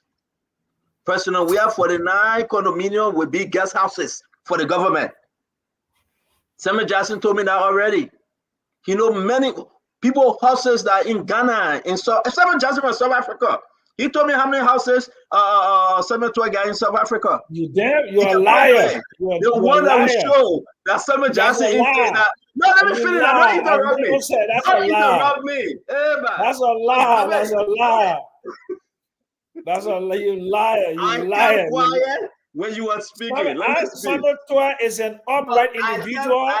I don't know why he has any house there, so stop lying on me. You lie. Quiet when you are speaking. Sam, you just said a man lie. You don't have to lie to report he lie. Yeah, I kept quiet when you were speaking. Let me say this to you. The house that is in South Africa, we showed a video that Samuel Jackson negotiated for that property for Samuel Toy. Oh my God! You know exactly. But Sam, hold on now. Hey, okay, you know what? Let me be quiet because the senator got to leave. It's after 12. Senator, we said I will be quiet. We'll do our own when you leave. Please talk to us. Give us your closing statement tonight, sir. We appreciate you coming on. I'll do what you, Papa. We got a paper. You bought our house. You said you carried the money to South Africa. You bought our house for Samuel Toy. But let's go ahead. Senator, we said. He's muted, Nelson. The senator is muted. Senator is giving closing? Yes, he got to go. Go ahead, Senator Wissa. Why are you rushing me?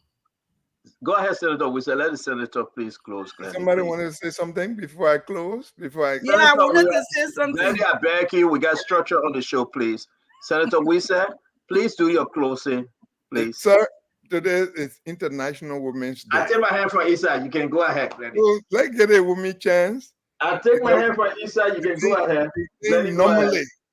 You think normally, you know, a colleague gets on the show and just tear me down the way one of your people did, and you haven't said a word about how she talked. I don't know how she talked on International Women's Day, but anyway, I'll come to it. Yeah, please go ahead, ma'am. Just go ahead. Just go ahead. Huh? Go ahead. Leave Glenny alone, please.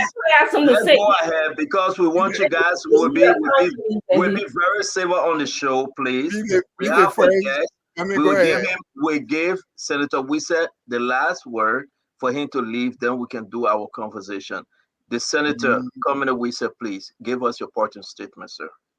All right. I see Mr. Jackson is shouting at you, you lie, but you know, Spoon Show is not the place for lies. And Sam Jackson wrote a whole book in which he tells all the stories about me, on the basis of which one of your panelists has concluded that I am a war criminal. So Sam, you say if you got the truth, you are going to rewrite your book. I know in one of the things, my wife just reminded me that many times you've seen her and told her So you saw her when she used to come to Central Prison when we were there. At that in 1979, I didn't know her then, so you try to correct that also. That is not true. So now, Mr. Spoon. No, you want me to talk here? You are not going out with Medina in 1979. You were going out with Blood Saye. I remember that. So that Blood Saye was your girlfriend in 1979. So I'm not gonna lie here. I never told Medina she used to go there. You lying. That Blood Saye was your girlfriend. But you were controlling Mr. Jackson. I beg you, Mr. Jackson, don't talk. I beg you, we gotta go. Be quiet. So you were control Jackson. No, but Mr. Jackson, Mr. Jackson, that's enough. That Blood Saye. Mr. Jackson, that's enough. He's our guest. Please. That's enough, Mr. Jackson. Not enough. Go ahead, Mr. Wisse. Go ahead. I've been married to Medina now almost 40 years. So you can say whatever you wish. It ain't changed nothing. And there's absolutely nothing to change. Please, as SPJ, you know how to tell stories. So try to revise your book. All the stories you girlfriend. Mr. Jackson, the gentleman got Mr. Jackson. Uncle Sam, the senator is our guest. He got to speak, please. No, but this man, there's nothing to worry about. You already told him what he did, and he won't talk about it. And with the information you provided on International Women's Day, I want to also thank you. Well, the discussion we're having, I still want to say that we should keep in mind that nothing stops the creation of a court. According to our Constitution, a court in Article 34E, it is very, very clear that we can set up a court. It says the legislature will constitute courts inferior to the Supreme Court, including circuit courts, claims court, and such courts with prescribed jurisdictional powers as may be deemed necessary for the proper administration of justice throughout the Republic. With this strong power, the legislature can set up any court, so long as it is below the constitutional court, which is the Supreme Court. So that's one point I want to re-emphasize. I continue, as I have been all my life, working for justice, and that no impunity. Things have happened in our country. The fact that one forgives, one decides not to continue to pursue a given thing, does not mean that they have tolerance for injustice. Your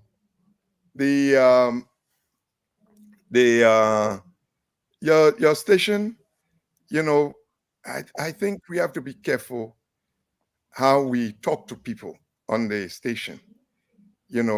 I don't know whatever is going through Dr. Richardson, that she's come out the way she has come out on International Women's Day.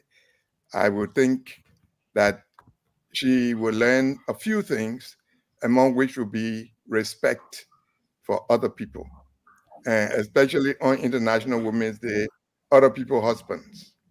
So you can go ahead, if you believe what you're doing is the right thing, continue. Enjoy yourself. Senator, we said I'm going to interrupt you right now. No, don't interrupt me, Dr. Richardson. Dr. Richardson, no. Dr. Richardson, no. Dr. Richardson, no. Don't interrupt me. Dr. Richardson, let him know, Dr. Richardson, you have your time. Let him finish, please. Enjoy yourself. No, Dr. Richardson, let him have his time. Let him have his time. Let him have his time, Dr. Richardson, please. Enjoy yourself on International Women's Day. You're right. It includes inclusion. Okay? Now, old fashioned ways to be disrespectful to women, that what will happen here, it will not happen. All right. You were implicated in the war and you are afraid. Okay, you are afraid for the war crime court to come. And so you keep on reverting back to I don't respect the war crime court. It will come and you go and you will answer questions for your connection to Charles Taylor. So Dr. Richard is saying you are backing you. No, Dr. Richard is saying, Dr. Richard said we gotta show. We gotta show to Ron. Dr. Richard. He came here and he said, but you have said it already. I welcome this man. He needs to hear that because I warmly welcome him. Like Lenny myself, yeah. I didn't even ask you one question. I told you how nice it was to see you. I sat down here. Shall we ask you questions? Shall I continue, please? And when Samuel Jackson implicated you, I amplified what Mr. Jackson said. Only for you now to come act like you chastising somebody. You are not my daddy, and you will never walk into that shoes, nor are you my mother, and you will never walk into that shoes. On International Day, you need to learn a few things. This is not the day where you can say jump and a woman says hi, hi.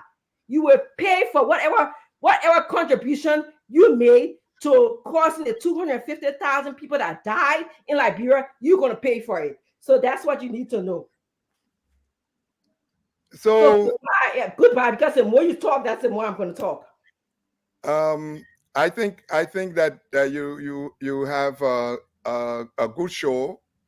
A process will be going on, and I think during this period, the thing we have fought for is always to have diverse opinions, and that's what Jackson was talking about. And in the process, we suffer the consequences for the things we believe in, and others having the right to say what they want to say, especially when they are free even to make false charges. When they do so, we have a day in court. We've been there before. So thank you so much. Whenever we have another opportunity, but I know somebody said it will never happen. I will not be there again. Oh, sorry. Even if I can go to Radio G Radio to express my view, I will. I've been on many radios. I've been on BBC, Radio Moscow, that. I have been on radios across the world. And if you have the power to ban me from this radio, please go ahead and do it. But you will not be allowed to carry and circulate false stories about me.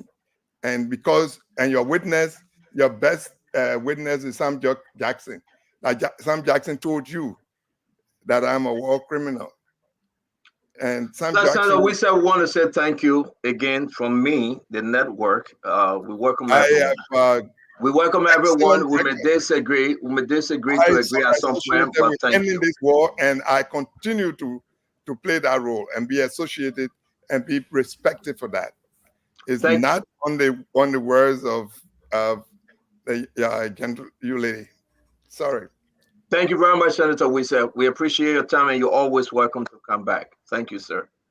Thank you. Yes, sir. All right. Again, this is Spoon. I got to run to the dogs. We can do our closing now. Let me try to put the dogs outside, and let's do our closing, folks. But as I was saying, I will do my closing real quick, and then everybody will come along. Sometime on the Fridays, phone can go to the extra level. But it's for a better Liberia. Like I was saying about Samuel Jackson, I do believe the property that is in South Africa, Samuel property, it was negotiated by Sam Jackson. And I think Sam Jackson knows how much that property was bought for. And I think if we talk about that's why he's totally against asset recovery. Cemetery property in the Ivory Coast and in America, Sam Jackson is fully aware. And other folks in the government who Sam Jackson have negotiated and they have obtained property outside of the country, whether legally or illegally. I respect my Uncle Sam. I always do. I call him Uncle Sam for a reason. But he will speak to that, But yet and still, what the president did, President Joseph Yema Boakai, extremely well. And I trust Councilor Martin. I trust those folks that he has put together. They will build upon that group to produce the unique forces to go after property such as what was purchased under the negotiation of Samuel Jackson. I want to say again, folks, a wonderful show. We don't know how, actually, as if I know you come here, you always come aspiring, but spoon to sometimes we don't know how it will end, and we don't know how it will start. We'll say be here again tomorrow. I will bring everybody's name that was mentioned. We will read the history tomorrow on the asset recovery. Clyde Edward Mountain and the rest of them, Ellis Coffey, Martin Cordy. We'll put a picture up. We'll go deep into the history. We'll ask the Liberian people what they think about that list. And also those property we have on past government officials, members under George, we have cycle. Every day you see Samuel Jackson traveling. Every day. There must be a reason why Samuel Jackson travel every week. He's not traveling at his own will. I know Uncle Sam. I talk to him every day. But there must be a reason Uncle Sam traveling every week. Stanton, when will you leave propaganda and transition to government? You might have been it. You might have been it. Leave propaganda. This thing now. Transition to government now. The campaign over, you stay talking Tabata. Come to over here because we're doing asset recovery now. We got to find all the missing links.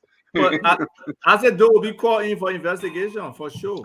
On that car issue, Steven Johnson said he want to repossess the car.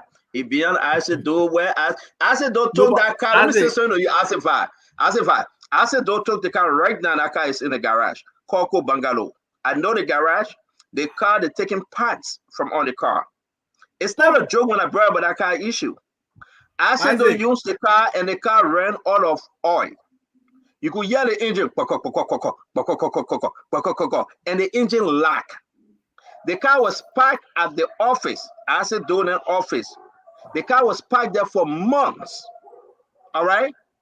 Then somebody decided to say, but why this car parked here? They towed the car to the garage. And when the mechanic saw the car, he said, you need new engine. The government couldn't afford to buy a new engine. Today, as I speak to you, all the parts, they have removed it from the car. They sold it. The only thing waiting now are scrap. All right, I'm not gonna say anything. Isaac, please defend yourself seriously because you're spoiling the Isaac name. That's why I say I'm gonna call you. But why you not going to Uncle Sam to talk about your houses he bought for summer 20? We get to him. We get to Sam. So 2 + 2 equal what? 200 or 500? Where I get to defend myself one. Let's go back to talking about the prices of the goods on the Liberian market. I'm interested in talking about cannot talk about that kind of issue because I got a picture. If I said talk about that kind of issue tonight, I will put a picture up. Isaac. Wait now, Isaac. All your propaganda you just saw, what you gonna do with me now? They get the car to market, the market message, the car in Egypt. So what you gonna do with me? I'm gonna go back. You use the car for maintenance. Ask the men are talking, please don't ask me. Ask the men are talking. No, we'll do our closing that the riches again. We'll do our closing. That's transfer aggression. Yeah, you want to apply to everybody that the riches in. Let's do our closing. That reason you gotta start practicing. What they call that thing where you can and breathe in so you don't get vexed. What they call it? I'm not angry. That's what you guys don't know about me. That's the perception a lot of people getting that you angry or you upset. No, she's not angry. And you know it is. She's not angry. But I said though, let's do our closing. Dr. Richardson, we gotta go. It's 8 o'clock. Nelson got to do his show. I said, can you go ahead first? I won't keep Mr. Jackson for last because we got 10 horses that Mr. Jackson negotiated for the past government officials. Eugene Nangbe, Samuel Kwe, Percy Yeke. We get the list of those folks. And again, that's why Samuel Jackson is mad about asset recovery. But go ahead, Asido. Yeah, right. Thank you. So there are things that should be very important to our society, especially when it comes to, like, for instance, the asset recovery stuff we're talking about here. I know sometimes we forget to know that campaign ended sometime in October and then November. We thought campaign still going on. But out of Liberia's 5.5 million people or whatever it is, 0% of those will believe that the only people, government officials that get housed in America are Georgia. That Eddie Johnson people, none of them get housed there. or in Japan or in China, or the time Eddie Johnson in the country, everything was bread and butter, no corruption, nobody steal, no nothing happened. 0% of people. And these are the things for me I like. I don't waste my breath on it because the 5 million plus people listening, they know exactly what it is. So I don't waste my breath on it. But the truth is, we have to be sincere. We have to go across the board, and these things should be good. There are things that matter. Don't forget, President Biden laid out a 100-day deliverable plan. And every manager will appraise people on the basis of those activities that you have completed in a certain time frame. And I'm sure President Biden understands that in 100 days, we will definitely be holding him very accountable for everything he said he would deliver for the Liberian people. Most often, people will always say, our brothers from United Party will say, oh, as though should not be talking because his government were there. And sometimes I laugh. Listen, when we went to election, the Liberian people say, look, as though you're travel, you'll do better. President Biden will do better, so they vote for him. So we are not there anymore. The reason why we are not there is not for the next person to come and do the same thing we did. So we expect you to do more than we did. That's the reason why, as Liberians, we ensure that the government does the right thing. The prices of goods increase on the market. A $1 scratch card now is sold for $220. Rice cup is $50 for the smaller cup. Or sardine cups. My kids home were telling me they went to buy the sardine stuff. The price increased. Everything is going up. These are the things that matter. If you want to impact the lives of the people, it's okay to keep telling Liberia, it's just 1 month, it's just 1 week, it's just 2 weeks, it's just 2 months, it's just 1 year. Until 20 years will pass. Keep telling the Liberian people that. But I think things need to be happening now that will have positive effects in the lives of the people. These things matter. A lot of things is going on. LEC just went. I had to go there to put the 245 generator on. I don't know if it will finish, if it will cut off. Now I can be keeping money or that already for sending me small things. I have to buy my gas for today. I have to buy gas. That's originally say you money? Yeah, she sent me small things to buy my gas. Oh, that's nice. The gas I put it. I don't know. Originally send him money? That be true. Richardson, did you say acid do money? Wow, that's nice. So I'm happy. Yeah, that already take for my small thing. Even the other last time said that says Glenny sending small thing to come ahead. But you know what? You're not a nice man though. That the Richardson send you money and you send Kev $100. Are you serious? That the Richardson send you her hard-earned money and you send Kev $100? Kev is our brother, so I have to share with him. Too. You can do this. I have to share with you. But it's a good show. It's a good show. Always nice to be here. And our people that are always insulting CDC as they do, please know that CDC is not in power anymore. United Party is in power. Please direct your anger to United Party. You can defend why you buying scratch card $220 fan. You can defend why you sleeping in a heat fan. You can defend why you get chance to go eat on fan. It will be better. As a though here, he will be here. Let's get Please have a good show. Thank you. Tell you, as a though, it will be better. That the Richardson, go ahead, man. Yeah. Thank you so much. I'm not actually, I said I'm not angry at all. I just will not sit and allow. I don't care how old you are or if you respect against respect. If you respect me, I respect you. You guys sat down here. I don't even know if you are here, but when the show started, Stinter wasn't here. I graciously welcomed the senator. I didn't even think twice. I was like, want to warmly welcome you to Spoon, like I usually do. And because I talk about his implication, which I wanted him to clarify, the right that I have to ask that question set him off. He was talking about, we did everything in the peace accord. We said reforms in the law. And I made a comment. I said, the reform didn't limit the government to just setting reform. You can also have a war crime court. Then he said, the war crime court, TRC also said whatever we said during the TRC will not be implicated. And, and I said, yes, that's why you have the war crime court to judge you. But I don't even know. It almost seemed like he was projecting his agony onto me. And I'm not going to sit here for it. What made me angry is when I'm speaking, I get muted. That's what makes me really upset when I want to express how I feel. And I felt like I got Glenny's support. Okay. I felt all of you guys sat here and let him say what he had to say, knowing very well that he was wrong, and you never said anything. And so my question is, what's going on with you guys? Well, okay. No, let Dr. Richardson finish. Are you done, Dr. Richardson? But besides that, it was a great show. The asset resets, the asset recovery. I just thought that I think that it shouldn't be a witch hunt. Basically, I don't think that anybody should be expecting to pay debt here. They should be able to like bring people getting money so that we can have better schools, better infrastructure, better healthcare, and those kinds of things. So as long as we have the term of reference where the leadership is really encouraging and being very strict with the Liberian people, the people on his team, and them allowing them to use help from international organizations, I think it should be fine. It should be fine. I mean, Liberia is where we are. We are being brain drained.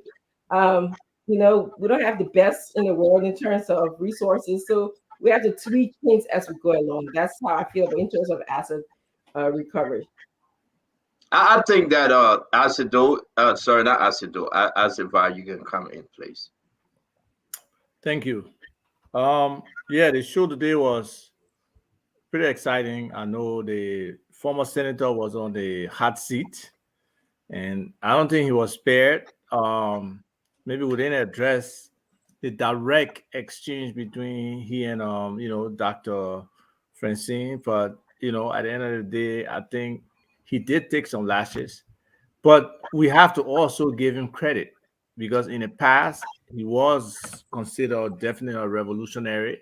He took his own beating and flogging and jail time for us to move towards the democracy we have today.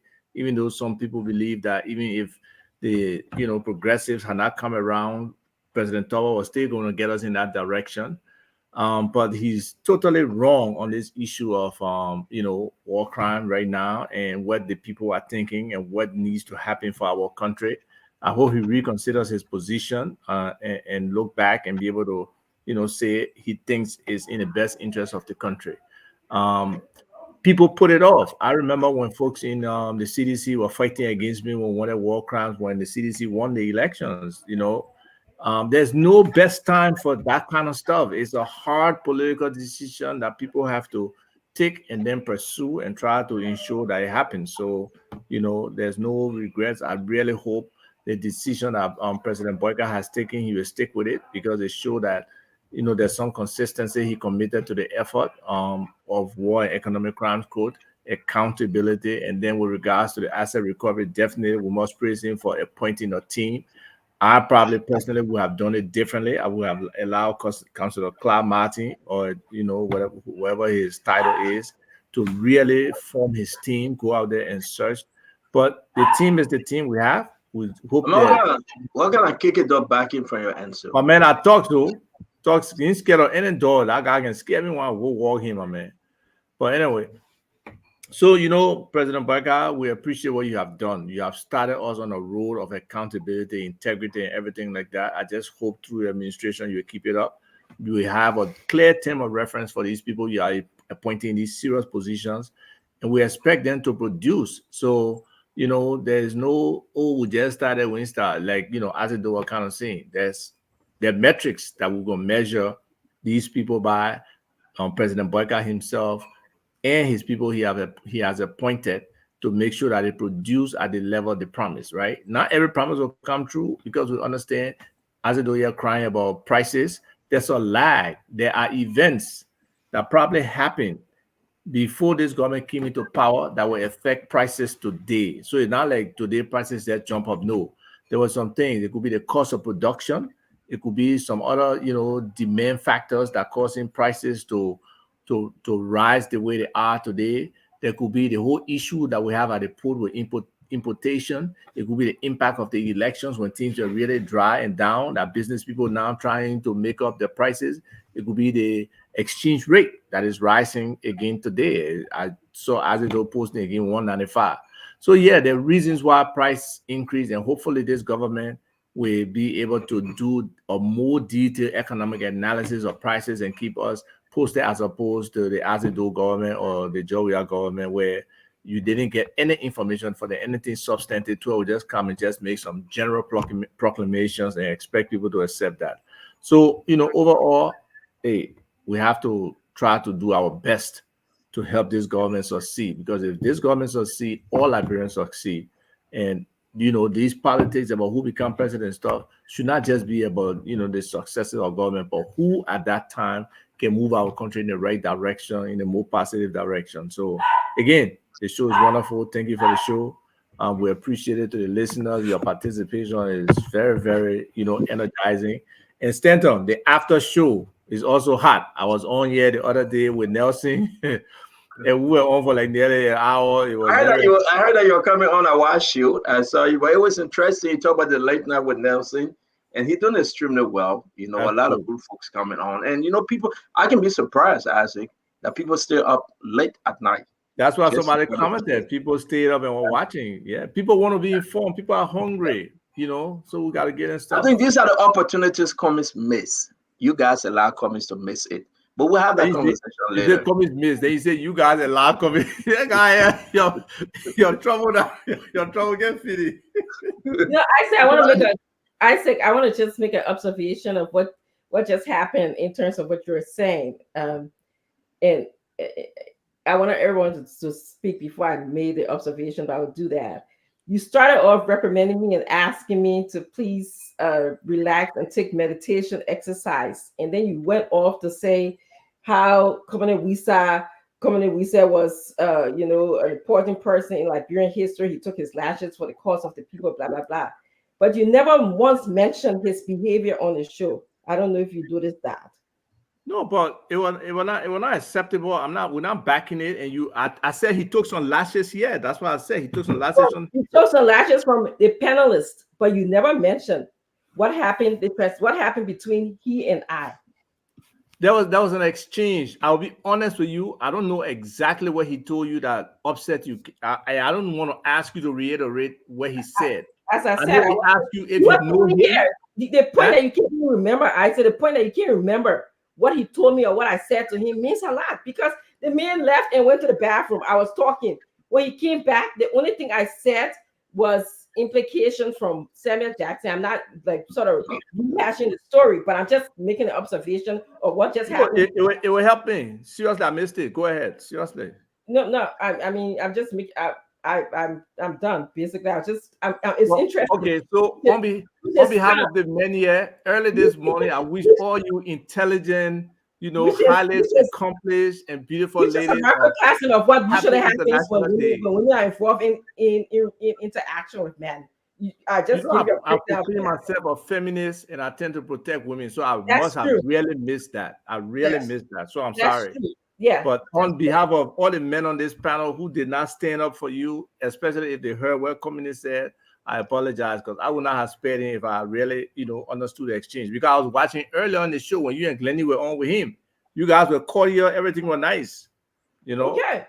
So I don't know what's the motivation, but hopefully if he reflects, he will have the mind to come and apologize to you and say, he's sorry for what he did. Even if he thinks he's right, he's supposed to come back and apologize. So no need for him. Thank you for making the point. Thank you. You're welcome. Colonel Gray. Center, my internet continue to be a problem for me. But anyway, Colonel Gray, where are you? Are you in Liberia? No, he stay in Liberia. No, I'm here. I think I'm in a business district where the internet is just poor from, and I'm paying all that big money to Comcast, but they're not doing. Is that Fadiga office? Fadiga does not have an office that I know of. Do you know? Okay. I'm in my office. Okay. Yes, I think at some point. Fadiga that your man. Which one of them got a position? Because I know the twins now, but the two can't just. It's the older brother. It's not the one that usually on the show. So that Hassan got a job because Al Hussein usually on the show. Whatever the name is, the one that on the show, he stay. Let me mind my business. Go ahead, go agree. Yeah, so it got heated, and Senator Wisa wanted to know where I was because I was next on the list after lampooning, Dr. Richardson for no reason. I could see the anger, and I think both adult, were angry, and that's human. Sometimes when you push someone to the limit, and especially on a day like this, I think Senator Wisa did not conduct himself well, but I could also say Dr. Richardson should have held her temper, especially who she is. But she was not angry, but she reacted in a way that I don't know how to have, to be that individual that will react the way she reacted. But she was pushed to the limit, and I think we did not protect her. Normally, I would come and say, "Hey, give the woman a chance." I didn't do that, so I'm partially responsible for that. Um, yeah, one of the things I would say is that the senator wanted to know where I was when he was freeing Charles Taylor from detention. I was just this poor vibe boy that was just coming up in the military, trying to make my way among other tribal people that was so powerful, and there's no way I had no voice, absolutely. And maybe I just step into my first rank as a second lieutenant. Uh, I was down the chain, just a poor boy. But here's what I would say: this idea that we must hold reverend an accord that came out of Ghana is long gone. Many people have disrespected aspect of that particular accord that brought us peace in our country. People violated all terms of reference. For instance, they asked to restructure the army. They didn't say demolish. People like myself would have been in the military today if they are not demolished. That army that people spend good amount of money and train some of us to the extent where we can provide both intellectual and security opinion to our country, but they demolished it, and because it was based on politics. Somebody didn't like the former army because they jailed them and so on. And I could see where Wise is coming from, Senator Wise. Clearly, he was not friends with Mr. Doe, so he wanted to know whether I was part of that gamut that went against him. And clearly, I could see he struggled with the truth. He was not forthcoming, and normally you lose my respect for you when you're not staying on the truth. To just come on a platform like this and make misstatement, but many aspects of that accord has been have been disrespected, and I like how the former Justice Banks placed it. At one point, he trashed the peace accord when they were talking about the tenure, that you ought to have been in Liberia for 10 years before you can even run for the presidency. He said that was a break. Whatever the accord brought us, it brought us peace. We're done. We have our laws now. Our laws, the Constitution of Liberia supersedes anything led from someone that come from Ghana. So that's where we are. We're moving forward. And countries that have benefited after war crimes, after prosecuting events of the past, after stopping, after impunity ending from those kinds of effort. You talk about, and a guy sent me a brilliant list. He put in Cambodia, Yugoslavia, Gambia, Sierra Leone, Rwanda, Bosnia. All of them are stable and thriving democracies today with little or no impunity existing there, just succeeded while the past. This idea that nothing will come out of the war crimes code or economics crimes code, it's a poor sell for most people. And I see people who are making those points struggling with making the point for people to be convinced that if you prosecute the past, the future will not be bright and better. And let me say this, that Commonly we said, Senator we said, and others who are, proponent against the idea that we should prosecute the past, they probably have their reason to do so. But Liberia is bigger than anybody, even Madam Salif, probably who they're trying to represent. You understand? All of those people are, they're below the country in the sense that no human being can be greater than a republic. And I want to ask Senator Wisa and others to back, President Buckeye to help him put their hands under him so that this thing can go forward, so we can have closure to what happened to us. What happened between Dear and Samuel Doe, Dear and Charles Taylor, and all that stuff? We must be able to investigate so we can have closure. Look, people died, people were killed as dogs. My father was fed to lions at the mansion. We don't know what happened. Not even a fecal of his bone we have. And so many other folks involved, where people need to have closure. And if Senator Wisa will come in and think that it will not work, nothing will work. As far as they're concerned, that's the kind of mindset they have. Nothing works in Liberia because that's how they want it to be. That's the cartel. That's where we're going to break from. Thank God for President Buckeye, and we'll break out of that chain. Eventually, things will work, and the lights will come and say, "Oh, I didn't know it was going to work. It would work." And kind of great, make a great point. Part of what I think was upsetting for me, he was lying. He was talking about the Biafra War in Nigeria, and they didn't do anything about it. They forget to know that Nigeria and South Africa were colonized by the British. So the mindset, the structures in this country were already developed, very different from Liberia. In South Africa, they had a TRC.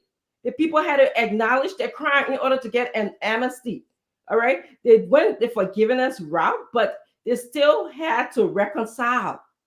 At least people had to reconcile. We have not done any of that out there. But so you are saying you thought that's the method that we should adopt. And so all of those things, I couldn't believe that, as what I guess I said by calling somebody who paid his price for the sake of Liberia, it was kind of mind-boggling to me that he would be here making those statements, Thank you. Samuel Toy, Uncle Sam. Why, then I know Freudian slip. You call it Samuel Toy? Samuel Toy is my very close friend. That's not intentional. Samuel Toy. I forgot. Uncle Sam. Uncle Sam. Listen to me. It's not Freudian. It's deliberate, but I accept it. Samuel Toy is my friend. He has done a lot of good things with me and for me. So let us see. I can agree you're bad too. Agree. You're bad too. Uncle Sam and myself spoke this morning, this afternoon, and I told him exactly what I was about to do. He knew what I'm. but let me finish now. Stanton, let me give you my thing. Samuel Toy is my friend. I will never disown him. Samuel Toy has done I'm my friend too. I'm my friend too. With me. Samuel Toy, my friend too.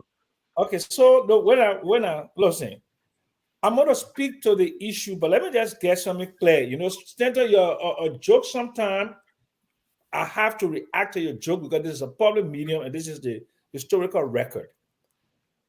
Let me explain something to y'all. I'm not a stupid man. I live in this country since I was a kid. I know what makes money. I may not be rich, right? But I know exactly what it is to maintain yourself in this country. From the time I was 21 years old, I've been owning properties in America. And I will list them because this is for the record. And you please give me a chance. Okay? I will list them. 17 Irving Avenue, Freeport, New York. Y'all can go check the record. Okay? 72 Spencer Street, Orlando, Florida. Okay? 863 Lost Creek Circle, Stone Mountain, Georgia. And in the last 8 or 9 years, and we sold the properties in 2021, me and my ex-wife, 75 Trelawney Court, Covington, Georgia. 237 Country Club Drive, Jonesboro, Georgia. 229 Linda Lane. Mableton, Georgia. 560 Country Greens Court. My best investment in 2009, I bought a house. And anybody can go to Zillow right now. 229 Linda Lane in Mableton was bought for $30,000 on a short sale. We sold it in 2021 for $199,000. When I got divorced in 2021, we stopped to 7 home now, right? No, but more. 195. Them all, then you talk. No, kind of off first. No, I don't want questions. Let me finish. No, Stanton, no. Don't stop. 195 Trelawney Circle. Okay? You can go check it because in America, everything is on record. You can go do a whole title search. The properties were either in my name or my ex-wife's name. Yep. Let me finish, okay? When we sold those properties in 2021, I didn't spend my money. I put it with a trust lawyer, it to grow. Because I knew that the day would come when I reach 70 years old so I can live a good life. And the trust account grew. That's where you see me. I can fly anywhere I want to go. I can eat anything I want to eat. I can do anything I want to do. Because I plan my life. Because if you say you're an educated man and you don't plan for your retirement, then I'm very, very lucky with my pension and my Social Security. So I'm doing extremely well. Samuel Toer and Eugene myself never done any real estate transactions, never.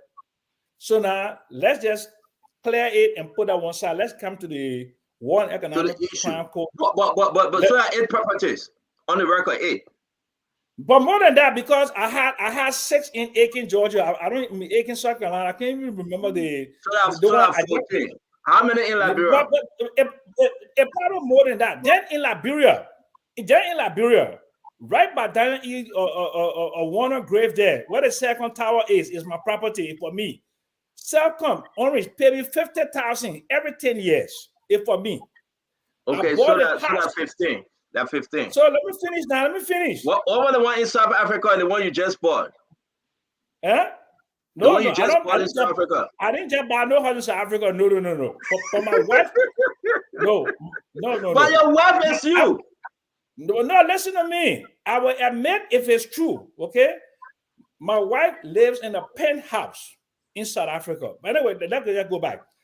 On the on Camp Johnson Road, where the second tower is for me. I bought Henry Duba's house in 2005, Jamaica Road. That compound there previously owned. That's 16. You told me about that. Yes, you told me. That's 16. Right. Okay. And I still own them. Okay. That's 16. And my children, I built houses for them. My son Francis, he owns a house in Caldwell. No, that's not the one that your son owns. Let's talk about you. Don't bring the family inside. No. It's not yours. It's not yours. Don't bring the children. We can go to our grandchildren and great-grand. It's not yours. No, but also let me ask you. No. You said you had a home in South Africa. Why are you excluding that? Mr. Daphne, and you said me. I don't know what else put name. He just texted me something. He said I should tell you, so I will tell you when you finish. I need me and I don't know what he just texted in South Africa, I built 2 houses for my daughter there. It's not for me. It's in my daughter's name, but she was not a minor when I built that. But those 2 houses for my children in Liberia, they were minor, and I'm a trustee. Okay, so the one in South Africa is not for you. It's for your daughter. It's for my daughter. Okay. So the one recently your wife was renovating and putting furniture in. Who owned that one? It's my wife's house. She better have me for so years. It's not yours. Okay. So no, she was okay. But don't forget, whatever belongs to my wife belongs to me. I started asking you, he's saying asking you because asset recovery will cover the time you're in government. No, but hold on a second now. So let's just be clear. We finna get in a clear picture as a VA of Samuel Jackson property. It's easy now, it's on record to go and repossess. We finna get in a picture. Repossess them. You can take it from me. Because 17 Irving Avenue was bought before I even went to Liberia in 1978. Between 1981 and 2002, I was not in Liberia. I was building up my resume and building up my corporate career. From 1981 February to 2002 February, I was not working in no government. And since Charles Taylor left in 2003, I have not worked for any government. I just been doing my little side hustle. And it can get people angry because government come, government go. I stay flying on airplane. I stay enjoying myself. I have a great age that bother them. So the reason why I'm telling you today, if you're a young person in America, put your money in real estate because those properties that the values will grow. Like I did when I got married 27 years ago, 1997, to my ex-wife. We started putting money into properties. When we got divorced, we split it in half.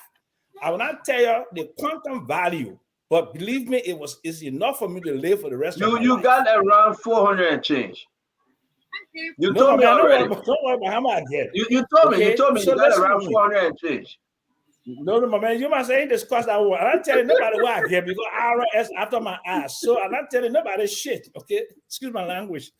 I'm not telling anybody a damn thing because IRS the one that I'm more worried about. Now that bro government your asset recovery thing there. Okay, but Stanton, let's come to the issue of the War and Economic Crime Court, and let's come to asset recovery.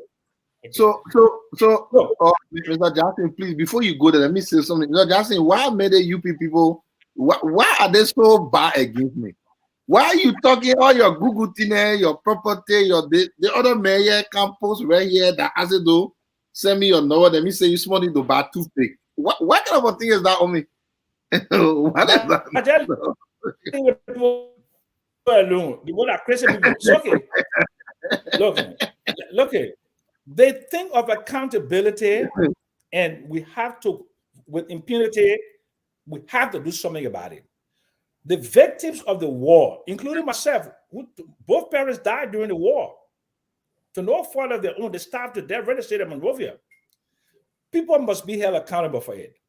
The problem is we have to structure it in a way that the court is fair, impartial, and it provides closure to the victims.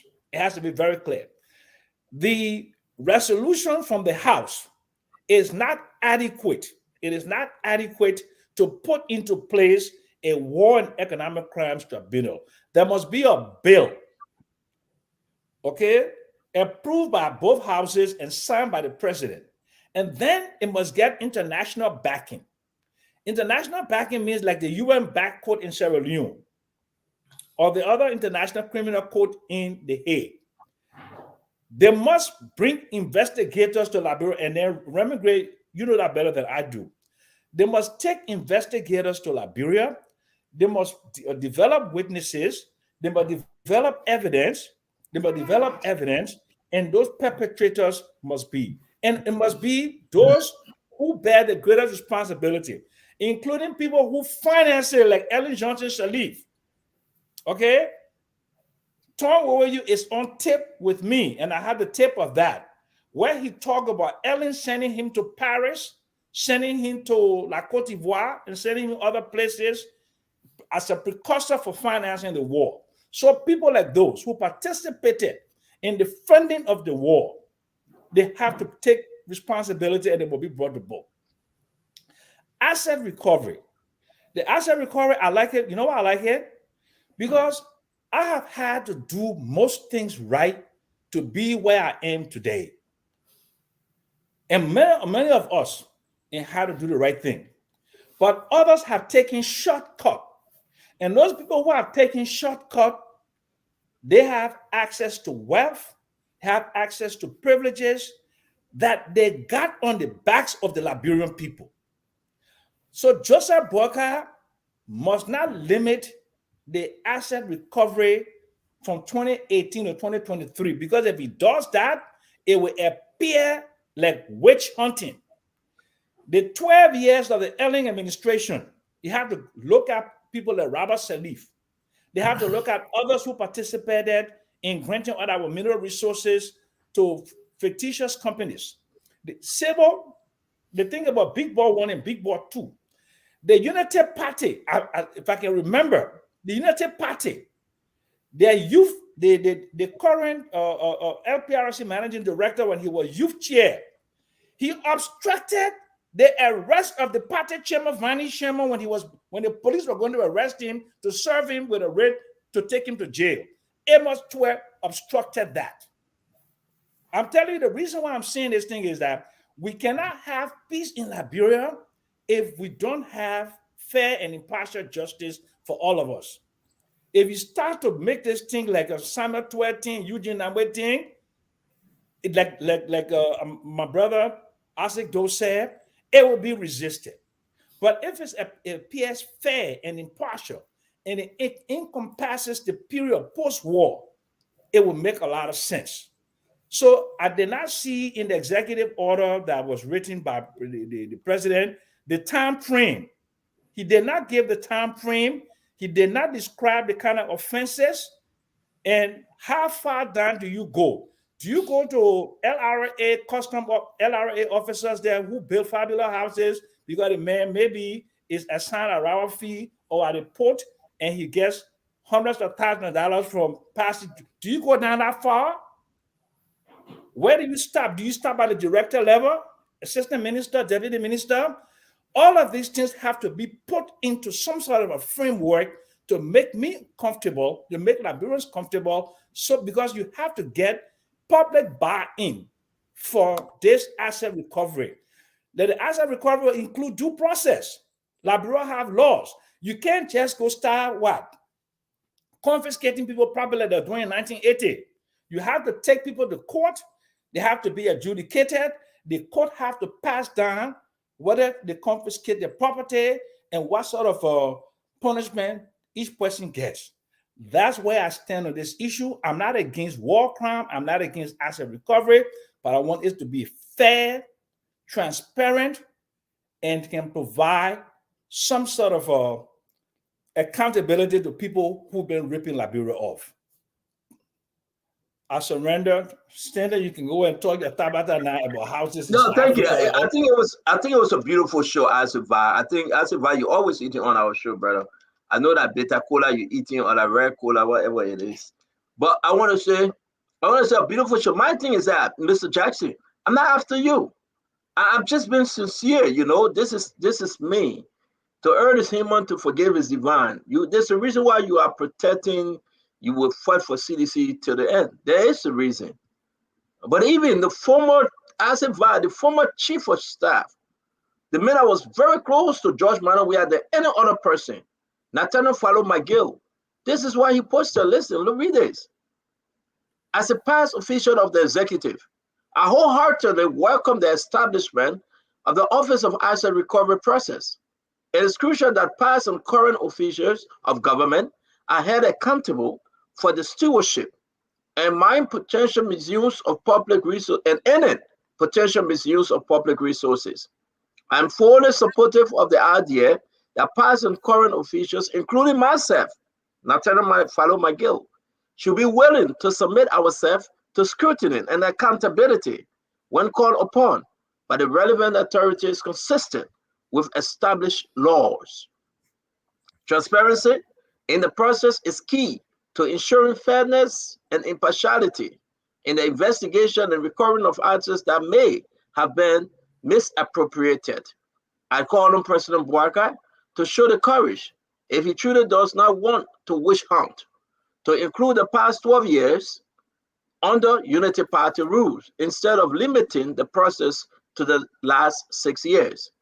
I believe that by cooperating with the Office of Asset Recovery and any other investigative bodies, we can demonstrate our commitment to upholding the rule of law and integrity in public service.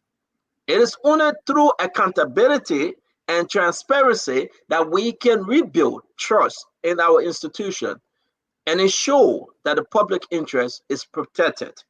I urge all past and current officials to embrace this opportunity for accountability and to support the efforts of the Office of Asset Recovery in their important works. Together, we can contribute to a more transparent and accountable government for the benefit of all citizens. Can anyone tell me if this is not so unique? Can anyone tell me on this show? I can yield my time to you. Yeah. What Lieutenant Falo Magay just said, if this is not so unique. So let me take some of it and distribute the other one around. You know, again, very consistent with what we've said over and over. Every well-meaning Liberian should embrace anything, a cause or accountability. I don't think anyone should be against it. And just like this senator said, that's why I was so happy when I saw that. You know, he was one of the if not the closest person to President Weah. And this is something he's embracing. And everyone else should. This is very different from the past time when now Senator Amara Conan, who was the then former finance minister, calling a process witch hunt and crossing. Now, in this one, we are saying, listen, this is a good thing. Let's make the thing, let's make it appear that indeed it is a fair game. Let's include the last 12 years. That's fine. Nothing will happen. And this is the same thing. This is exactly how a leader speaks. And I think Falo, like we always call him, is on point. History will judge him right there. So as a vibe, what do you think? A unique piece, to me, a unique piece. He appreciate, he say it's good, he welcome it. He just asking for one thing. Can you go back to the Unity Party government? If you remove that, go back to Unity Party 12 years, do you think he's sincere? Is this unique as a vibe? You're muted. Always muted. I don't think it's unique. I think it's a good thing for him to come out. But his caveat means nothing. His conditionality means nothing. You know, it's up to the team that's appointed. And the time frame, I believe, right now is the last 6 years. You see that we discussed this. It's about recency bias. Okay. There's a file on Magay already. Magay was sanctioned. Magay did specific criminal things that the people know about. Okay. So whatever wealth he acquired should be one of the targets for this group to look at. The same way with some people who were, you know, putting all their wealth out there or whatever they were acquiring over the last 6 years. That's an obligation of this team. Now, if the trail leads to previous periods, sure. For me, I want the last 18 plus the transition period, because through the transition period, let me ask you that. I beg you guys, just hang with me because I was from my time. Let me ask you, Asif. Arthur Johnson ran with this story. He put Samuka, Amara Kone, Sanon, and every one of them. You know the story. And people say it was a witch hunt. I think Amara Kone was right. He had a caveat to that first pronouncement by George Manawia. So Americana said, no, you can't do X, Y, and Z. I believe you are witch hunting me. Can you now tell me what's different? Natana Magay embracing it and Americana calling it witch hunt.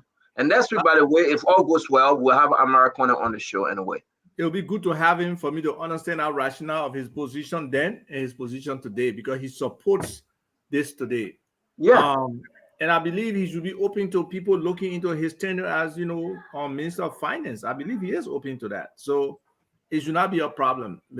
President Boyka has decided this. You know, the Seditians, Azedo, McGill, and the rest of them can scream everything. If this group, this newly appointed asset recovery group, if they can strengthen themselves and do the job as required, then it's a moot point, because if they do a good job, they can progressively go backwards and go backwards. But it make no sense to start an audit going back to, you know, or start that asset recovery process going back to what year? 2005. 2005, 2006. No, you start from now and you move backwards. So, but actually, just to correct everyone, there's no time frame that been given. Nobody have given any time frame. I'm saying because it's an executive order and it's renewable, so it's 1 year. Yeah. Then he got executive order. No, but they didn't give us the length of time, saying that, well, we'll do 2016 to 2018. I've been hearing President Boyka focus on the last 6 years. So maybe. No, well, we'll wait. Officially, we'll wait and see, right? We'll wait and see. But I think it's okay for Magay to make the statement, but there's no need for the caveat. Stanton. Okay. I think. Uncle Sam, let's keep people last. Uncle Sam, let's keep people last. Let go ahead, please. You know, when we used to be in the village, the kid that among us that would say, "Let them bring the sasiwo, let them bring the sasiwo." When they play the sasiwo, they the first the sasiwo can catch. So normally, those who are guilty are the one that will be crying. Let it be the process. But you know, I think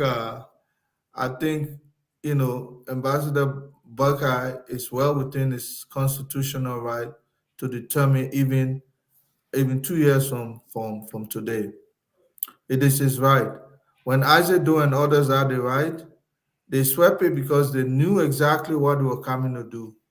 So they didn't want to prosecute the past. So therefore, when they do theirs in the future, they will not, they will not have that clout. Now, Ambassador Buckeye is setting the basis. And the reason this is so unique is that there are a lot of folks who bear the identity of the last 6 years, the likes of the Wolokole who are coming out to self-enrich. And I can tell you, if Ambassador Buckeye pursue this path well, most of those people will be deterred. Whether or not Isaac then, when they come back 2029, they want to pursue 18 years plus 9 plus 6 or whatever it is, going backward, 24 years looking back, they have the right. But right now, Ambassador Buckeye has set the limit, let's presume, to 6 years back. That's his right. Look, they can cry all the cry they want to cry. They should not have let Madam Sirleaf off the hook when they had her in place. The last 12 years would have been prosecuted fully. They don't have that right now. So they are a noisy minority. Why pay attention to them? The bulk of the Liberian poor want to know what happened to their wealth 6 years ago. And that's where Ambassador Buckeye has set the limit. Let Isaac then cry dog tears. When they tire, they will howl like wolves and they'll move on. But at the end of the day, Liberia will retrieve what we can retrieve and work with that. That's why we can. That's all I have to say, my brother. Thank you very much. Uncle Sam, can you close us? And Uncle Sam, what I said about you buying home for Samuel Todd, it was a joke, though he owned home in South Africa. Let me correct the record. You know, I know you, we laugh, we joke, we understand, but there is no evidence that you bought home for Samuel Todd. So I just wanted to know the address to all your properties just in case we have to recover them. So I foresee you did that, and I said thank you. No problem. You can come to America. No, my man, no, please. Stanton, I got 3 daughters who are lawyers. I'm married to a lawyer. Before you want to bring anything juridical to me, you got to stand strong. You got to be a man that is strong, okay? Because you know my wife is a lawyer. You met her on several occasions. Anyway, no, gentlemen. And well, first of all, Conor Gray, I knew your dad, man. When you mentioned the fact that he was fed to the lions, I really felt bad. Your dad was a handsome man, a businessman. When I was deputy minister of commerce, he came to my office on several occasions trying to do rice importation. And of course, I didn't stay there long enough. I was only there for 11 months, but I'm sorry that you lost your dad. And I too lost both my parents to starvation, August and September. Look, in order for any process to have credibility, and I disagree with you, Conor Gray, you can't limit this thing to 6 years. And you say the president has no constitutional prerogative to limit an investigation for asset recovery of a corruption to 6 years. The laws of Liberia have primacy. We're not running a dictatorship here where the president issues a decree and says that this is the final period. Wherever the evidence, take the investigators. That is the reason why it is important for you to have trained forensic auditors, and you must have trained lawyers who know the Constitution. Not like you who say the president got constitutional. No lawyer will tell you that the president has constitutional right to limit an investigation to a finite period. That's not true. So don't mislead your audience. If President Boycott were to do that the way you advise him, and the way you advise the other EPS people to shoot Pepsi Yeke, we will have another one. And look, this must be the AFL that's in your brains that you have not gotten rid of yet. I don't know what it took you to come shuffling. What it took you to come shuffling, but you always coming over. Samuel Jackson shouted, man, ran with the people weapon back. He ran with the weapon and surrendered and ran away. So Conor Gray, I love you. You know, I love you so much. We used to drink beer to a Musu spot when you were in Liberia those days. I really appreciate you. You're a good man. I know you don't give me a hard time because you love me. Even my friend Asif Atuba, and Asif Atuba knows me very, very well. He was there during my cancer, on my whole process of cancer recovery. And of course, I want to tell every one of you all, thank you. Stanton has become a very good friend of mine. He's full of tabata. He likes to make a lot of things to cause confusion between people, but he's a good man. And congratulations, Stanton, for the Spoon Network reaching 500,000 followers. That is oh my God, it is beyond good. So I want to thank you. And I want to thank the Liberian people for being there for this process. And we hope that Burka can reconcile us. It was a very contentious election, as you know, but he cannot reconcile us if he's limiting an investigation on corruption to just 6 years. So that's my point. My Kentucky Fried Chicken has been brought. That's not a good food, Uncle Sam. Yeah, KFC is not good. It's salty. It's salty, and refrain from eating KFC. But listen to me. If you eat it every day, that problem, my man. Is it my wife talking? She said, "Baby, you brought me Kentucky Fried Chicken, baby. You brought it." My wife brought Kentucky Fried. You teach a woman to cook. You teach a woman to cook some fufu, yeah. My man. Today, Friday, the woman got to rest. Tomorrow, she will chicken cook on some, but tonight we hanging out, we drinking our brandy. So which state are you in? Which state? I'm in Georgia. Where I've been living for the last 32 years. I'm in Georgia. Okay, Georgia is on your mind. Yeah, I'm in a nice part of Georgia. I'm in a very nice part of Georgia. Very nice. I'm in the south. Yes, sir. I'm in a little small town called Magana. If you really believe the Constitution does not give the president the authority to constitute an asset recovery team and even define a period for it, I don't know that he really has. I got to go back and read that thing and see whether anything about 6 years there. But if you don't believe that the Constitution gives him that authority to mandate that, to say, so can the president say audit the last government? Can he do that? Simple question. Let me answer him. I want to answer your question. I want to ask him. First of all, it is the judiciary. It is the judiciary that will be what? Trying the people in the court system. The court is the one that will determine the jurisdiction, whether it's adequate, whether there are enough evidence for them to even indict somebody. What I say and others are forgetting is that this asset recovery will be based upon Liberian laws and the constitutional rights of individuals. There will be some degrees. That's always the case. That is always the case. Yeah, but I'm saying, so it is the law that will take its course. It will not be decided by President Boyka, giving us a finite period on the asset recovery. What are you saying? The president has the executive authority to constitute this team. But he doesn't have the juridical authority to give them this time frame to say I'm limiting it to this time. First of all, and then secondly, it would be politically bad for him to do that because it would look like a witch hunt. It would look like a witch hunt. I say. Ava. I don't agree.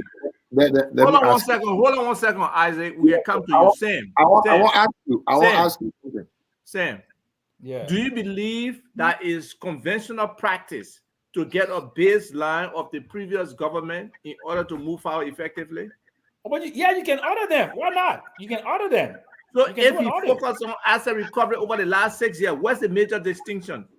Okay, so auditing. So why are you so bent on 6 years? Yeah.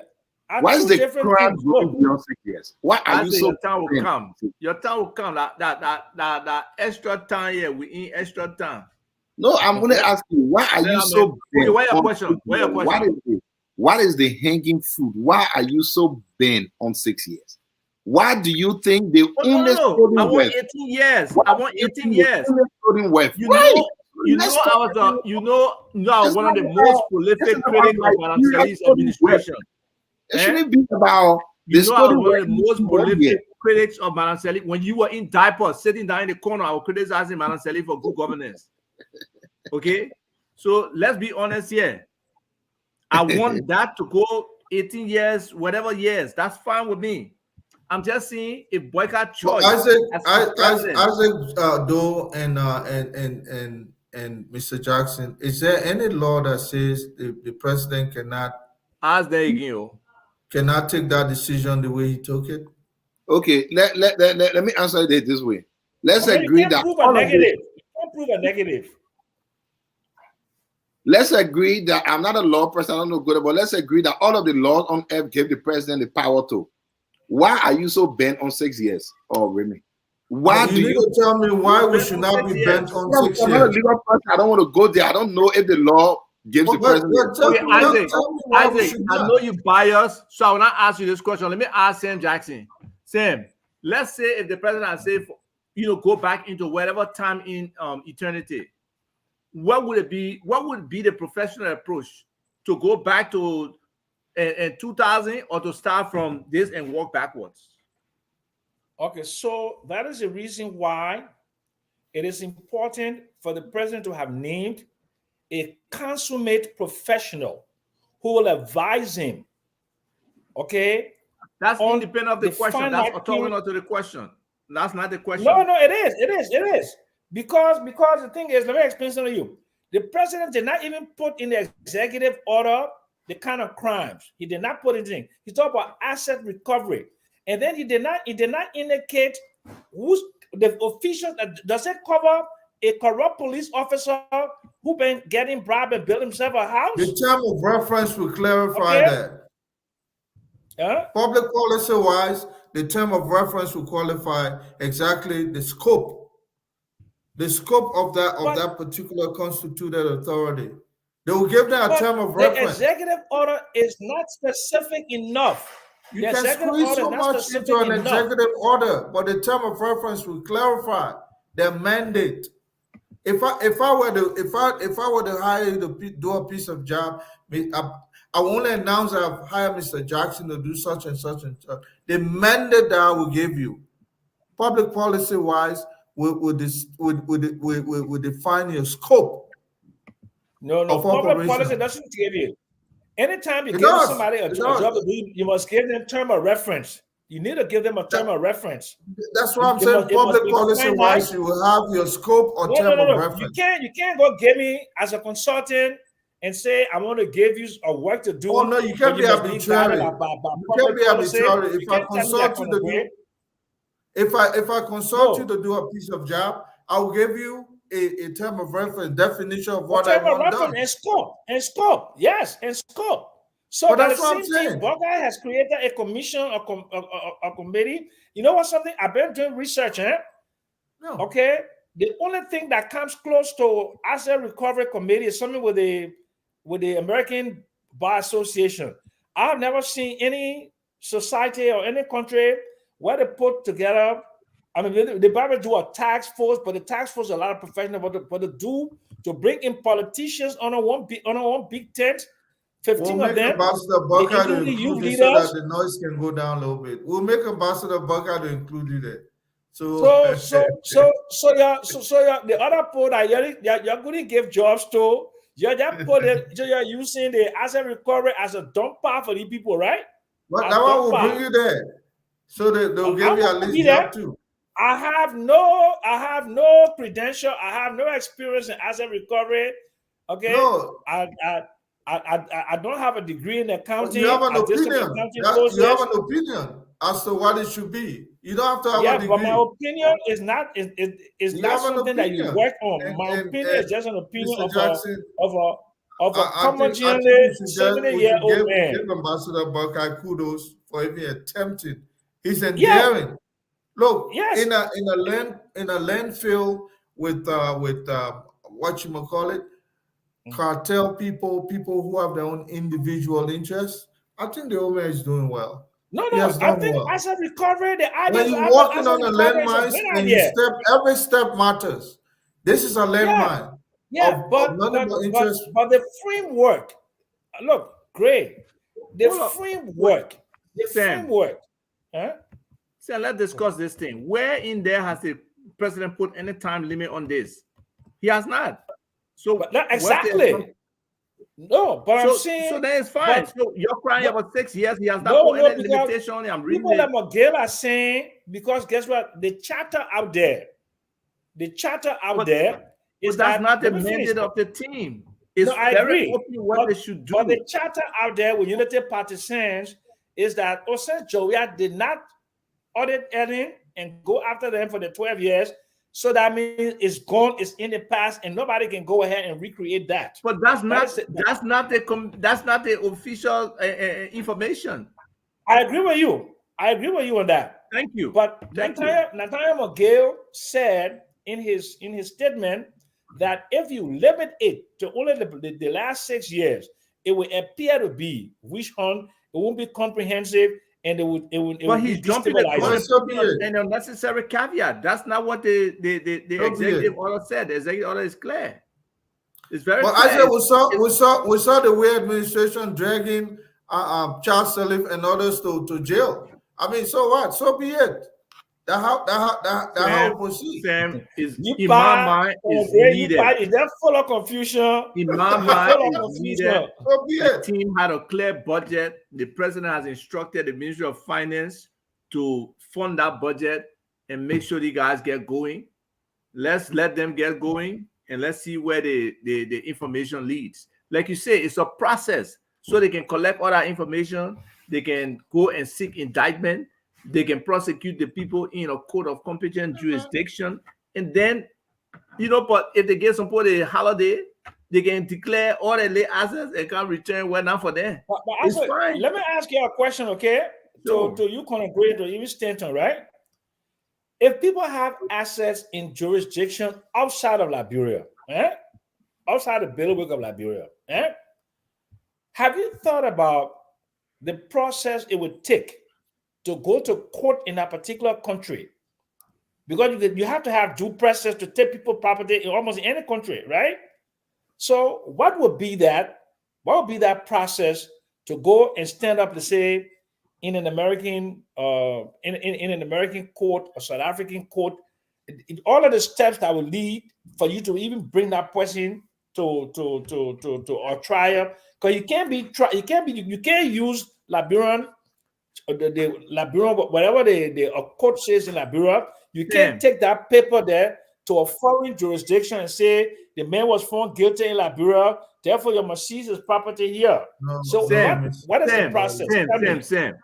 The first thing is the threat of jail, right? That's why people bargain.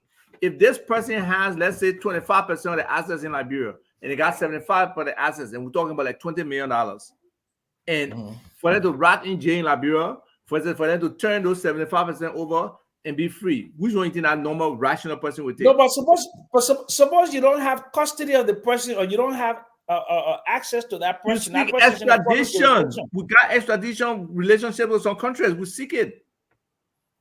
Sam, yesterday I said one thing President Buckeye should start doing now, making sure that our extradition treaty with some of these countries where we suspect people will be residing, we should start reviewing them. And then furthermore, let me give you a historical context. When Nigeria were pursuing corrupt politicians, London extradited people who were suspected and confiscated all of those assets that are stored there and sent them back to Nigeria. So precedent exists. Why are we making it seem like we're the first country trying to pursue So criminals? Sam, one other question, Sam. Do you agree that based on anecdotal or round-town information, many of those who were corrupt during early government are staying in Liberia? Yeah, I think, but as in some are, but many have left Liberia. Okay, but let's say some are, right? So the team has, if they go based on how far they're going back, there may be some even lower hanging fruits based on some of the audits that have happened for people who were in, from 2006 to 2018. There could have been people who are more likely to be prosecuted than people from 2018 to 2024. So they can look at those people first. So there's no sequence to what that team is doing right now. So it's all speculation and nervous energy that people are spending around this thing. All right, Mr. Cole, I know you're waiting for your show to start. Nelson, what's up? Okay, Stanton, what are you doing? Stanton, hello. What are you doing? You also gonna a jink jack get a cause of confusion, eh? No, I get a message. I get a couple of messages from CDC. I'm writing down. It is important that majority of the higher group in CDC think this is a good thing because they want to clear their names. Like someone says, it's a low-hanging fruit. But those are outside. One of them just said to me, if Magay was never ever a senator, he was going to be on the Akara's Great side to call Clark Mountain a witch hunter. Akara's Great called Councilor Martin a witch hunter. But let me just remind folks, and that's the argument. This was the same Clark Mountain that George Manawia, cemented and persecuted here on the show on Spoon Talk. And the lie said the American wanted to get rid of Clark Mountain from ACC. And they remain on that story. That because of that, they revised the entire LDCC just to get rid of Clark Mountain. They chased him out. But they forgot, as if and I will leave Liberian with this. This Clark Mountain, he need no other investigation about asset recovery on some of those folks.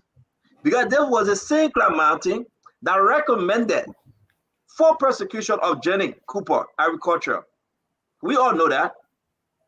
National Election Commission, David Eto Brown and her brother, that company, they were saying Clark Mountain that went after them. Labrador Water and Sewer, you know the story. National Transport, you know the story. This was the same Clark Mountain that went after those folks. Legis, the most famous one. The same Clark Mountain that went after people from the foreign, from the finance ministry.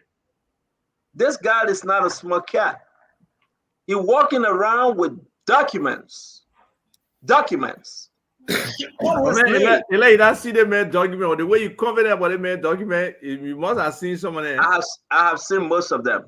Okay. Because when we were investigating, and I said this because I'm open to say, when they were persecuting him, right? You remember when Wilmer Smith took Spoon that work to court, and today the new LDCC indicted Wilmer Smith.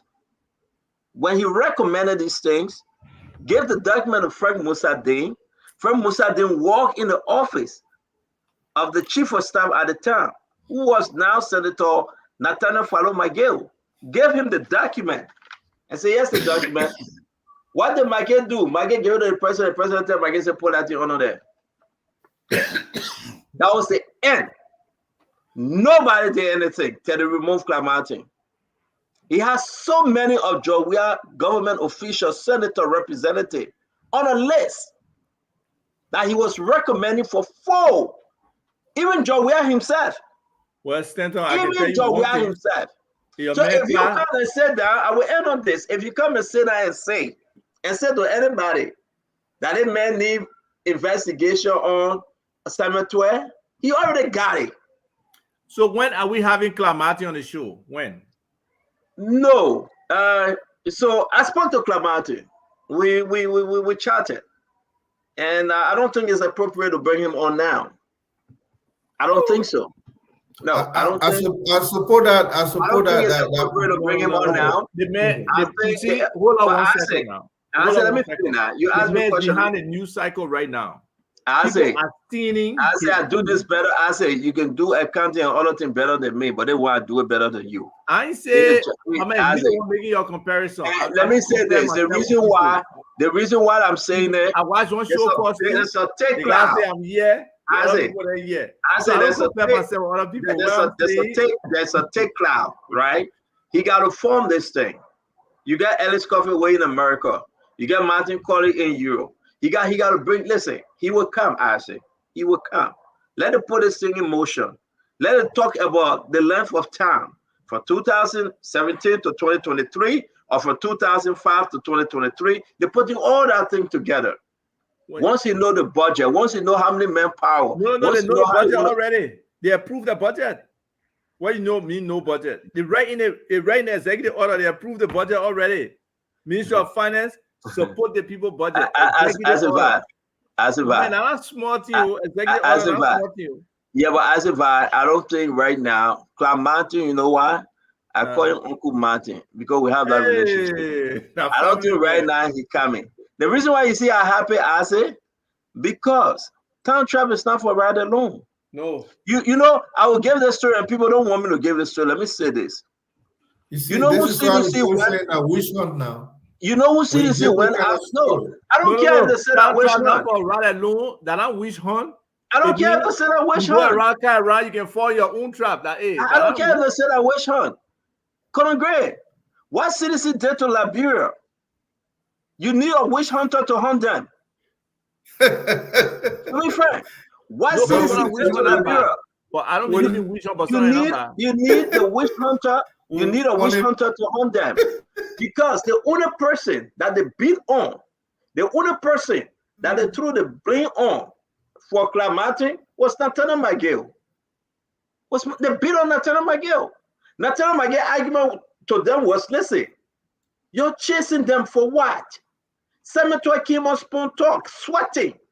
We must remove him. We must remove him. He's like, you remember when Jerome Virgil brother came here and said he supported the change of the new LDCC? That famous video. I was going back on Spoon Talk clip. It's there. Councilor Virgil brother. Oh, James Virgil? James Virgil. He came on Spoon Talk. Samuel brought him. He defended Samuel decision for them to change Clark Edward Martin, for them to revise the LDCC, and they lied. And they said that the American government asking them to remove Clark Edward Martin. But man, the thing I know about this story is so big. Don't get me to talk. No, you can talk all you want. It take a witchcraft. I want you to go with this. It take a witchcraft to witch hunt CDC, or else you will not get anything from them. No. And by the end of the day, go and tell your picking.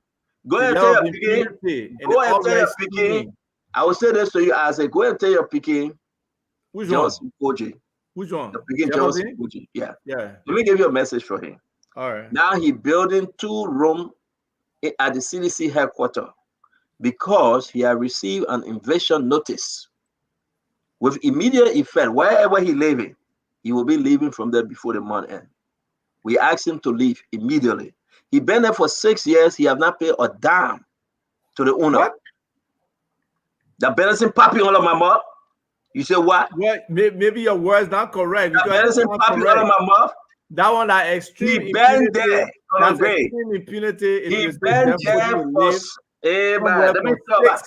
You cannot enjoy the story. You let to interrupt. You let to interrupt people. You can enjoy the story. I want you to enjoy the story. But I'm enjoying the story. Okay. Because the part that's funny. He been there for 6 years. 6 years. Where he currently at 6 years. So that 20th Street? 19th Street.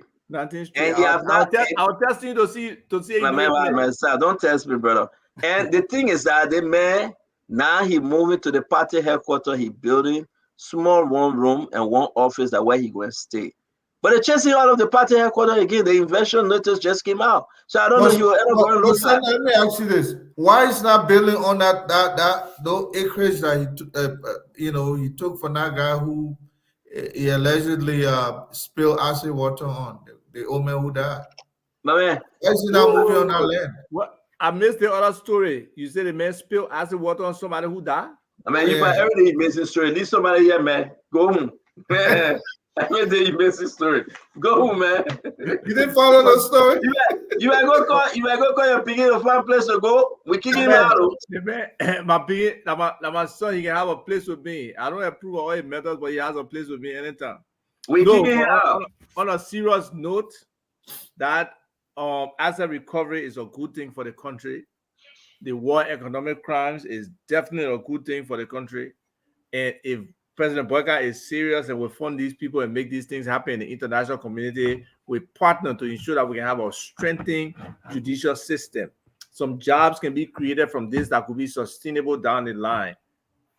It will just help Liberia, period. All right, gentlemen, you're good now. Nelson got a host show. I'm too hungry. I see you. Bye. Gentlemen. Guys, take care. Thank you. Nelson, come on, man. Sorry to run into your time. We are greatly into your time. But people can do it to us on that too. So it's sweet for you. Tell all your men that it's sweet for them. All right, we had to do it today, but we want to say thanks a lot. Great show.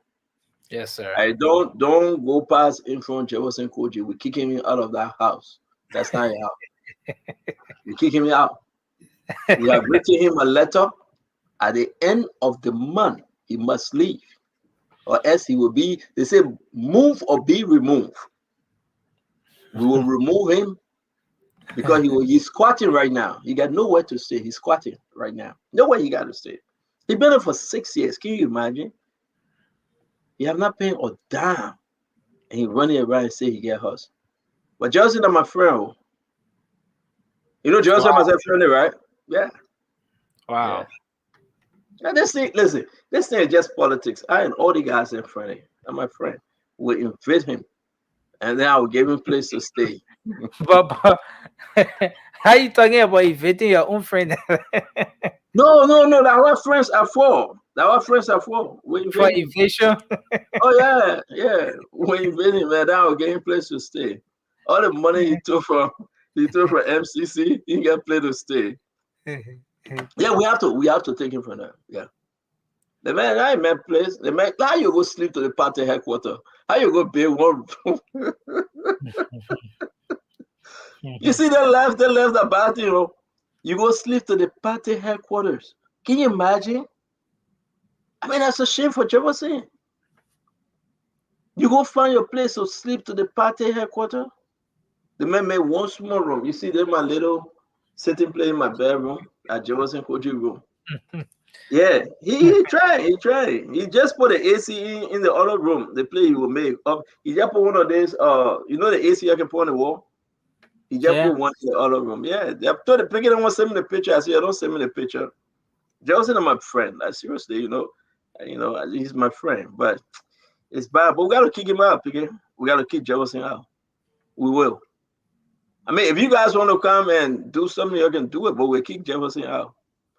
That now he won't go out. I'm not joking though. Barbara, what? I am not joking. Jefferson Koji get nowhere to stay right now. We kick him out of that place on 19th Street. No, I am not. Vasily, yay.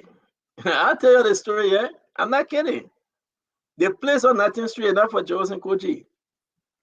He begged to stay there. The first 3 years, we gave it to him. The second 3 years, they say pay $500 a month. That $500 Jefferson not get to pay. $500 a month, though. The first 3 years, I told my man, I said, hey, give it to him. The second 3 years, $500 they say pay a month. Jefferson refused because he said in power. That is Social Security. I know, Stacy. I'm serious. The place on 19th Street enough for Jefferson Koji? It's not. So we just, when the family member asked me, and for one of my family members, when they asked me, I told them, say, you'll kick him out. and say, can we give it? I said, this month end, your red letter to his lawyer, Arthur Johnson, you'll kick him out. You know, so they decided to do the letter today. They would drop the letter off and they would keep Jefferson. But Jefferson knew, we told him. That's why he went to the party headquarters and bidding and trying to face that room. Eddie, I'm telling you, I am not kidding. Nobody must say I'm serious. I'm not kidding. Joseph right now, he's squatting on 19th Street. That's not his. I challenge him. That's not his property. That's not his property. I challenge him. Nobody can say that Joseph Koji property. That's not. You know, he can buy all the Gucci. He can do everything. You see, this levy is bad. Joseph Koji cannot come out and say that property on 19th Street, that his property. If he say tomorrow that his property, I will kick Joseph Koji out of that property. We enforce the law on him. He's squatting. I don't know if I thought someday if I joke, I tell you I'm joking. That property Joseph Koji living out right now, it was owned by one Dr. Nelson. That property, it was owned by one Dr. Nelson. The rest of the story, if y'all want to know, I will tell you. But we'll kick it out. And it's my friend. I want him to grow. I want him to be mature. You know, his government is no more in power, Nelson. I want him to grow. I want him to mature. And you know, I like Jefferson Koji. But all the bad things he did, we got to remind him. He got to have that come to Jesus moment. You know, he got to grow. He got to ask for true repentance. If Joseph Koji can go on the radio tomorrow and say, what Stanton say is true, that's not my property, I will ask for extension. I will ask the people, say, you're giving extra 2 years free. Because I let Joseph Koji, he's a young man. I mean, the thing about sanction, you know, is on him. I hope that he get out of it. I can see Joseph Koji and shake it. If I can speak to other people, then what about Joseph Koji? You know, I have never seen him eye to eye. You know that, right? Joseph Koji and myself at Jeff Facebook too, we can be doing. I have never seen him eye to eye. Person in person. No. When we're in like, bro, Joseph Koji ran away because he couldn't see me. I told people, I said, don't bring Joseph Koji around me yet. I'm not ready to see him yet. No. But he need to have they come to. I hope personally we will help him out. You know, I mean, it's so soon. In less than 2-3 months, you looking for a place to stay. You know, but again, don't listen to all these things, man. You let too much on news. Go have your show. Leave me alone. I'm working here. You see, I'm working. Go have your show. You know, I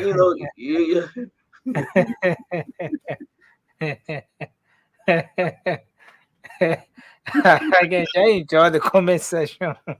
Yeah, man. You try to help the beginner for them to grow and be mature. They want frisky. What kind of frisky is that? I mean, Joseph Koji want frisky on. Man, I mean that news thing and kind of me every day, plenty. That me you want frisky on. You know, so Tina, I just decided to leave Jemosy alone because I really like it. He's trying. He got love, but he didn't make it. That's it. Stop texting me. I leave it. Don't tell me to stay on the show. Your friend is calling you. Don't ask me to stay here, please. Stop texting me. Let me go. I'm working. I got a lot of stuff to do, Piggy. Hey, you know, but Joseph, I'm a man. Joseph, I'm a man. Say hi to him for me, yeah? Hey, Joseph, Koji, hi. How you doing? How you doing? Call me.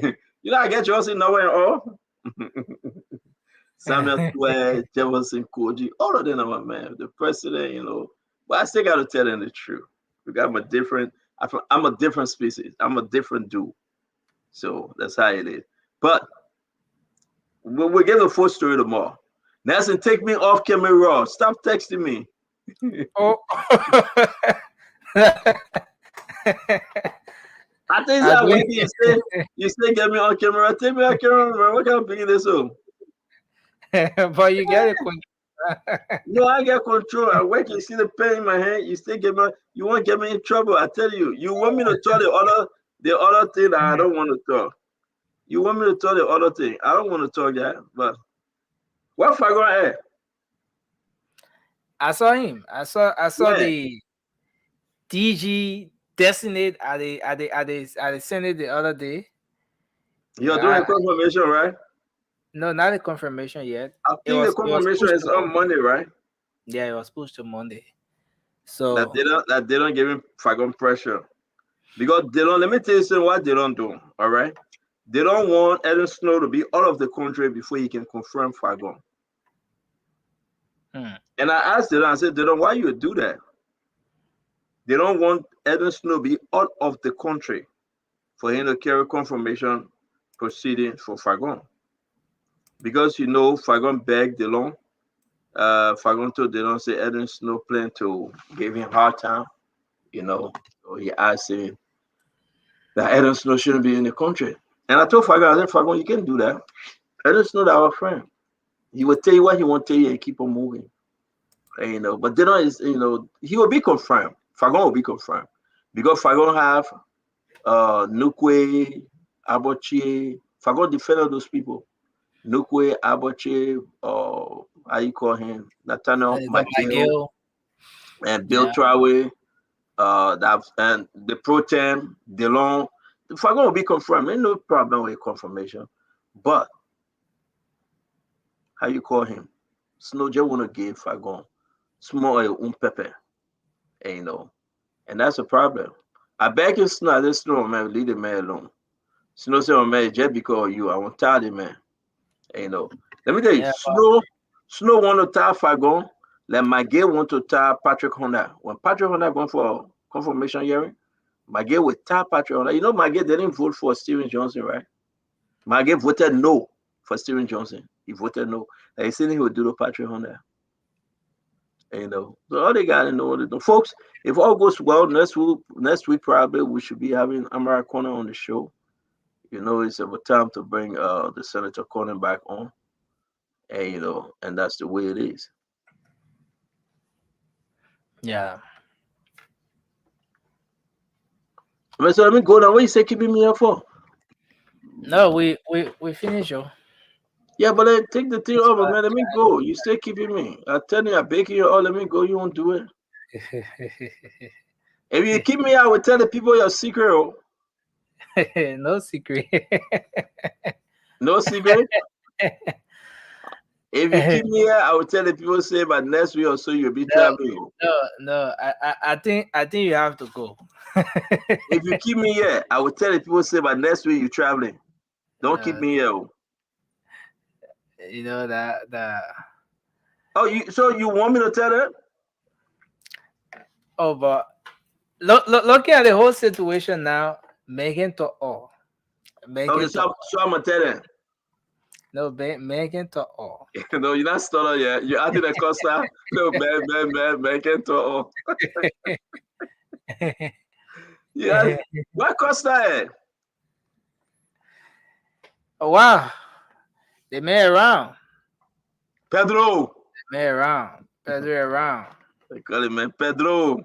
We're picking hard at man, it's on a sabbatical. He'll be coming back. They may make a strong comeback.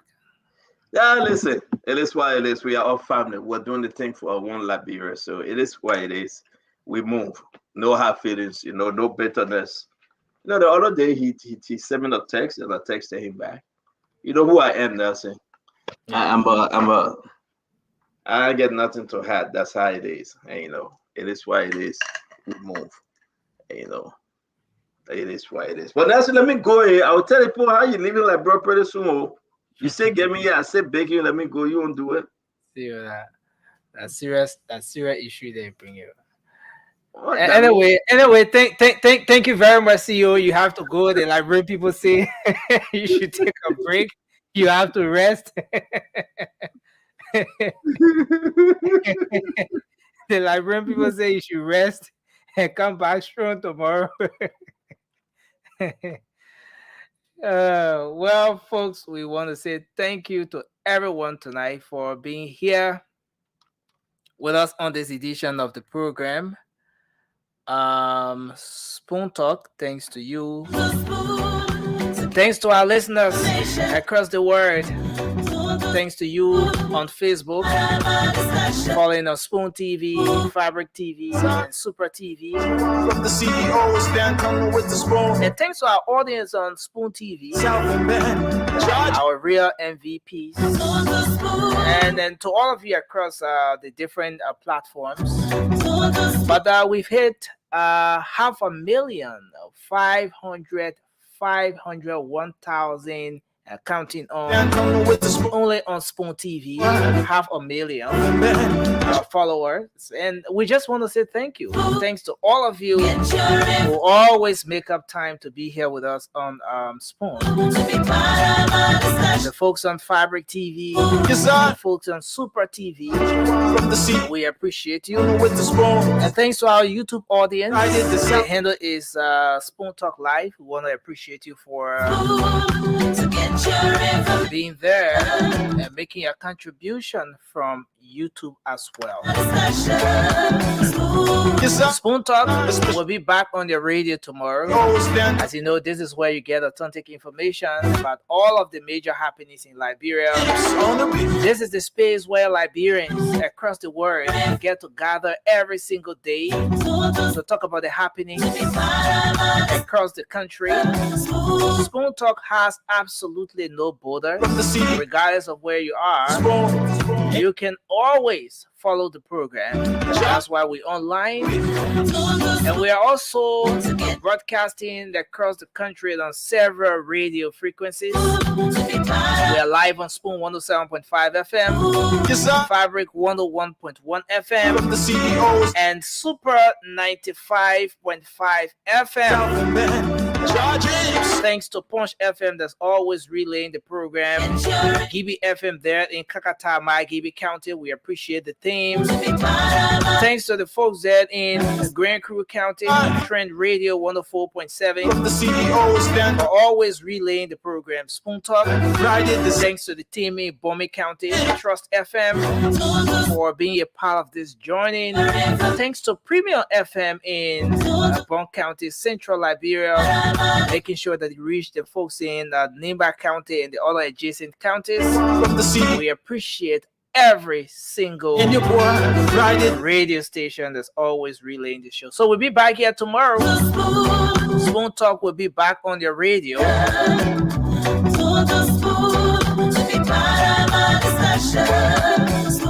Yes, I, a special one from the CEO stand coming with the spoon. And your boy, right in the South. The Spoon Talk will be back on your radio tomorrow. Until then, have for yourselves a good night. But just before I go, I want to send a special birthday greetings to Madam Susanna Totti. Yes, Madam Susanna Totti, you're celebrating your birthday today. And you there in North Dakota, happy birthday to you as you celebrate your birthday today. Madam Susanna Totti, happy birthday to you. Your daughter Shirley Snit wants it for you and the rest of the family. They're saying happy birthday to you as well as you celebrate your natal day today. So again, thanks to everyone. Have a good night. We'll be back here tomorrow with another edition of Spoon Talk. Bye-bye. Yes, I, a special one from the CEO stand coming with the spoon. And your boy, right in the South man. Charges on the beat. To get your information. To the spoon, to be part of my discussion. Yes, I, a special one from the CEO stand coming with the spoon. And your boy, right in